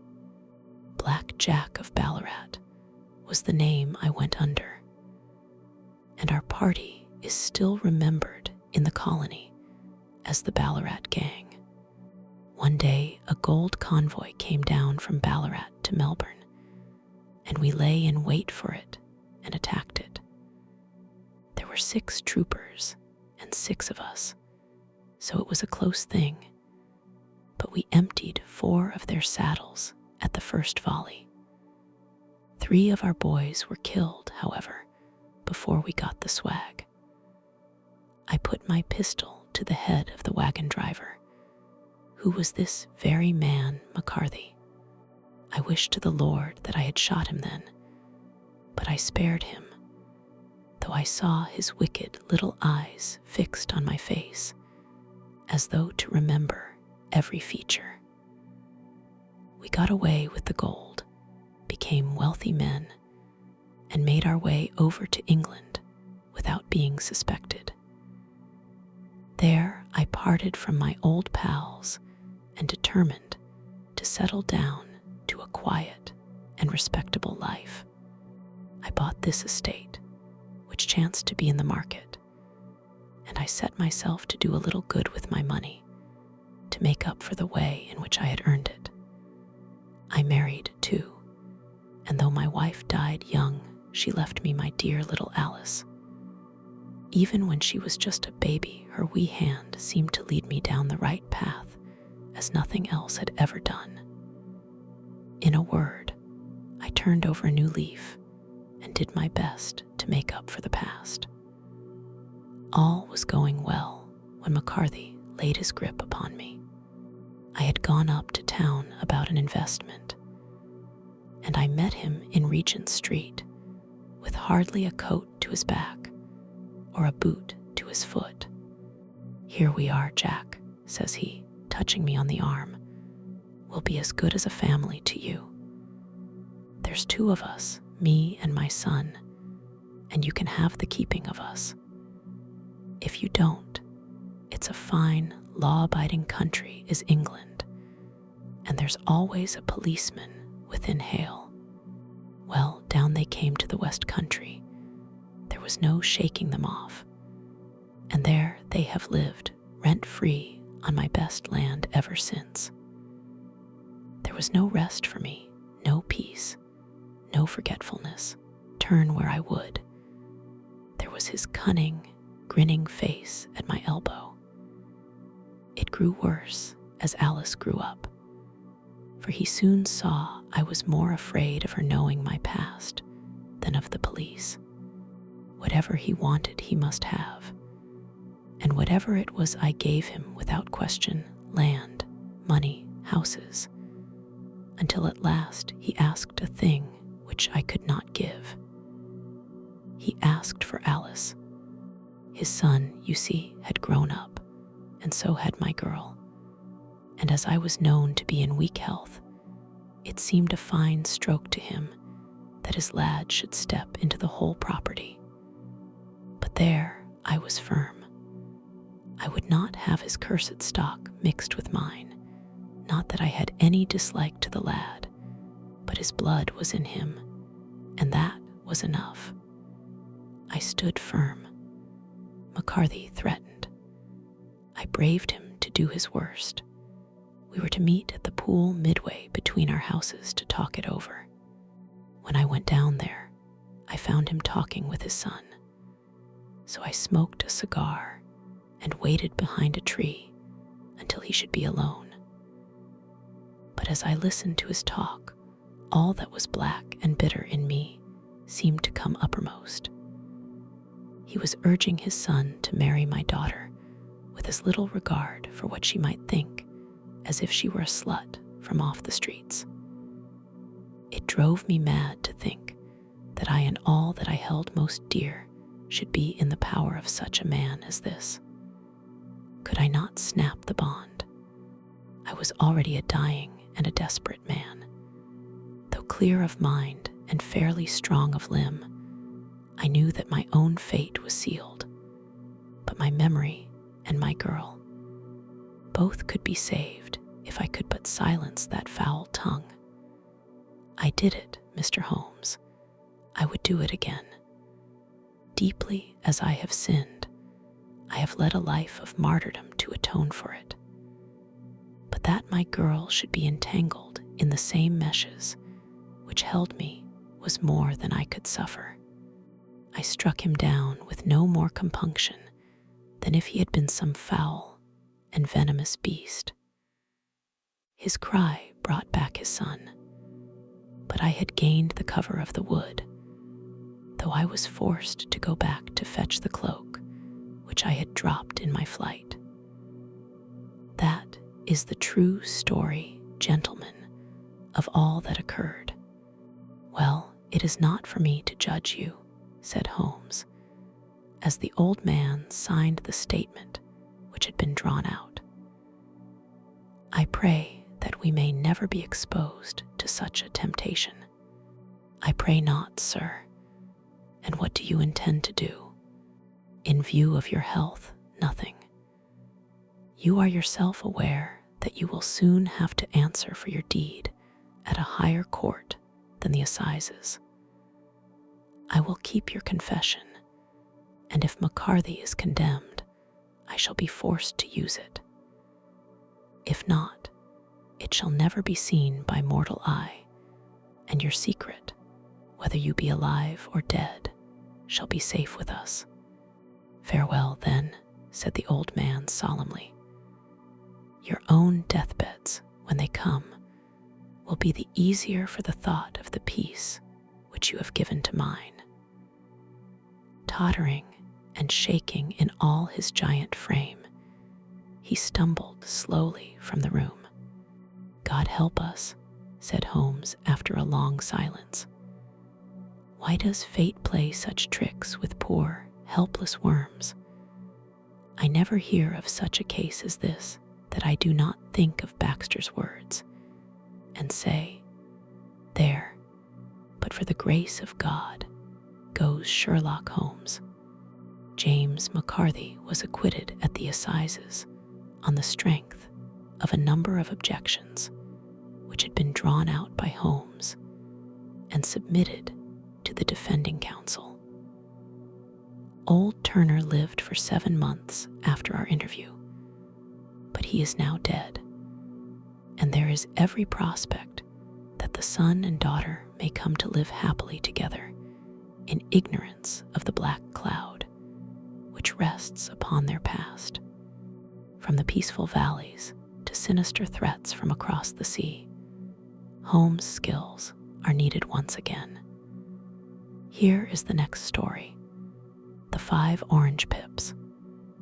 When I glance over my notes and records of the Sherlock Holmes cases between the years 82 and 90, I am faced by so many which present strange and interesting features that it is no easy matter to know which to choose and which to leave. However, have already gained publicity through the papers, and others have not offered a field for those peculiar qualities which my friend possessed in so high a degree, and which it is the object of these papers to illustrate. Some, too, have baffled his analytical skill, and would be, as narratives, beginnings without an ending, while others have been but partially cleared up and have their explanations founded rather upon conjecture and surmise than on that absolute logical proof which was so dear to him. There is, however, one of these last which was so remarkable in its details and so startling in its results that I am tempted to give some account of it, in spite of the fact that there are points in connection with it which never have been, and probably never will be, entirely cleared up. The year 87 furnished us with a long series of cases of greater or less interest, of which I retain the records. Among my headings under this one 12 months, I find an account of the adventure of the Paradol Chamber, of the Amateur Mendicant Society, who held a luxurious club in the lower vault of a furniture warehouse, of the facts connected with the loss of the British bark Sophie Anderson, of the singular adventures of the Grice Pattersons in the island of Uffa, and finally of the Camberwell poisoning case. In the latter, as may be remembered, Sherlock Holmes was able, by winding up the dead man's watch, to prove that it had been wound up 2 hours before, and that therefore the deceased had gone to bed within that time, a deduction which was of the greatest importance in clearing up the case. All these I may sketch out at some future date, but none of them present such singular features as the strange train of circumstances I have now taken up my pen to describe. It was in the latter days of September, and the equinoctial gales had set in with exceptional violence. All day the wind had screamed, and the rain had beaten against the windows, so that even here in the heart of great, handmade London, we were forced to raise our minds for the instant from the routine of life, and to recognize the presence of those great elemental forces which shriek at mankind through the bars of his civilization, like untamed beasts in a cage. As evening drew in, the storm grew higher and louder, and the wind cried and sobbed like a child in the chimney. Sherlock Holmes sat moodily at one side of the fireplace, cross-indexing his records of crime, while I at the other was deep in one of Clark Russell's fine sea stories, until the howl of the gale from without seemed to blend with the text, and the splash of the rain to lengthen out into the long swash of the sea waves. My wife was on a visit to her mother, and for a few days I was a dweller once more in my old quarters at Baker Street. "Why," said I, glancing up at my companion, "that was surely the bell. Who could come tonight? Some friend of yours, perhaps." "Except yourself, I have none," he answered. "I do not encourage visitors." "A client, then?" "If so, it is a serious case.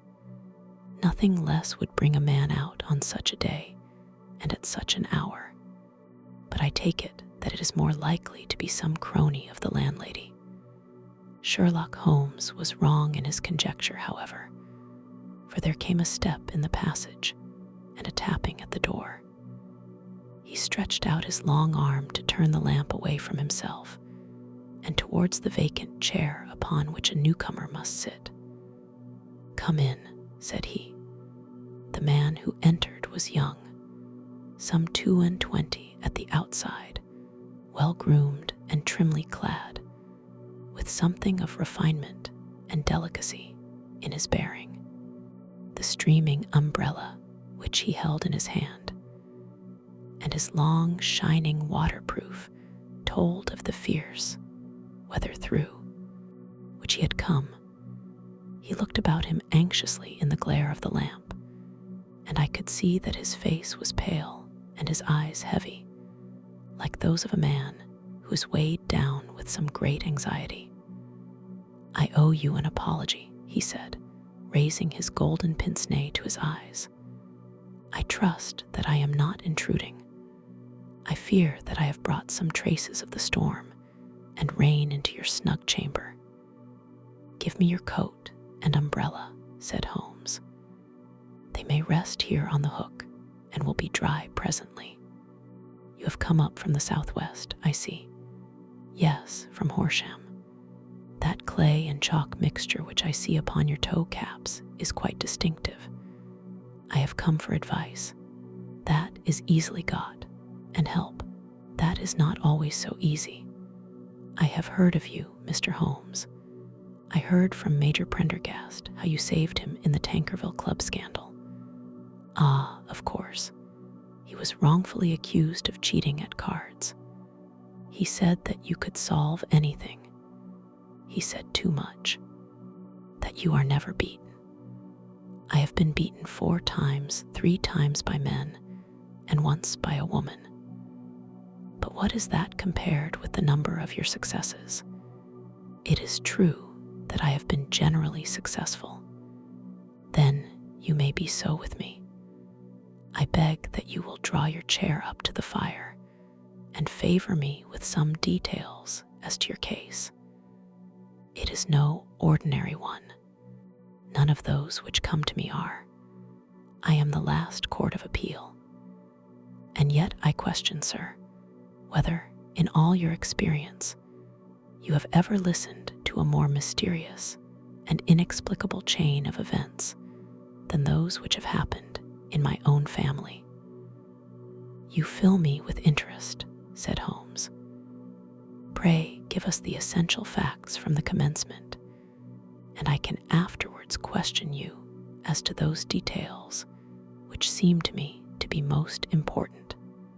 The young man pulled his chair up and pushed his wet feet out towards the blaze. "My name," said he, "is John Openshaw, but my own affairs have, as far as I can understand, little to do with this awful business. It is a hereditary matter, so in order to give you an idea of the facts, I must go back to the commencement of the affair. You must know that my grandfather had 2 sons, my uncle Elias and my father Joseph. My father had a small factory at Coventry, which he enlarged at the time of the invention of bicycling. He was a patentee of the Openshaw unbreakable tire, and his business met with such success that he was able to sell it and to retire upon a handsome competence. My uncle Elias emigrated to America when he was a young man and became a planter in Florida, where he was reported to have done very well. At the time of the war, he fought in Jackson's army, and afterwards under Hood, where he rose to be a colonel. When Lee laid down his arms, my uncle returned to his plantation, where he remained for 3 or 4 years.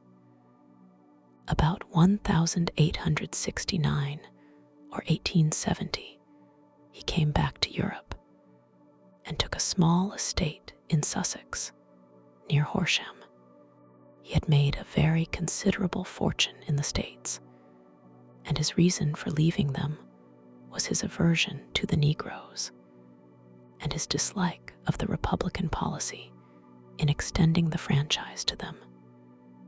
He was a singular man, fierce and quick-tempered, very foul-mouthed when he was angry, and of a most retiring disposition. During all the years that he lived at Horsham, I doubt if ever he set foot in the town. He had a garden and 2 or 3 fields round his house, and there he would take his exercise, though very often for weeks on end he would never leave his room. He drank a great deal of brandy and smoked very heavily, but he would see no society and did not want any friends, not even his own brother. He didn't mind me. In fact, he took a fancy to me, for at the time when he saw me first, I was a youngster of 12 or so. This would be in the year 1878, after he had been 8 or 9 years in England. He begged my father to let me live with him, and he was very kind to me in his way.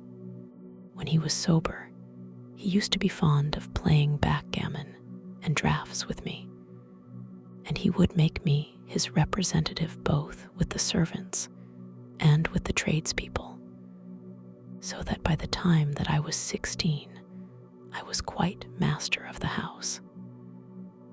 I kept all the keys and could go where I liked and do what I liked, so long as I did not disturb him in his privacy. There was one singular exception, however, for he had a single room, a lumber room up among the attics, which was invariably locked, and which he would never permit either me or anyone else to enter. With a boy's curiosity, I have peeped through the keyhole, but I was never able to see more than such a collection of old trunks and bundles as would be expected in such a room. One day, it was in March 1883, a letter with a foreign stamp lay upon the table in front of the colonel's plate. It was not a common thing for him to receive letters, for his bills were all paid in ready money, and he had no friends of any sort. "From India," said he as he took it up, Pondicherry postmark. "What can this be?" Opening it hurriedly, out there jumped 5 little dried orange pips, which pattered down upon his plate. I began to laugh at this, but the laugh was struck from my lips at the sight of his face. His lip had fallen, his eyes were protruding, his skin the color of putty, and he glared at the envelope which he still held in his trembling hand.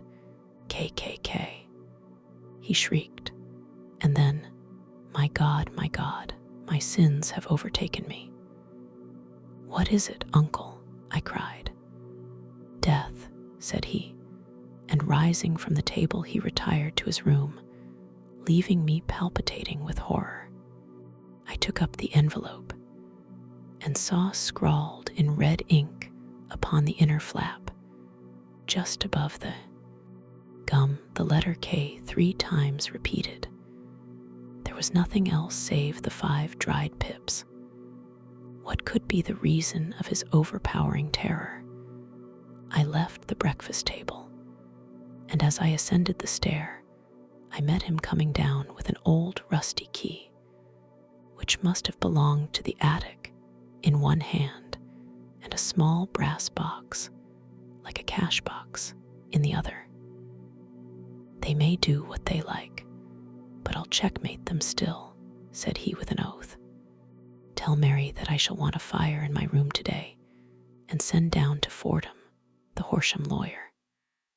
I did as he ordered, and when the lawyer arrived, I was asked to step up to the room. The fire was burning brightly, and in the grate there was a mass of black, fluffy ashes, as of burned paper, while the brass box stood open and empty beside it. As I glanced at the box, I noticed, with a start, that upon the lid was printed the treble K which I had read in the morning upon the envelope. "I wish you, John," said my uncle, "to witness my will.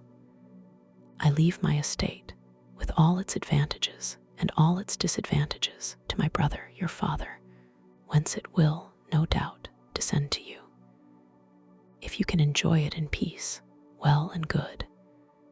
If you find you cannot, take my advice, my boy, and leave it to your deadliest enemy. I am sorry to give you such a two-edged thing, but I can't say what turn things are going to take. Kindly sign the paper where Mr. Fordham shows you." I signed the paper as directed, and the lawyer took it away with him. The singular incident made, as you may think, the deepest impression upon me, and I pondered over it and turned it every way in my mind without being able to make anything of it. Yet I could not shake off the vague feeling of dread which it left behind, though the sensation grew less keen as the weeks passed, and nothing happened to disturb the usual routine of our lives. I could see a change in my uncle, however. He drank more than ever, and he was less inclined for any sort of society. Most of his time he would spend in his room, with the door locked upon the inside, but sometimes he would emerge in a sort of drunken frenzy and would burst out of the house and tear about the garden with a revolver in his hand, screaming out that he was afraid of no man, and that he was not to be cooped up like a sheep in a pen by man or devil. When these hot fits were over, however, he would rush tumultuously in at the door and lock and bar it behind him, like a man who can brazen it out no longer against the terror which lies at the roots of his soul. At such times I have seen his face, even on a cold day, glisten with moisture, as though it were new raised from a basin.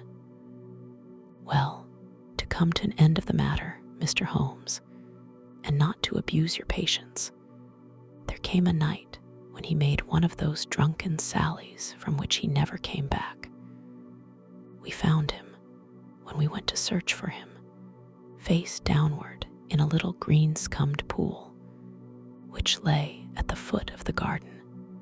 There was no sign of any violence, and the water was but 2 feet deep, so that the jury, having regard to his known eccentricity, brought in a verdict of suicide.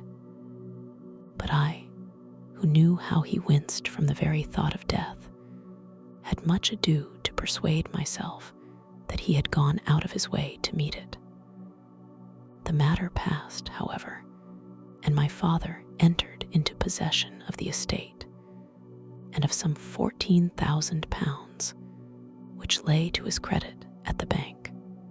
"One moment," Holmes interposed. "Your statement is, I foresee, one of the most remarkable to which I have ever listened. Let me have the date of the reception by your uncle of the letter, and the date of his supposed suicide." The letter arrived on March 10, 1883. His death was 7 weeks later, upon the night of May 2nd. "Thank you. Pray proceed." When my father took over the Horsham property, he, at my request, made a careful examination of the attic, which had been always locked up. We found the brass box there, although its contents had been destroyed. On the inside of the cover was a paper label with the initials of KKK repeated upon it, and letters, memoranda, receipts, and a register written beneath. These, we presume, indicated the nature of the papers which had been destroyed by Colonel Openshaw. For the rest, there was nothing of much importance in the attic save a great many scattered papers and notebooks bearing upon my uncle's life in America. Some of them were of the wartime, and showed that he had done his duty well and had borne the repute of a brave soldier. Others were of a date during the reconstruction of the southern states, and were mostly concerned with politics, for he had evidently taken a strong part in opposing the carpet-bag politicians who had been sent down from the north.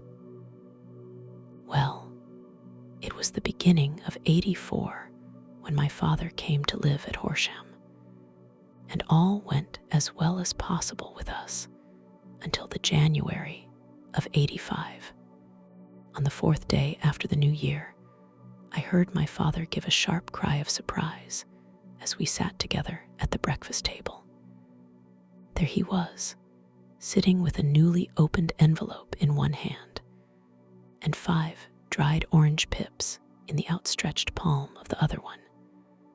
He had always laughed at what he called my cock and bull story about the colonel, but he looked very scared and puzzled now that the same thing had come upon himself.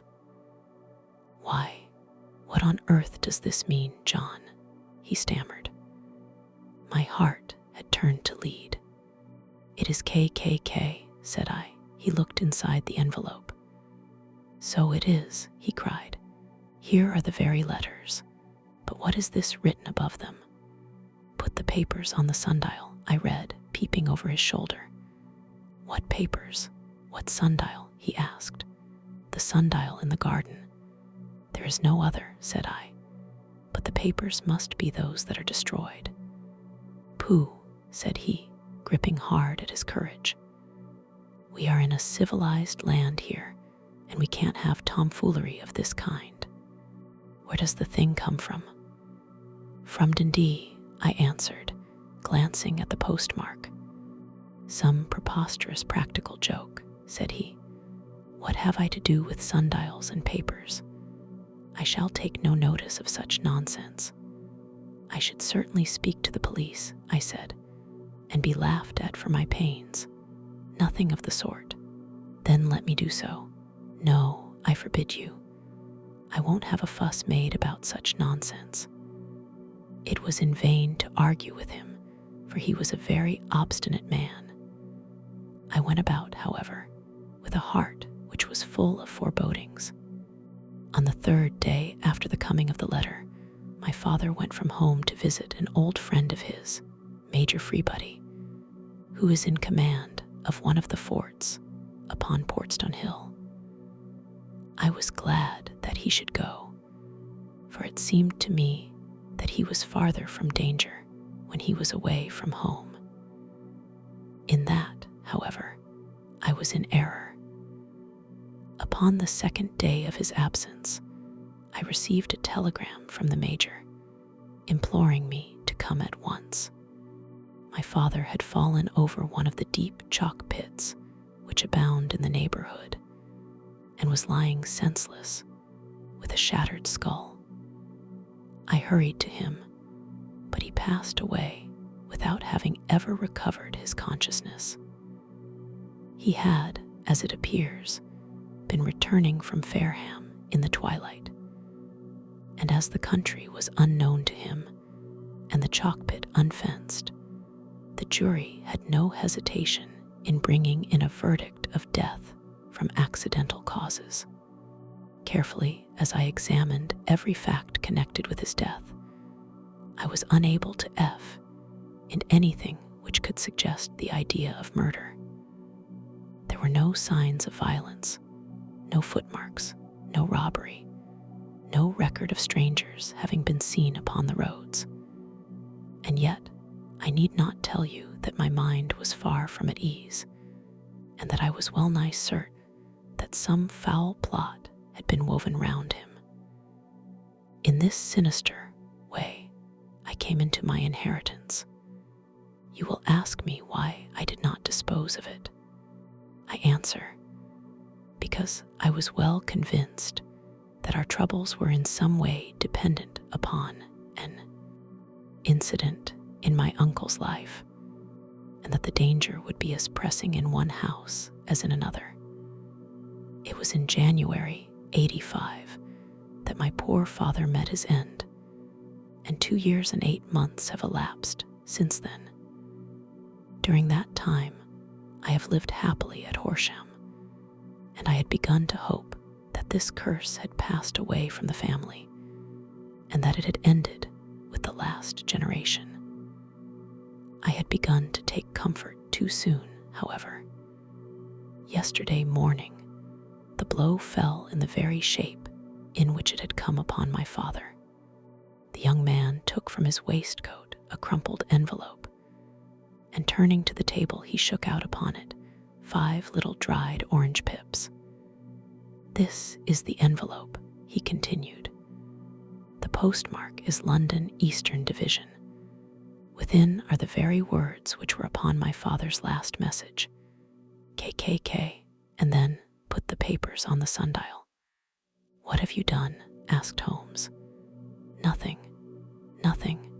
To tell the truth," he sank his face into his thin, white hands, "I have felt helpless. I have felt like one of those poor rabbits when the snake is writhing towards it.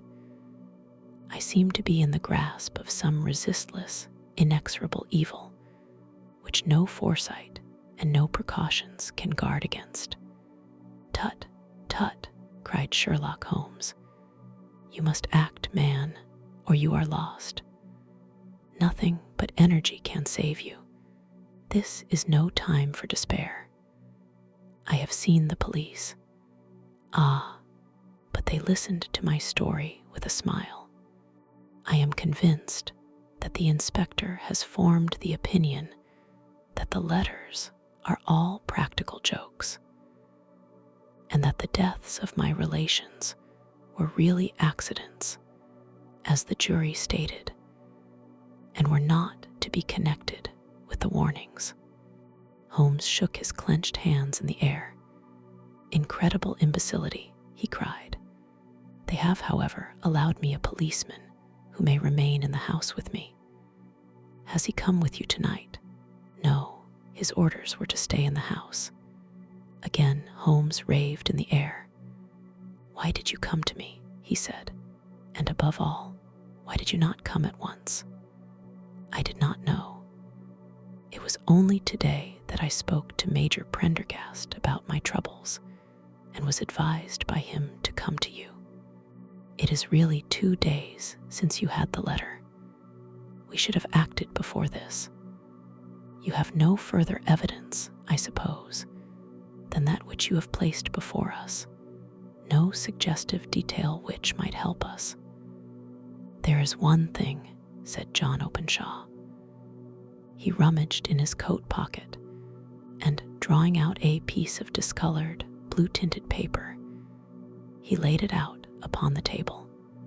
"I have some remembrance," said he, "that on the day when my uncle burned the papers, I observed that the small, unburned margins which lay amid the ashes were of this particular color. I found this single sheet upon the floor of his room, and I am inclined to think that it may be one of the papers which has, perhaps, fluttered out from among the others, and in that way has escaped destruction. Beyond the mention of pips, I do not see that it helps us much. I think myself that it is a page from some private diary. The writing is undoubtedly my uncle."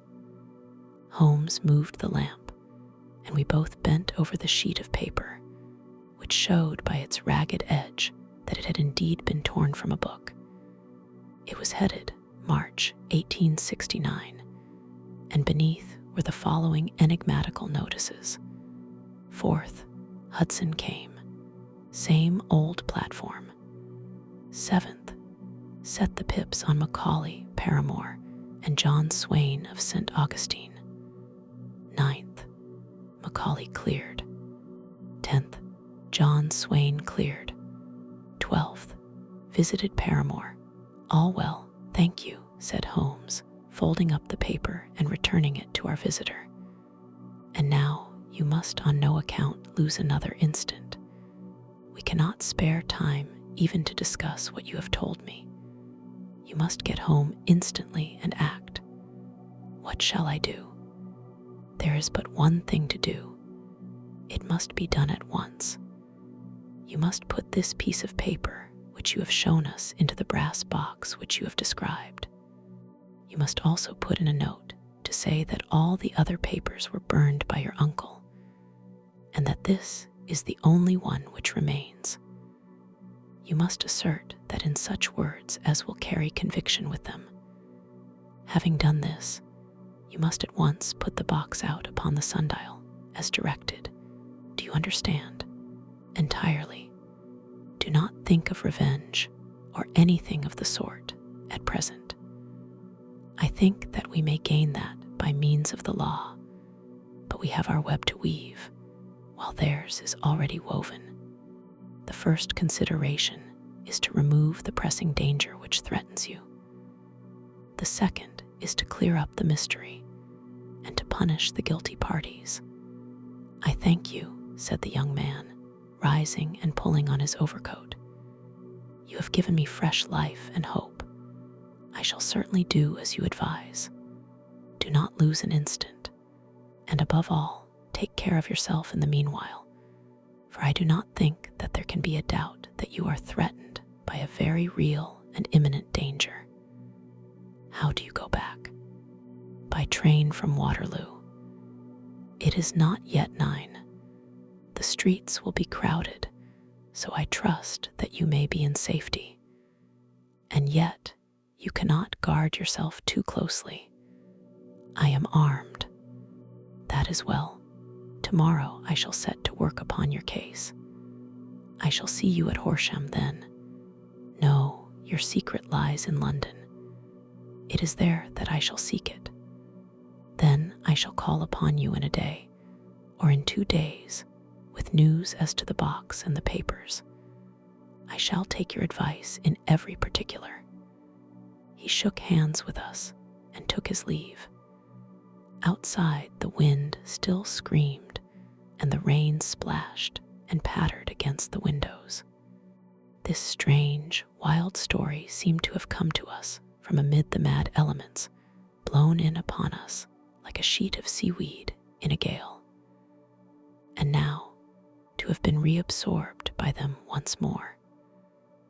Sherlock Holmes sat for some time in silence, with his head sunk forward and his eyes bent upon the red glow of the fire.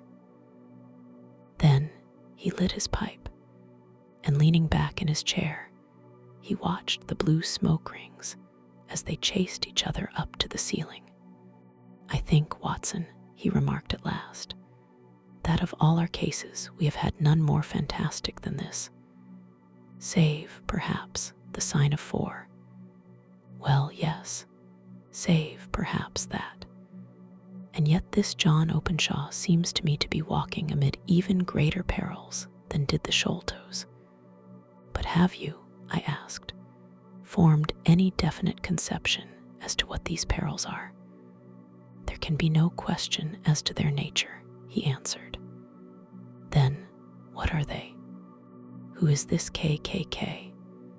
And why does he pursue this unhappy family? Sherlock Holmes closed his eyes and placed his elbows upon the arms of his chair, with his F in tips together. The ideal reasoner, he remarked, would, when he had once been shown a single fact in all its bearings, deduce from it not only all the chain of events which led up to it, but also all the results which would follow from it, as Cuvier could correctly describe a whole animal by the contemplation of a single bone. So the observer, who has thoroughly understood one link in a series of incidents, should be able to accurately state all the other ones, both before and after. We have not yet grasped the results which the reason alone can attain to. Problems may be solved in the study which have baffled all those who have sought a solution by the aid of their senses. To carry the art, however, to its highest pitch, it is necessary that the reasoner should be able to utilize all the facts which have come to his knowledge. And this in itself implies, as you will readily see, a possession of all knowledge, which, even in these days of free education and encyclopedias, is a somewhat rare accomplishment. It is not so impossible, however, that that a man should possess all knowledge which is likely to be useful to him in his work, and this I have endeavored in my case to do. If I remember rightly, you on one occasion, in the early days of our friendship, defined my limits in a very precise fashion. Yes, I answered, laughing. It was a singular document. Philosophy, astronomy, and politics were marked at 0, I remember. Botany variable. Geology profound as regards the mud stains from any region within 50 miles of town. Chemistry eccentric. Anatomy unsystematic. Sensational literature. And crime records unique. Violin player, boxer, swordsman, lawyer, and self-poisoner by cocaine and tobacco. Those, I think, were the main points of my analysis. Holmes grinned at the last item. Well, he said, I say now, as I said then, that a man should keep his little brain attic stocked with all the furniture that he is likely to use, and the rest he can put away in the lumber room of his library, where he can get it if he wants it. Now, for such a case as the one which has been submitted to us tonight, we need certainly to muster all our resources.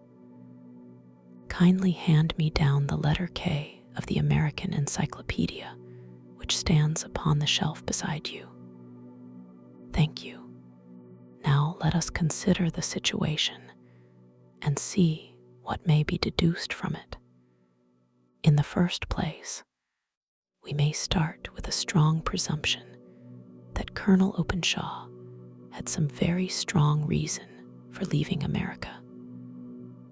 Men at his time of life do not change all their habits and exchange willingly the charming climate of Florida for the lonely life of an English provincial town. His extreme love of solitude in England suggests the idea that he was in fear of someone or something. So we may assume as a working hypothesis that it was fear of someone or something which drove him from America. As to what it was he feared, we can only deduce that by considering the formidable letters which were received by himself and his successors. Did you remark the postmarks of those letters? The first was from Pondicherry, the second from Dundee, and the third from London. From East London, what do you deduce from that? They are all seaports, that the writer was on board of a ship. Excellent. We have already a clue. There can be no doubt that the probability, the strong probability, is that the writer was on board of a ship. And now, let us consider another point. In the case of Pondicherry, 7 weeks elapsed between the threat and its fulfillment. In Dundee, it was only some 3 or 4 days. Does that suggest anything? A greater distance to travel. But the letter had also a greater distance to come. Then, I do not see the point. There is at least a presumption that the vessel in which the man or men are is a sailing ship. It looks as if they always send their singular warning or token before them when starting upon their mission. You see how quickly the deed followed the sign when it came from Dundee. If they had come from Pondicherry in a steamer, they would have arrived almost as soon as their letter. But, as a matter of fact, 7 weeks elapsed. I think that those 7 weeks represented the difference between the mailboat which brought the letter and the sailing vessel which brought the writer. It is possible. More than that, it is probable. And now you see the deadly urgency of this new case, and why. I urged young Openshaw to caution. The blow has always fallen at the end of the time which it would take the senders to travel the distance. But But this one comes from London, and therefore we cannot count upon delay." "Good God," I cried. "What can it mean, this relentless persecution?" "The papers which Openshaw carried are obviously of vital importance to the person or persons in the sailing ship. I think that it is quite clear that there must be more than one of them. A single man could not have carried out 2 deaths in such a way as to deceive a coroner's jury. There must have been several in it, and they must have been men of resource and determination. Their papers they mean to have, be the holder of them who it may. In this way, UCKKK ceases to be the initials of an individual and becomes the badge of a society. The papers which Openshaw carried are obviously of vital importance to the person or persons in the sailing ship. I think that it is quite clear that there must be more than one of them. A single man could not have carried out 2 deaths in such a way as to deceive a coroner's jury. There must have been several in it, and they must have been men of resource and determination. Their papers they mean to have, be the holder of them who it may.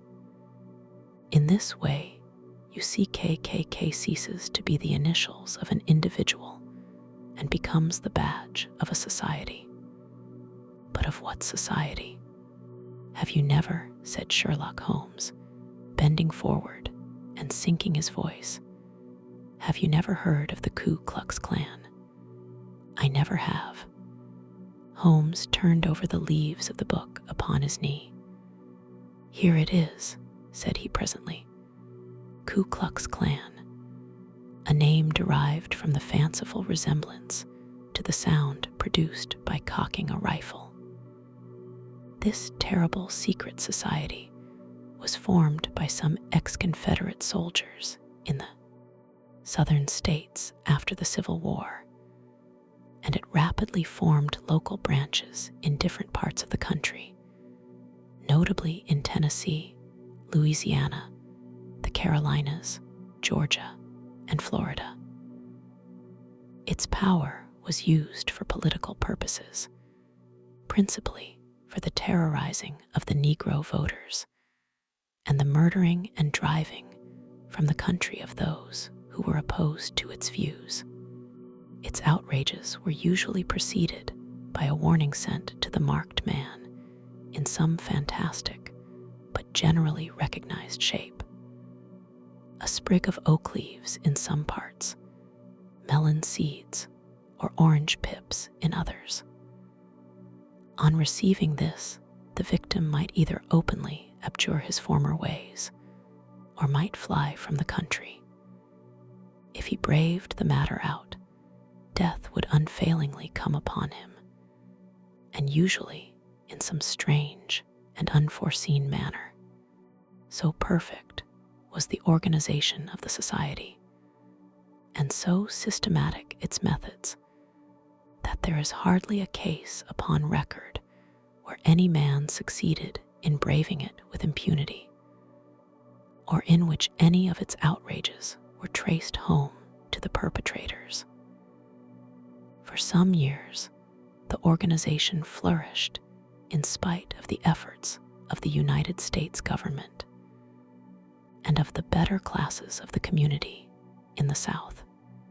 Eventually, in the year 1869, the movement rather suddenly collapsed, although there have been sporadic outbreaks of the same sort since that date.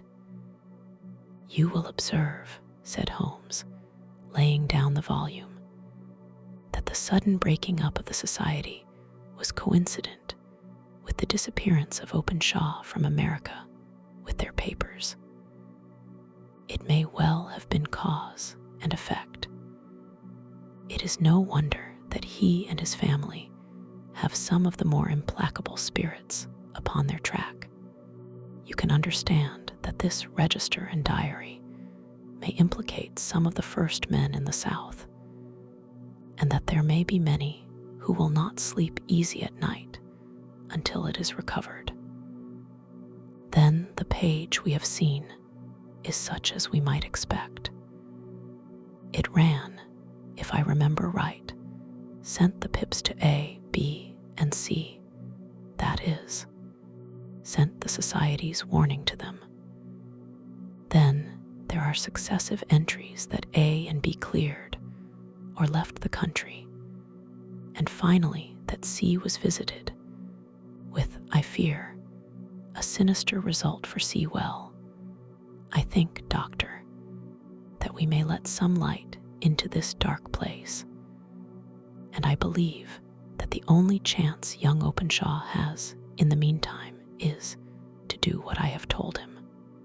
There is nothing more to be said or to be done tonight, so hand me over my violin, and let us try to forget for half an hour the miserable weather and the still more miserable ways of our fellow men. It had cleared in the morning, and the sun was shining with a subdued brightness through the dim veil which hangs over the great city. Sherlock Holmes was already at breakfast when I came down. "You will excuse me for not waiting for you," said he. "I have, I foresee, a very busy day before me in looking into this case of young Openshaw." "What steps will you take?" I asked. "It will very much depend upon the results of my first inquiries. I may have to go down to Horsham, after all." "You will not go there first." "No, I shall commence with the city. Just ring the bell, and the maid will bring up your coffee." As I waited, I lifted the unopened newspaper from the table and glanced my eye over it. It rested upon a heading which sent a chill to my heart. "Holmes," I cried, "you are too late." "Ah," said he, laying down his cup, "I feared as much. How was it done?" He spoke calmly, but I could see that he was deeply moved. My eye caught the name of Openshaw and the heading, "Tragedy near Waterloo Bridge." Here is the account. "Between 9 and 10, last night Police Constable Cook of the H Division, on duty near Waterloo Bridge, heard a cry for help and a splash in the water. The night, however, was extremely dark and stormy, so that, in spite of the help of several passers-by, it was quite impossible to effect a rescue. The alarm, however, was given, and by the aid of the water police, the body was eventually recovered. It proved to be that of a young gentleman whose name, as it appears from an envelope which was found in his pocket, was John Openshaw, and whose residence is near Horsham. It is conjectured that he may have been hurrying down to catch the last train from Waterloo Station, and that in his haste and the extreme darkness, he missed his path and walked over the edge of one of the small landing places for river steamboats. The body exhibited no traces of violence, and there can be no doubt that the deceased had been the victim of an unfortunate accident, which should have the effect of calling the attention of the authorities to the condition of the riverside landing stages. We sat in silence for some minutes, Holmes more depressed and shaken than I had ever seen him. "That hurts my pride, Watson," he said at last. "It is a petty feeling, no doubt, but it hurts my pride. It becomes a personal matter with me now, and if God sends me health, I shall set my hand upon this gang. That he should come to me for help, and that I should send him away to his death." He sprang from his chair and paced about the room in uncontrollable agitation, with a flush upon his sallow cheeks, and a nervous clasping and unclasping of his long, thin hands. "They must be cunning devils," he exclaimed at last. How could they have decoyed him down there? The embankment is not on the direct line to the station. The bridge, no doubt, was too crowded, even on such a night, for their purpose. Well, Watson, we shall see who will win in the long run. I am going out now, to the police. No, I shall be my own police. When I have spun the web, they may take the flies, but not before. All day I was engaged in my professional work, and it was late in the evening before I returned to Baker Street. Sherlock Holmes had not come back yet. It was nearly 10 o'clock before he entered, looking pale and worn.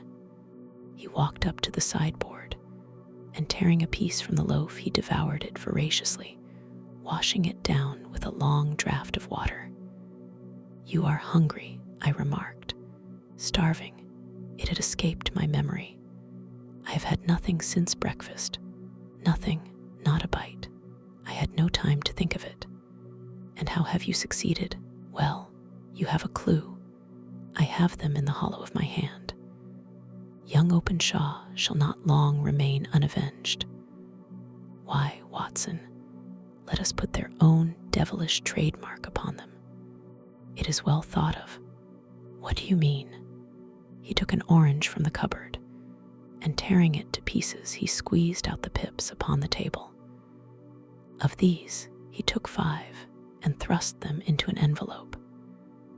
On the inside of the flap, he wrote S.H. for J.O., then he sealed it and addressed it to Captain James Calhoun, Bark Lone Star, Savannah, Georgia. "That will await him when he enters port," said he, chuckling. "It may give him a sleepless night. He will find it as sure a precursor of his fate as Openshaw did before him." "And who is this Captain Calhoun?" "The leader of the gang. I shall have the others, but he first." "How did you trace it then?" He took a large sheet of paper from his pocket, all covered with dates and names. "I have spent the whole day," said he, "over Lloyd's registers and files of the old papers, following the future career of every vessel which touched at Pondicherry in January and February in '83.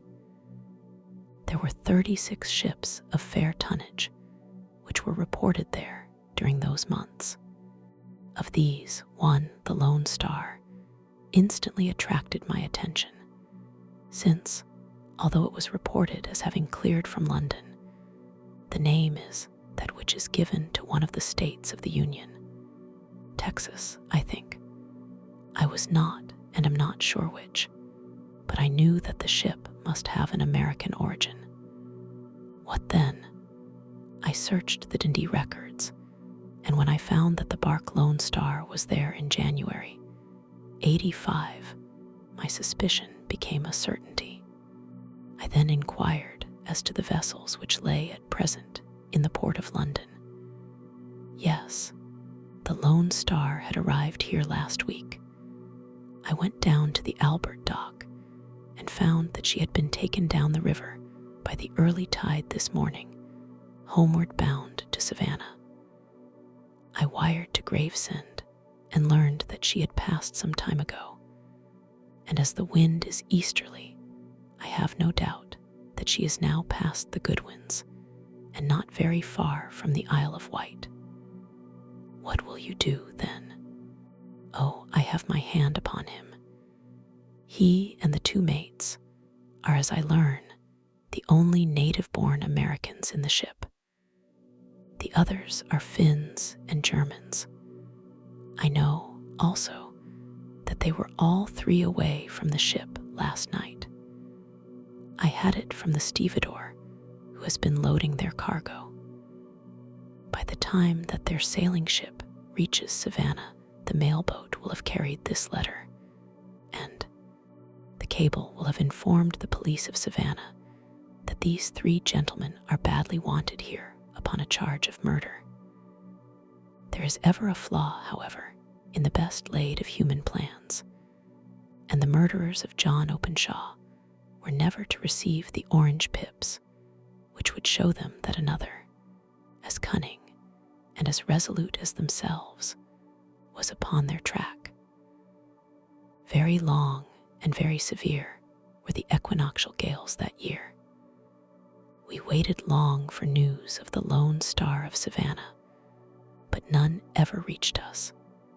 We did at last hear that somewhere far out in the Atlantic, a shattered stern post of a boat was seen swinging in the trough of a wave, with the letters LS carved upon it.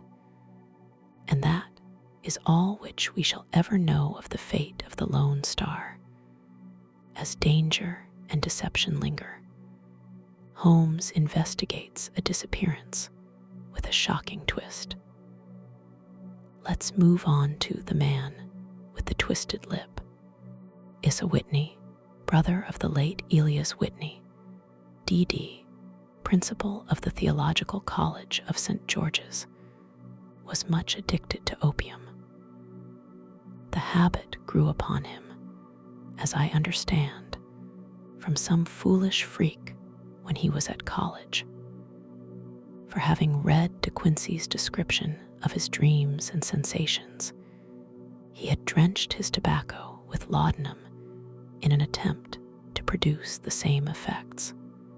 He found, as so many more have done, that the practice is easier to attain than to get rid of, and for many years he continued to be a slave to the drug, an object of mingled horror and pity to his friends and relatives. I can see him now, with yellow, pasty face, drooping lids, and pinpoint pupils, all huddled in a chair, the wreck and ruin of a noble man. One night, it was in June, '89, there came a ring to my bell, about the hour when a man gives his first yawn and glances at the clock. I sat up in my chair, and my wife laid her needlework down in her lap and made a little face of disappointment. "A patient," said she. "You'll have to go out," I groaned, for I was newly come back from a weary day. We heard the door open, a few hurried words, and then quick steps upon the linoleum. Our own door flew open, and a lady, clad in some dark-colored stuff, with a black veil, entered the room.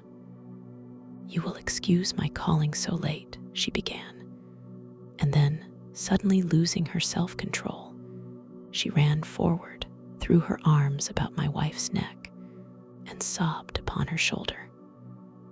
"Oh, I'm in such trouble," she cried.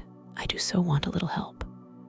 "Why," said my wife, pulling up her veil, "it is Kate Whitney. How you startled me, Kate.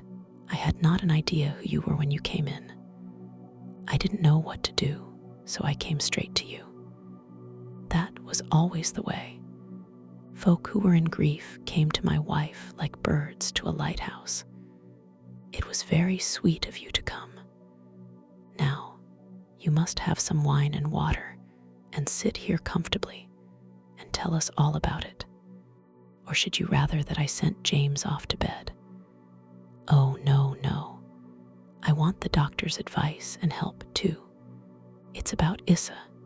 He has not been home for 2 days. I am so frightened about him."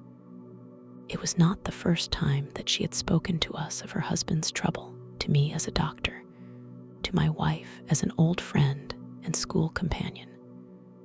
We soothed and comforted her by such words as we could find. Did she know where her husband was? Was it possible that we could bring him back to her? It seems that it was. She had the surest information that of late he had, when the fit was on him, made use of an opium den in the farthest east of the city. Hitherto, his orgies had always been confined to one day, and he had come back, twitching and shattered, in the evening. But now the spell had been upon him 840 hours, and he lay there, doubtless among the dregs of the docks, breathing in the poison or sleeping off the effects. There he was to be found. He was sure of it, at the Bar of Gold in Upper Swandam Lane. But what was she to do? How could she, a young and timid woman, make her way into such a place and pluck her husband out from among the ruffians who surrounded him?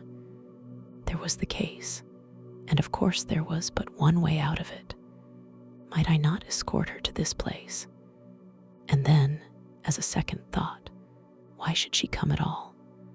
I was Issa Whitney's medical advisor, and as such I had influence over him. I could manage it better if I were alone. I promised her on my word that I would send him home in a cab within 2 hours if he were indeed at the address which she had given me. And so, in 10 minutes, I had left my armchair and cheery sitting room behind me and was speeding eastward in a hansom on a strange errand, as it seemed to me at the time, though the future only could show how strange it was to be. But there was no great difficulty in the first stage of my adventure. Upper Swandam Lane is a vile alley lurking behind the high wharves, which line the north side of the river to the east of London Bridge. Between a slop shop and a gin shop, approached by a steep flight of steps leading down to a black gap like the mouth of a cave, I found the den of which I was in search. Ordering my cab to wait, I passed down the steps, worn hollow in the center by the ceaseless tread of drunken feet, and by the light of a flickering oil lamp above the door. I found the latch and made my way into a long, low room, thick and heavy with the brown opium smoke, and terraced with wooden berths, like the forecastle of an emigrant ship. Through the gloom one could dimly catch a glimpse of bodies lying in strange, fantastic poses, bowed shoulders, bent knees, heads thrown back, and chins pointing upward, with here and there a dark, lackluster eye turned upon the newcomer. Out of the black shadows there glimmered little red circles of light, now bright, now faint, as the burning poison waxed or waned in the bowls of the metal pipes.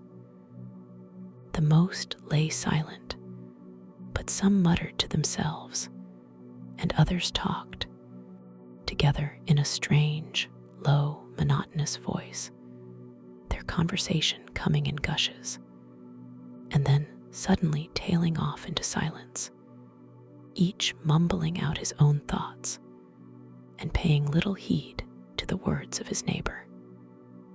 At the farther end was a small brazier of burning charcoal, beside which, on a 3-legged wooden stool, there sat a tall, thin old man, with his jaw resting upon his 2 fists and his elbows upon his knees, staring into the fire.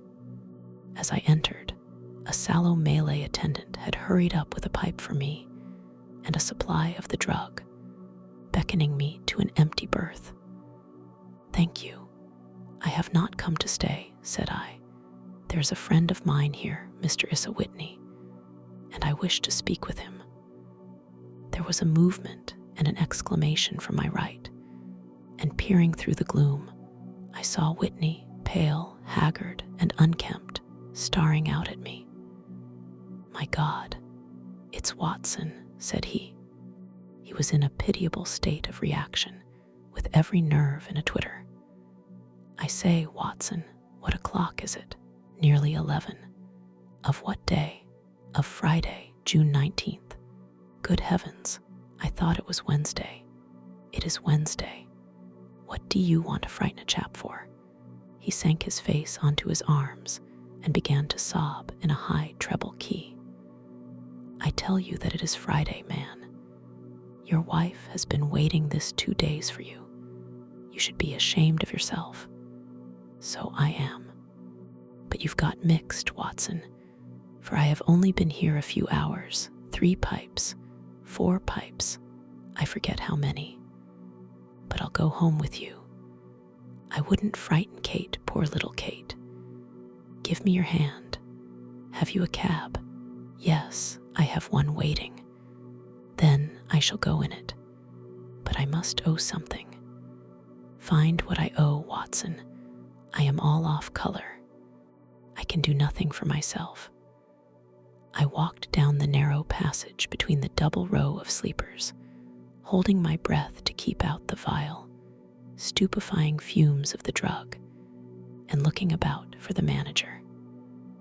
As I passed the tall man who sat by the brazier, I felt a sudden pluck at my skirt, and a low voice whispered, "Walk past me, and then look back at me." The words fell quite distinctly upon my ear. I glanced down. They could only have come from the old man at my side.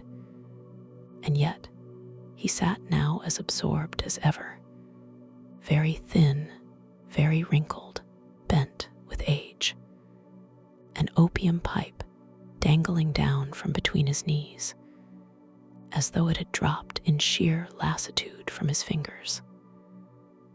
I took 2 steps forward and looked back. It took all my self-control to prevent me from breaking out into a cry of astonishment. He had turned his back so that none could see him, but his form had filled out, his wrinkles were gone, the dull eyes had regained their fire, and there, sitting by the fire and grinning at my surprise, was none other than Sherlock Holmes. He made a slight motion to me to approach him, and instantly, as he turned his face half round to the company once more, subsided into a doddering, loose-lipped senility. "Holmes," I whispered, "what on earth are you doing in this den?" "As low as you can," he answered. "I have excellent ears. If you would have the great kindness to get rid of that sottish friend of yours, I should be exceedingly glad to have a little talk with you. I have a cab outside. Then, pray send him home in it. You may safely trust him, for he appears to be too limp to get into any mischief. I should recommend you also to send a note by the cabman to your wife to say that you have thrown in your lot with me. If you will wait outside, I shall be with you in 5 minutes." It was difficult to refuse any of Sherlock Holmes' requests, for they were always so exceedingly definite and put forward with such a quiet air of mastery. I felt, however, that when Whitney was once confined in the cab, my mission was practically accomplished. And for the rest, I could not wish anything better than to be associated with my friend in one of those singular adventures which were the normal condition of his existence. In a few minutes, I had written my note, paid Whitney's bill, led him out to the cab, and seen him driven through the darkness. In a very short time, a decrepit figure had emerged from the opium den, and I was walking down the street with Sherlock Holmes. For 2 streets, he shuffled along with a bent back and an uncertain foot. Then, glancing quickly round, he straightened himself out and burst into a hearty fit of laughter. "I suppose, Watson," said he, "that you imagine that I have added opium smoking to cocaine injections and all the other little weaknesses on which you have favored me with your medical views. I was certainly surprised to find you there, but not more so than I to find you. I came to find a friend, and I to find an enemy. An enemy. Yes, one of my natural enemies, or shall I say, my natural prey. Briefly, Watson, I am in the midst of a very remarkable inquiry, and I have hoped to find a clue in the incoherent ramblings of these sots, as I have done before now. Had I been recognized in that den, my life would not have been worth an hour's purchase, for I have used it before now for my own purposes, and the rascally Lascar who runs it has sworn to have vengeance upon me. There is a trapdoor at the back of that building, near the corner of Paul's Wharf, which could tell some strange tales of what has passed through it upon the moonless nights. What? You do not mean bodies? Aye, bodies, Watson. We should be rich men if we had 1,000 pounds for every poor devil who has been done to death in that den. It is the vilest murder trap on the whole riverside, and I fear that Neville St. Clair has entered it, never to leave it more. But our trap should be here. He put his 2 forefingers between his teeth and whistled shrilly, a signal which was answered by a similar whistle from the distance, followed shortly by the rattle of wheels and the clink of horses' hoofs. Now, Watson, said Holmes, as a tall dog-cart dashed up through the gloom, throwing out 2 golden tunnels of yellow light from its side lanterns. You'll come with me, won't you, if I can be of use? Oh, a trusty comrade is always of use, and a chronicler still more so. My room at the Cedars is a double-bedded one. The Cedars? Yes, that is Mr. St. Clair's house. I am staying there while I conduct the inquiry. Where is it then? Near Lee in Kent. We have a 7-mile drive before us. But I am all in the dark. Of course you are. You'll know all about it presently. Jump up here. All right, John, we shall not need you. Here's half a crown. Look out for me tomorrow about 11. Give her her head. So long, then.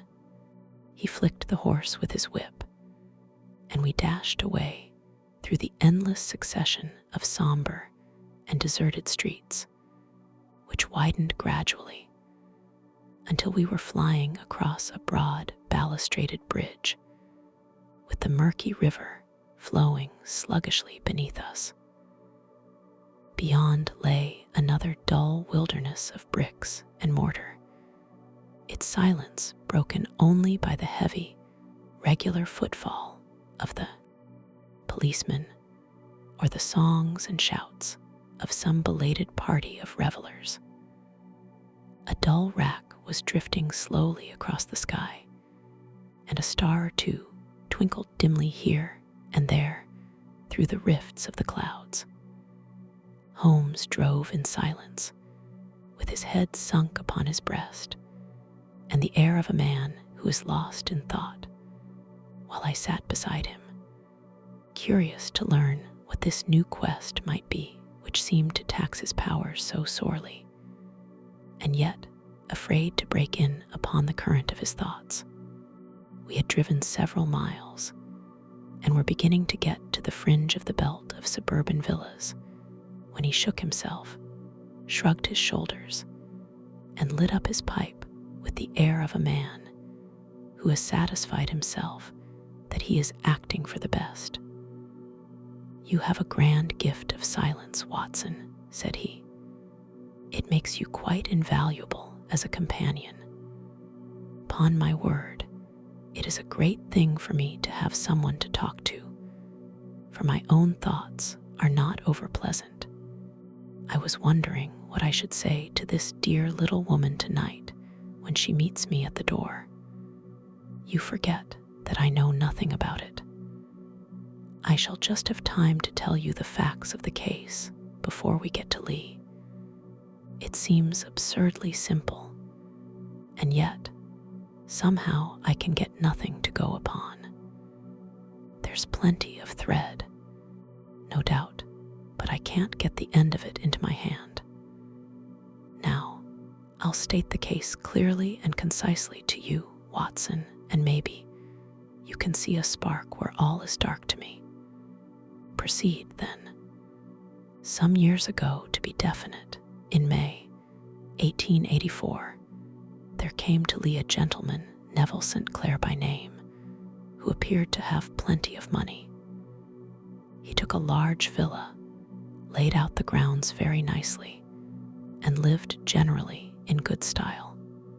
By degrees, he made friends in the neighborhood, and in 1887, he married the daughter of a local brewer, by whom he now has 2 children.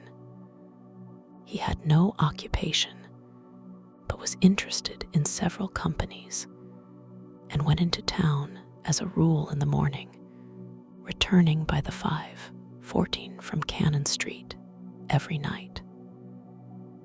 Mr. St. Clair is now 37 years of age, is a man of temperate habits, a good husband, a very affectionate father, and a man who is popular with all who know him.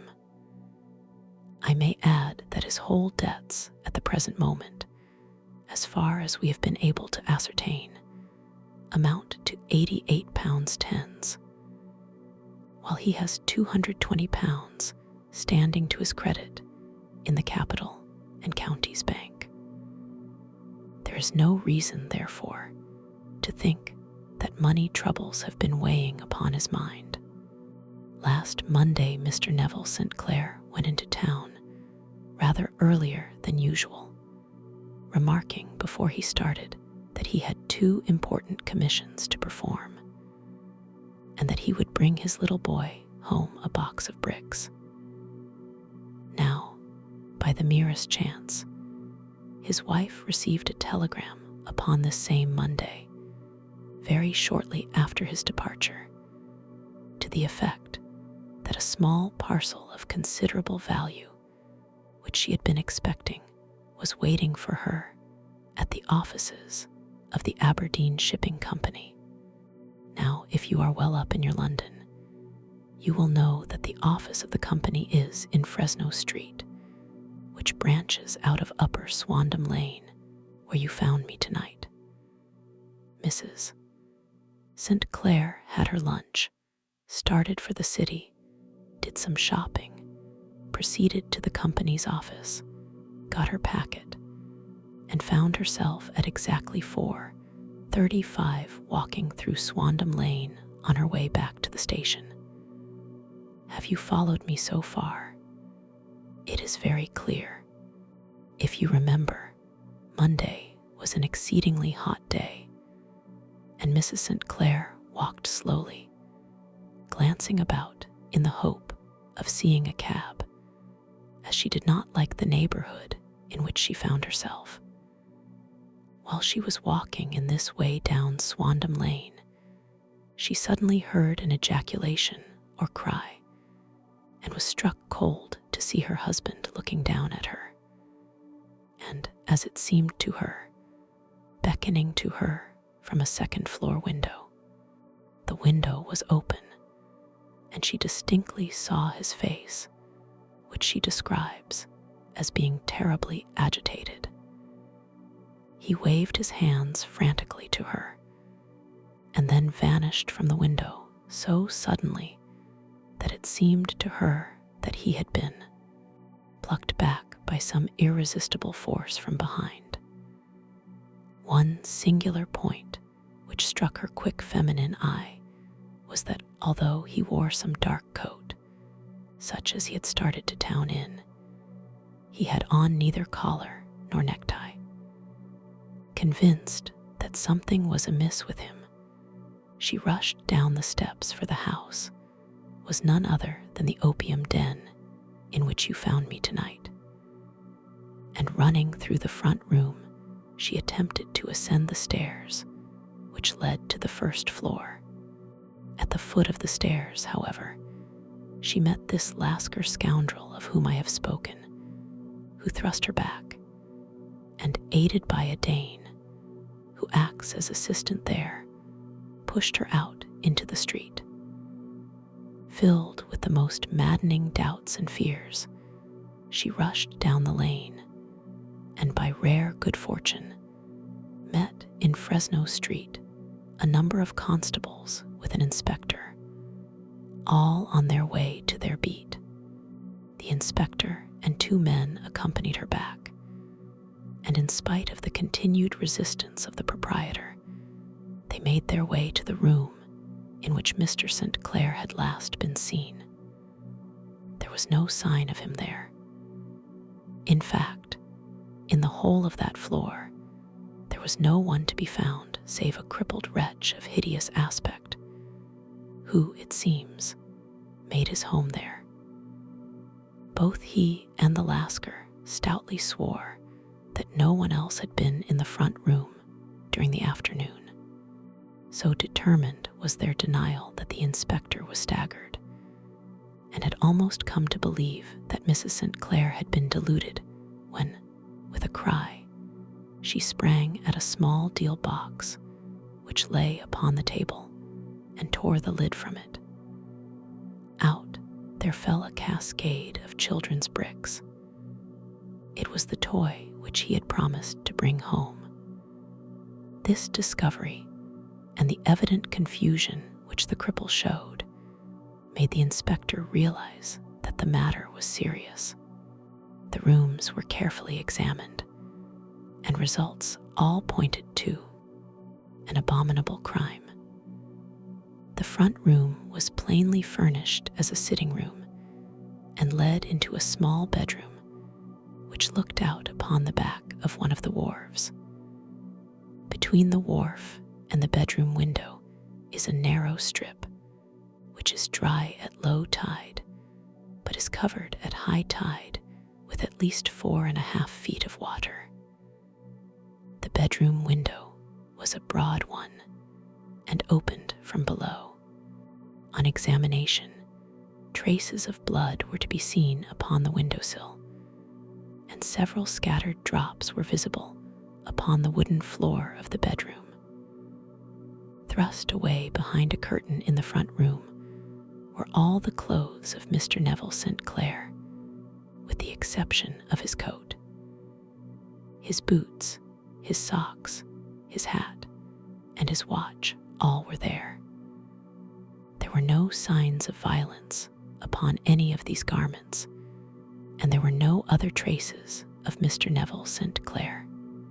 Out of the window, he must apparently have gone, for no other exit could be discovered, and the ominous bloodstains upon the sill gave little promise that he could save himself by swimming, for the tide was at its very highest at the moment of the tragedy.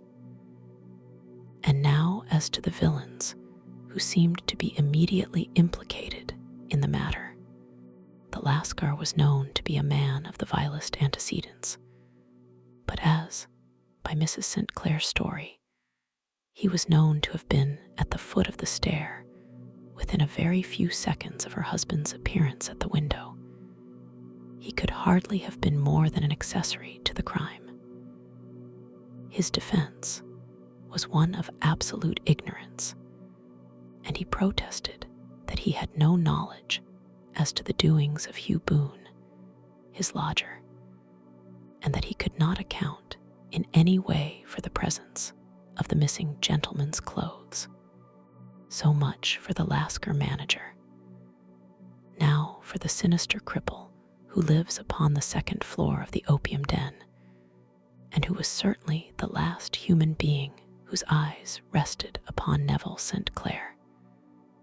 His name is Hugh Boone, and his hideous face is one which is familiar to every man who goes much to the city. He is a professional beggar, though in order to avoid the police regulations, he pretends to a small trade in wax vestas. Some little distance down Threadneedle Street, upon the left-hand side, there is, as you may have remarked, a small angle in the wall. Here it is that this creature takes his daily seat, cross-legged with his tiny stock of matches on his lap, and as he is a piteous spectacle, a small rain of charity descends into the greasy leather cap which lies upon the pavement beside him. I have watched the fellow more than once before ever I thought of making his professional acquaintance, and I have been surprised at the harvest which he has reaped in a short time. His appearance, you see, is so remarkable that no one can pass him without observing him. A shock of orange hair, a pale face disfigured by a horrible scar, which, by its contraction, has turned up the outer edge of his upper lip, a bulldog chin, and a pair of very penetrating dark eyes, which present a singular contrast to the color of his hair, all mark him out from amid the common crowd of mendicants. And so, too, does his wit, for he is ever ready with a reply to any piece of chaff which may be thrown at him by the passers-by. This is the man whom we now learn to have been the lodger at the opium den, and to have been the last man to see the gentleman of whom we are in quest. But a cripple, said I. What could he have done single-handed against a man in the prime of life? He is a cripple in the sense that he walks with a limp, but in other respects, he appears to be a powerful and well-nurtured man. Surely your medical experience would tell you, Watson, that weakness in one limb is often compensated for by exceptional strength in the others. Pray continue your narrative. Mrs. St. Clair had fainted at the sight of the blood upon the window, and she was escorted home in a cab by the police, as her presence could be of no help to them in their investigations. Inspector Barton, who had charge of the case, made a very careful examination of the premises, but without finding anything which threw any light upon the matter. One mistake had been made in not arresting Boone instantly, as he was allowed some few minutes during which he might have communicated with his friend the Lascar. But this fault was soon remedied, and he was seized and searched, without anything being found which could incriminate him. There were, it is true, some bloodstains upon his right shirt sleeve, but he pointed to his ring finger, which had been cut near the nail, and explained that the bleeding came from there, adding that he had been to the window not long before, and that the stains which had been observed there came doubtless from the same source. He denied strenuously having ever seen Mr. Neville St. Clair, and swore that the presence of the clothes in his room was as much a mystery to him as to the police. As to Mrs. St. Clair's assertion that she had actually seen her husband at the window, he declared that she must have been either mad or dreaming. He was removed, loudly protesting, to the police station, while the inspector remained upon the premises in the hope that the ebbing tide might afford some fresh clue. And it did, though they hardly found upon the mudbank what they had feared to find. It was Neville St. Clair's coat, and not Neville St. Clair, which lay uncovered as the tide receded. And what do you think they found in the pockets? I cannot imagine. No, I don't think you would guess. Every pocket stuffed with pennies and halfpennies, 421 pennies, and 270 halfpennies. It was no wonder that it had not been swept away by the tide. But a human body is a different matter. There is a fierce eddy between the wharf and the house. It seemed likely enough that the weighted coat had remained when the stripped body had been sucked away into the river. But I understand that all the other clothes were found in the room. Would the body be dressed in a coat alone? No, sir. but the facts might be met speciously enough. Suppose that this man Boone had thrust Neville St. Clair through the window. There is no human eye which could have seen the deed. What would he do then? It would, of course, instantly strike him that he must get rid of the telltale garments. He would seize the coat then, and be in the act of throwing it out, when it would occur to him that it would swim and not sink. He has little time, for he has heard the scuffle downstairs when the wife tried to force her way up. And perhaps he has already heard from his Lascar confederate that the police are hurrying up the street. There is not an instant to be lost. He rushes to some secret hoard where he has accumulated the fruits of his beggary, and he stuffs all the coins upon which he can lay his hands into the pockets to make sure of the coat's sinking. He throws it out, and would have done the same with the other garments had not he heard the rush of steps below, and only just had time to close the window when the police appeared. It certainly sounds feasible. Well, we will take it as a working hypothesis, for want of a better. Boone, as I have told you, was arrested and taken to the station, but it could not be shown that there had ever before been anything against him. He had for years been known as a professional beggar, but his life appeared to have been a very quiet and innocent one.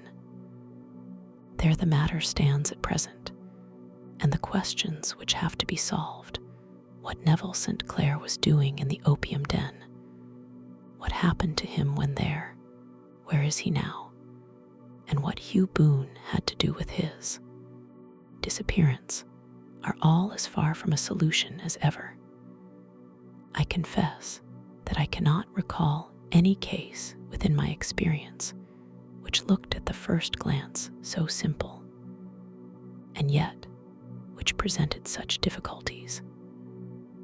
While Sherlock Holmes had been detailing this singular series of events, we had been whirling through the outskirts of the great town until the last straggling houses had been left behind, and we rattled along with a country hedge upon either side of us.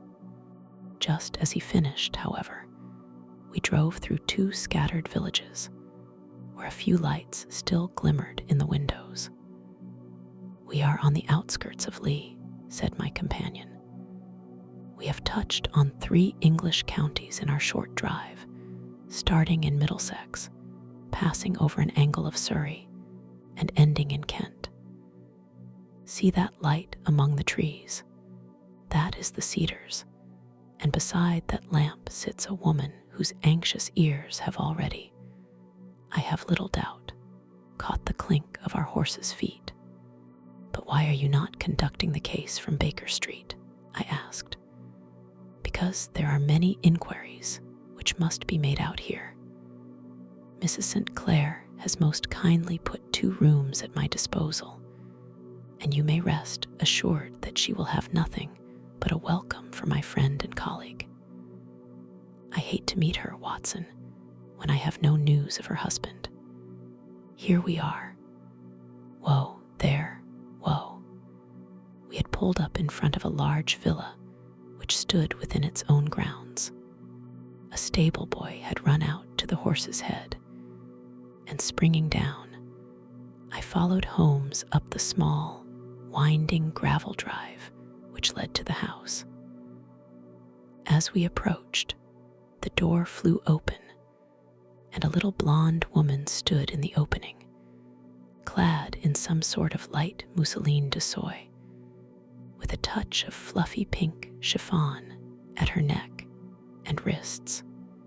She stood with her figure outlined against the flood of light, one hand upon the door, one half raised in her eagerness, her body slightly bent, her head and face protruded, with eager eyes and parted lips, a standing question.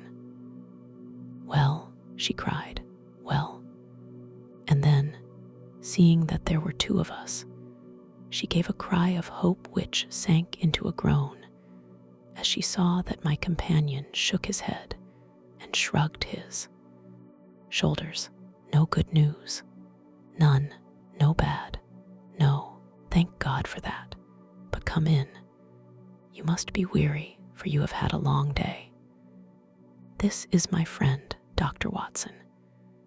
He has been of most vital use to me in several of my cases, and a lucky chance has made it possible for me to bring him out and associate him with this investigation.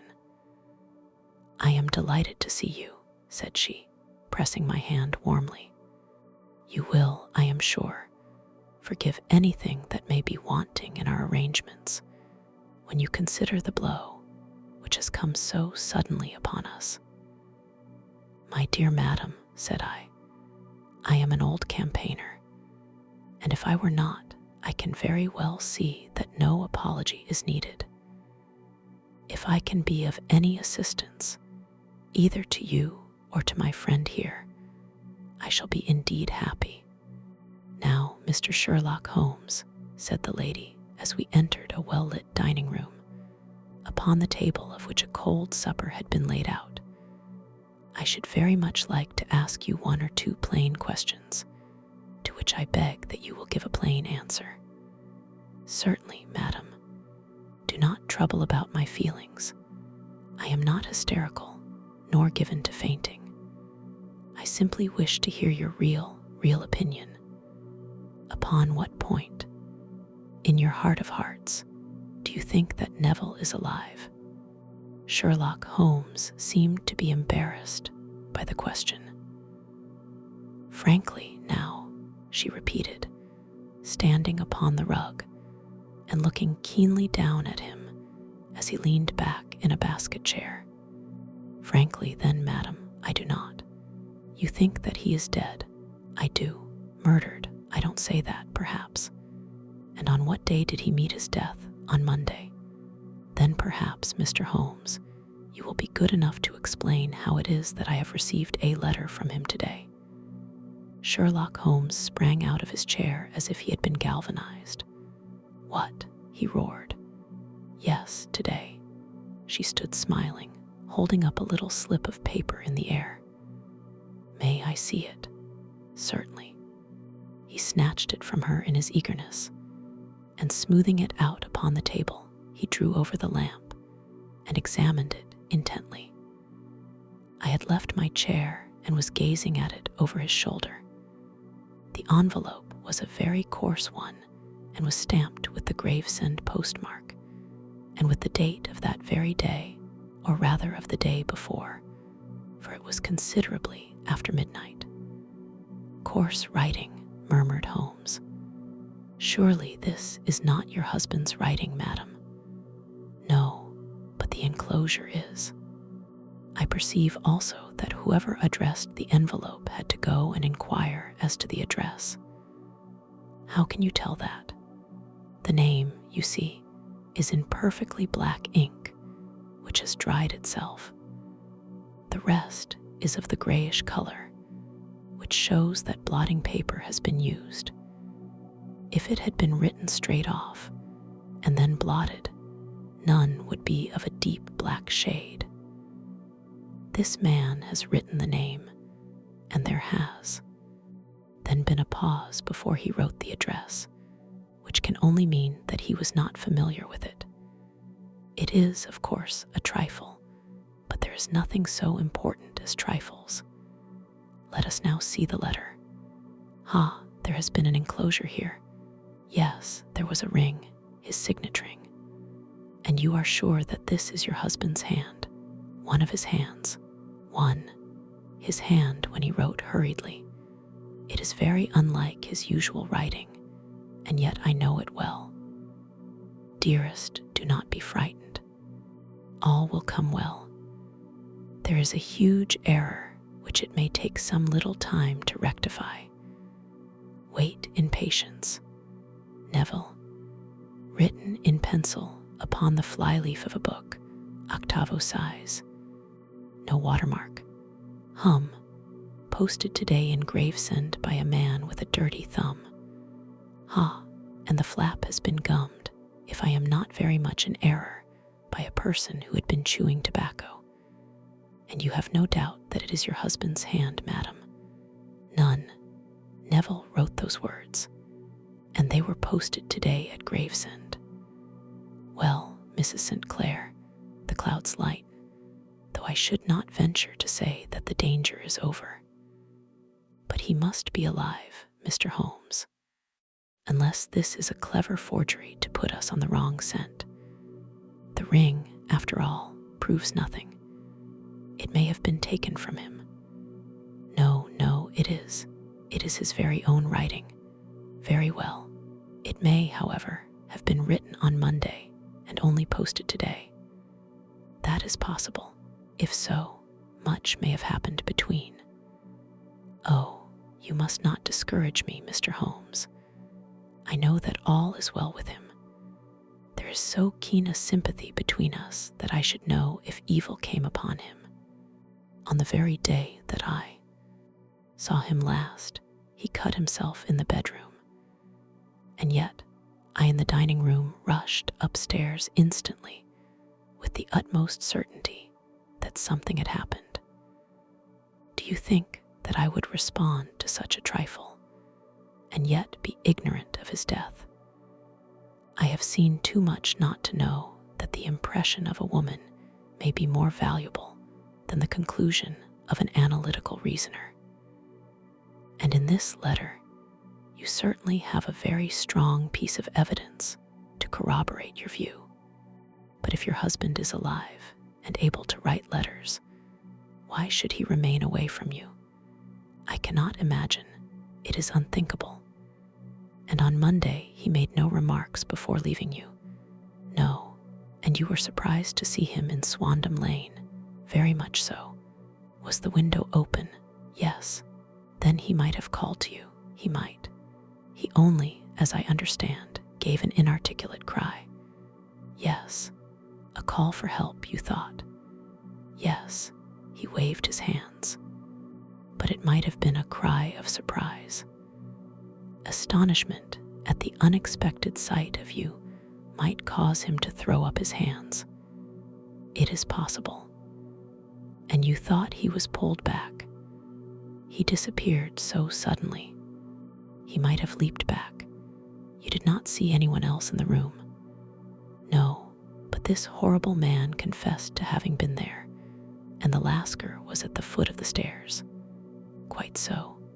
Your husband, as far as you could see, had his ordinary clothes on, but without his collar or tie. I distinctly saw his bare throat. Had he ever spoken of Swandam Lane? Never. Had he ever showed any signs of having taken opium? Never. Thank you, Mrs. St. Clair. Those are the principal points about which I wish to be absolutely clear. We shall now have a little supper, and then retire, for we may have a very busy day tomorrow. A large and comfortable double-bedded room had been placed at our disposal, and I was quickly between the sheets, for I was weary after my night of adventure.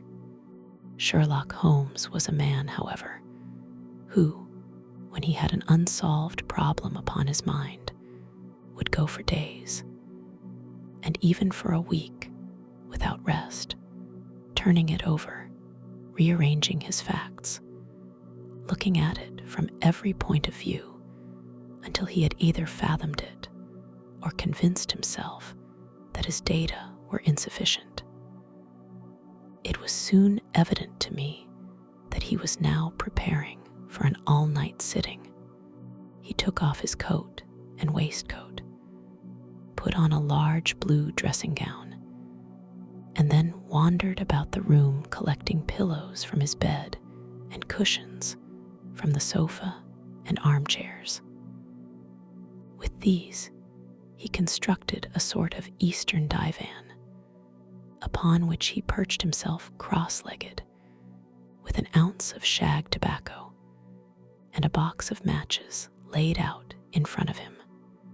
In the dim light of the lamp, I saw him sitting there, an old briar pipe between his lips, his eyes fixed vacantly upon the corner of the ceiling, the blue smoke curling up from him, silent, motionless, with the light shining upon his strong-set aquiline features.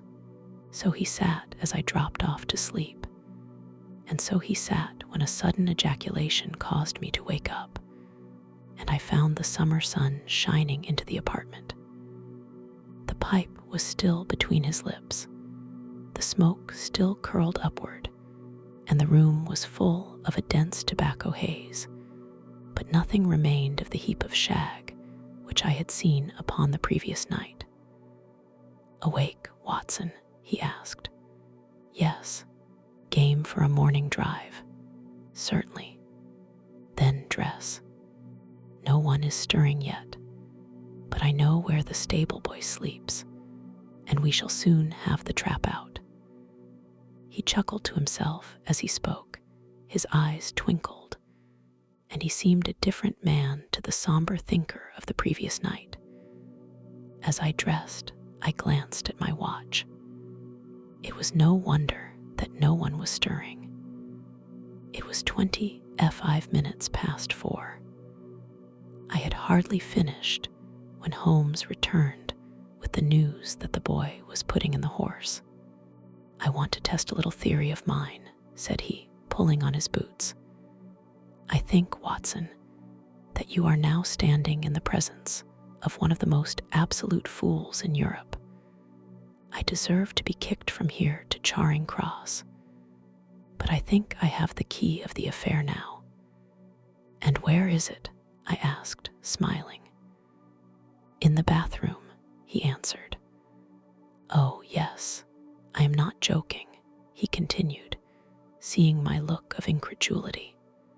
"I have just been there, and I have taken it out, and I have got it in this Gladstone bag. Come on, my boy, and we shall see whether it will not fit the lock." We made our way downstairs as quietly as possible and out into the bright morning sunshine. In the road stood our horse and trap, with the half-clad stable boy waiting at the head. We both sprang in, and away we dashed down the London road. A few country carts were stirring, bearing in vegetables to the metropolis, but the lines of villas on either side were as silent and lifeless as some city in a dream. "It has been in some points a singular case," said Holmes, flicking the horse on into a gallop. "I confess that I have been as blind as a mole, but it is better to learn wisdom late than never to learn it at all. In town, the earliest risers were just beginning to look sleepily from their windows as we drove through the streets of the Surrey side. Passing down the Waterloo Bridge Road, we crossed over the river, and dashing up Wellington Street, wheeled sharply to the right and found ourselves in Bow Street. Sherlock Holmes was well known to the force, and the two constables at the door saluted him. One of them held the horse's head while the other led us in. "Who is on duty?" asked Holmes. "Inspector Bradstreet, sir." "Ah, Bradstreet, how are you?" A tall, stout official had come down the stone-flagged passage in a peaked cap and frogged jacket. "I wish to have a quiet word with you, Bradstreet." "Certainly, Mr. Holmes. Step into my room here." It was a small, office-like room with a huge ledger upon the table and a telephone projecting from the wall. The inspector sat down at his desk. "What can I do for you, Mr. Holmes?" "I called about that beggarman, Boone, the one who was charged with being concerned in the disappearance of Mr. Neville St. Clair of Lee." "Yes, he was brought up and remanded for further inquiries." "So I heard. You have him here, in the cells. Is he quiet?"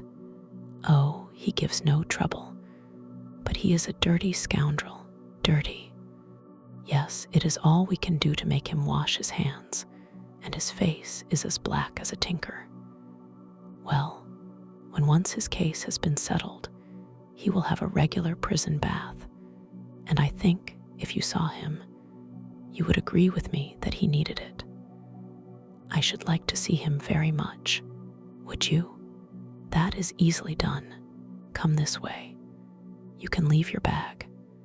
No, I think that I'll take it. Very good. Come this way, if you please. He led us down a passage, opened a barred door, passed down a winding stair, and brought us to a whitewashed corridor with a line of doors on each side. The third on the right is his, said the inspector.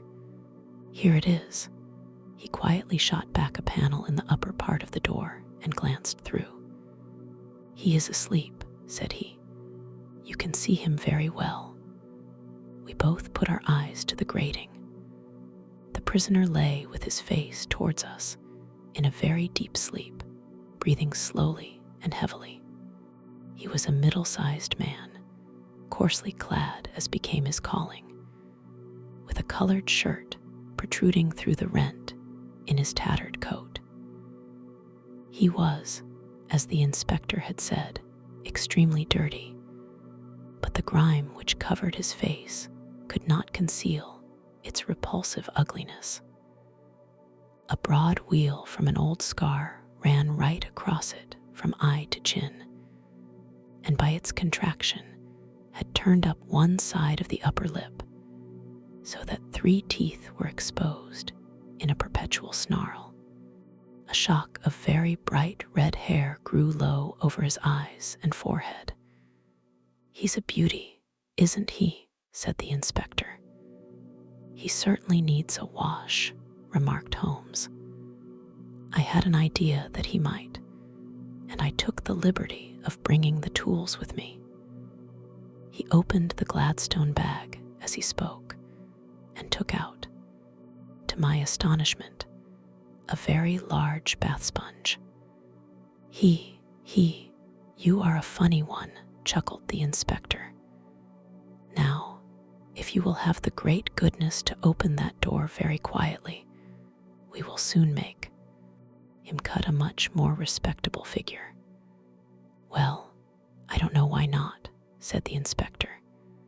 He doesn't look a credit to the Bow Street cells, does he? He slipped his key into the lock, and we all very quietly entered the cell. The sleeper half turned, and then settled down once more into a deep slumber. Holmes stooped to the water jug, moistened his sponge, and then rubbed it twice vigorously across and down the prisoner's face. Let me introduce you, he shouted, to Mr. Neville St. Clair of Lee, in the county of Kent. Never in my life have I seen such a sight. The man's face peeled off under the sponge like the bark from a tree. Gone was the coarse brown tint. Gone, too, was the horrid scar which had seamed it across, and the twisted lip which had given the repulsive sneer to the face. A twitch brought away the tangled red hair, and there, sitting up in his bed, was a pale, sad-faced, refined-looking man, black-haired and smooth-skinned, rubbing his eyes and staring about him with sleepy bewilderment. Then, suddenly realizing the exposure, he broke into a scream and threw himself down with his face to the pillow. Great heavens, cried the inspector. It is, indeed, the missing man. I know him from the photograph. The prisoner turned with the reckless air of a man who abandons himself to his destiny. Be it so, said he. And pray, what am I charged with? With making away with Mr. Neville St. Oh, come. You can't be charged with that unless they make a case of attempted suicide of it, said the inspector with a grin. Well, I have been 27 years in the force, But this really takes the cake. If I am Mr. Neville St. Clair, then it is obvious that no crime has been committed, and that, therefore, I am illegally detained. No crime, but a very great error has been committed, said Holmes. You would have done better to have trusted your wife. It was not the wife, it was the children, groaned the prisoner. God help me, I would not have them ashamed of their father. My God, what an exposure. What can I do? Sherlock Holmes sat down beside him on the couch and patted him kindly on the shoulder. If you leave it to a court of law to clear the matter up, said he, of course you can hardly avoid publicity. On the other hand, if you convince the police authorities that there is no possible case against you, I do not know that there is any reason that the details should find their way into the papers.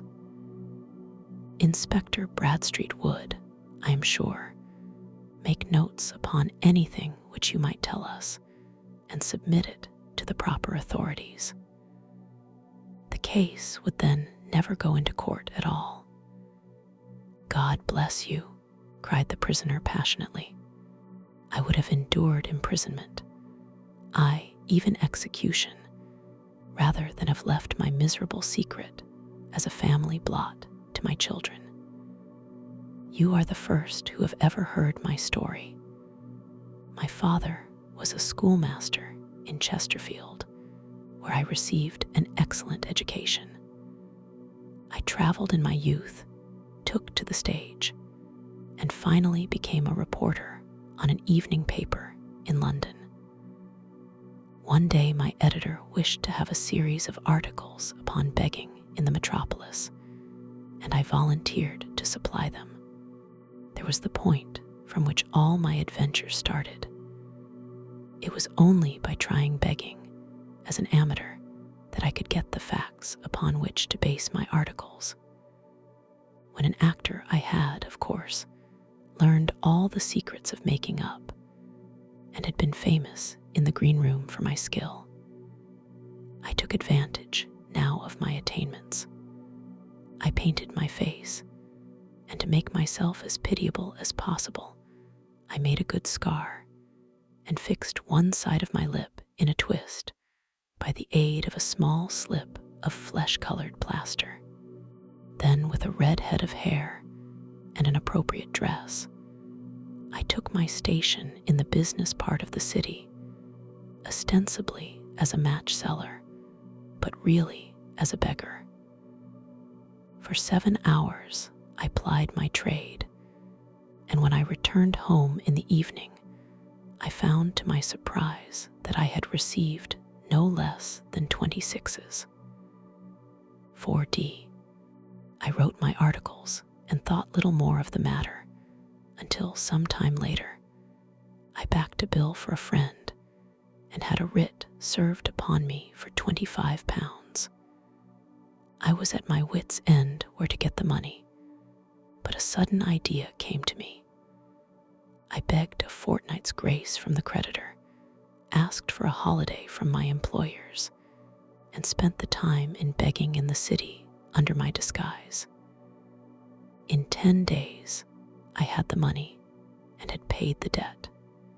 Well, you can imagine how hard it was to settle down to arduous work at £2 a week, when I knew that I could earn as much in a day by smearing my face with a little paint, laying my cap on the ground, and sitting still.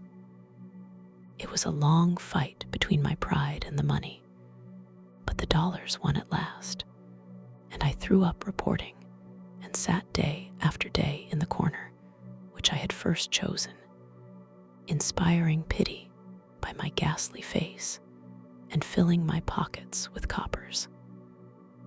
Only one man knew my secret. He was the keeper of a low den in which I used to lodge in Swandam Lane, where I could every morning emerge as a squalid beggar, and in the evenings transform myself into a well-dressed man about town. This fellow, a Lascar, was well paid by me for his rooms, so that I knew that my secret was safe in his possession. Well, very soon I found that I was saving considerable sums of money. I do not mean that any beggar in the streets of London could earn £700 a year, which is less than my average takings, but I had exceptional advantages in my power of making up, and also in a facility of repartee, which improved by practice and made me quite a recognized character in the city. All day a stream of pennies, varied by silver, poured in upon me, and it was a very bad day in which I failed to take £2. As I grew richer, I grew more ambitious, took a house in the country, and eventually married, without anyone having a suspicion as to my real occupation. My dear wife knew that I had business in the city. She little knew what. Last Monday I had finished for the day and was dressing in my room above the opium den when I looked out of my window and saw, to my horror and astonishment, that my wife was standing in the street with her eyes fixed full upon me. I gave a cry of surprise, threw up my arms to cover my face, and rushing to my confidant, the Lascar, entreated him to prevent anyone from coming up to me. I heard her voice downstairs, but I knew that she could not ascend. Swiftly, I threw off my clothes, pulled on those of a beggar, and put on my pigments and wig. Even a wife's eyes could not pierce so complete a disguise. But then it occurred to me that there might be a search in the room, and that the clothes might betray me. I threw open the window, reopening by my violence a small cut which I had inflicted upon myself in the bedroom that morning. Then I seized my coat, which was weighted by the coppers which I had just transferred to it from the leather bag in which I carried my takings. I hurled it out of the window, and it disappeared into the Thames. The other clothes would have followed, but at that moment there was a rush of constables up the stair, and a few minutes after I found, rather, I confess, to my relief, that instead of being identified as Mr. Neville St. Clair, I was arrested as his murderer. I do not know that there is anything else for me to explain. I was determined to preserve my disguise as long as possible, and hence my preference for a dirty face. Knowing that my wife would be terribly anxious, I slipped off my ring and confided it to the Lascar at a moment when no constable was watching me, together with a hurried scrawl, telling her that she had no cause to fear. "That note only reached her yesterday," said Holmes. "Good God, what a week she must have spent." "The police have watched this Lascar," said Inspector Bradstreet, "and I can quite understand that he might find it difficult to post a letter unobserved. Probably he handed it to some sailor customer of his, who forgot all about it for some days." "That was it," said Holmes, nodding approvingly. "I have no doubt of it. But have you never been prosecuted for begging?" "Many times, but what was a fine to me?" "It must stop here, however," said Bradstreet. "If the police are to hush this thing up, there must be no more of Hugh Boone. I have sworn it by the most solemn oaths which a man can take. In that case, I think that it is probable that no further steps may be taken. But if you are found again, then all must come out. I am sure, Mr. Holmes, that we are very much indebted to you for having cleared the matter up. I wish I knew how you reach your results. I reached this one, said my friend, by sitting upon 5 pillows and consuming an ounce of shag. I think, Watson, that if we drive to Baker Street, we shall just be in time for breakfast.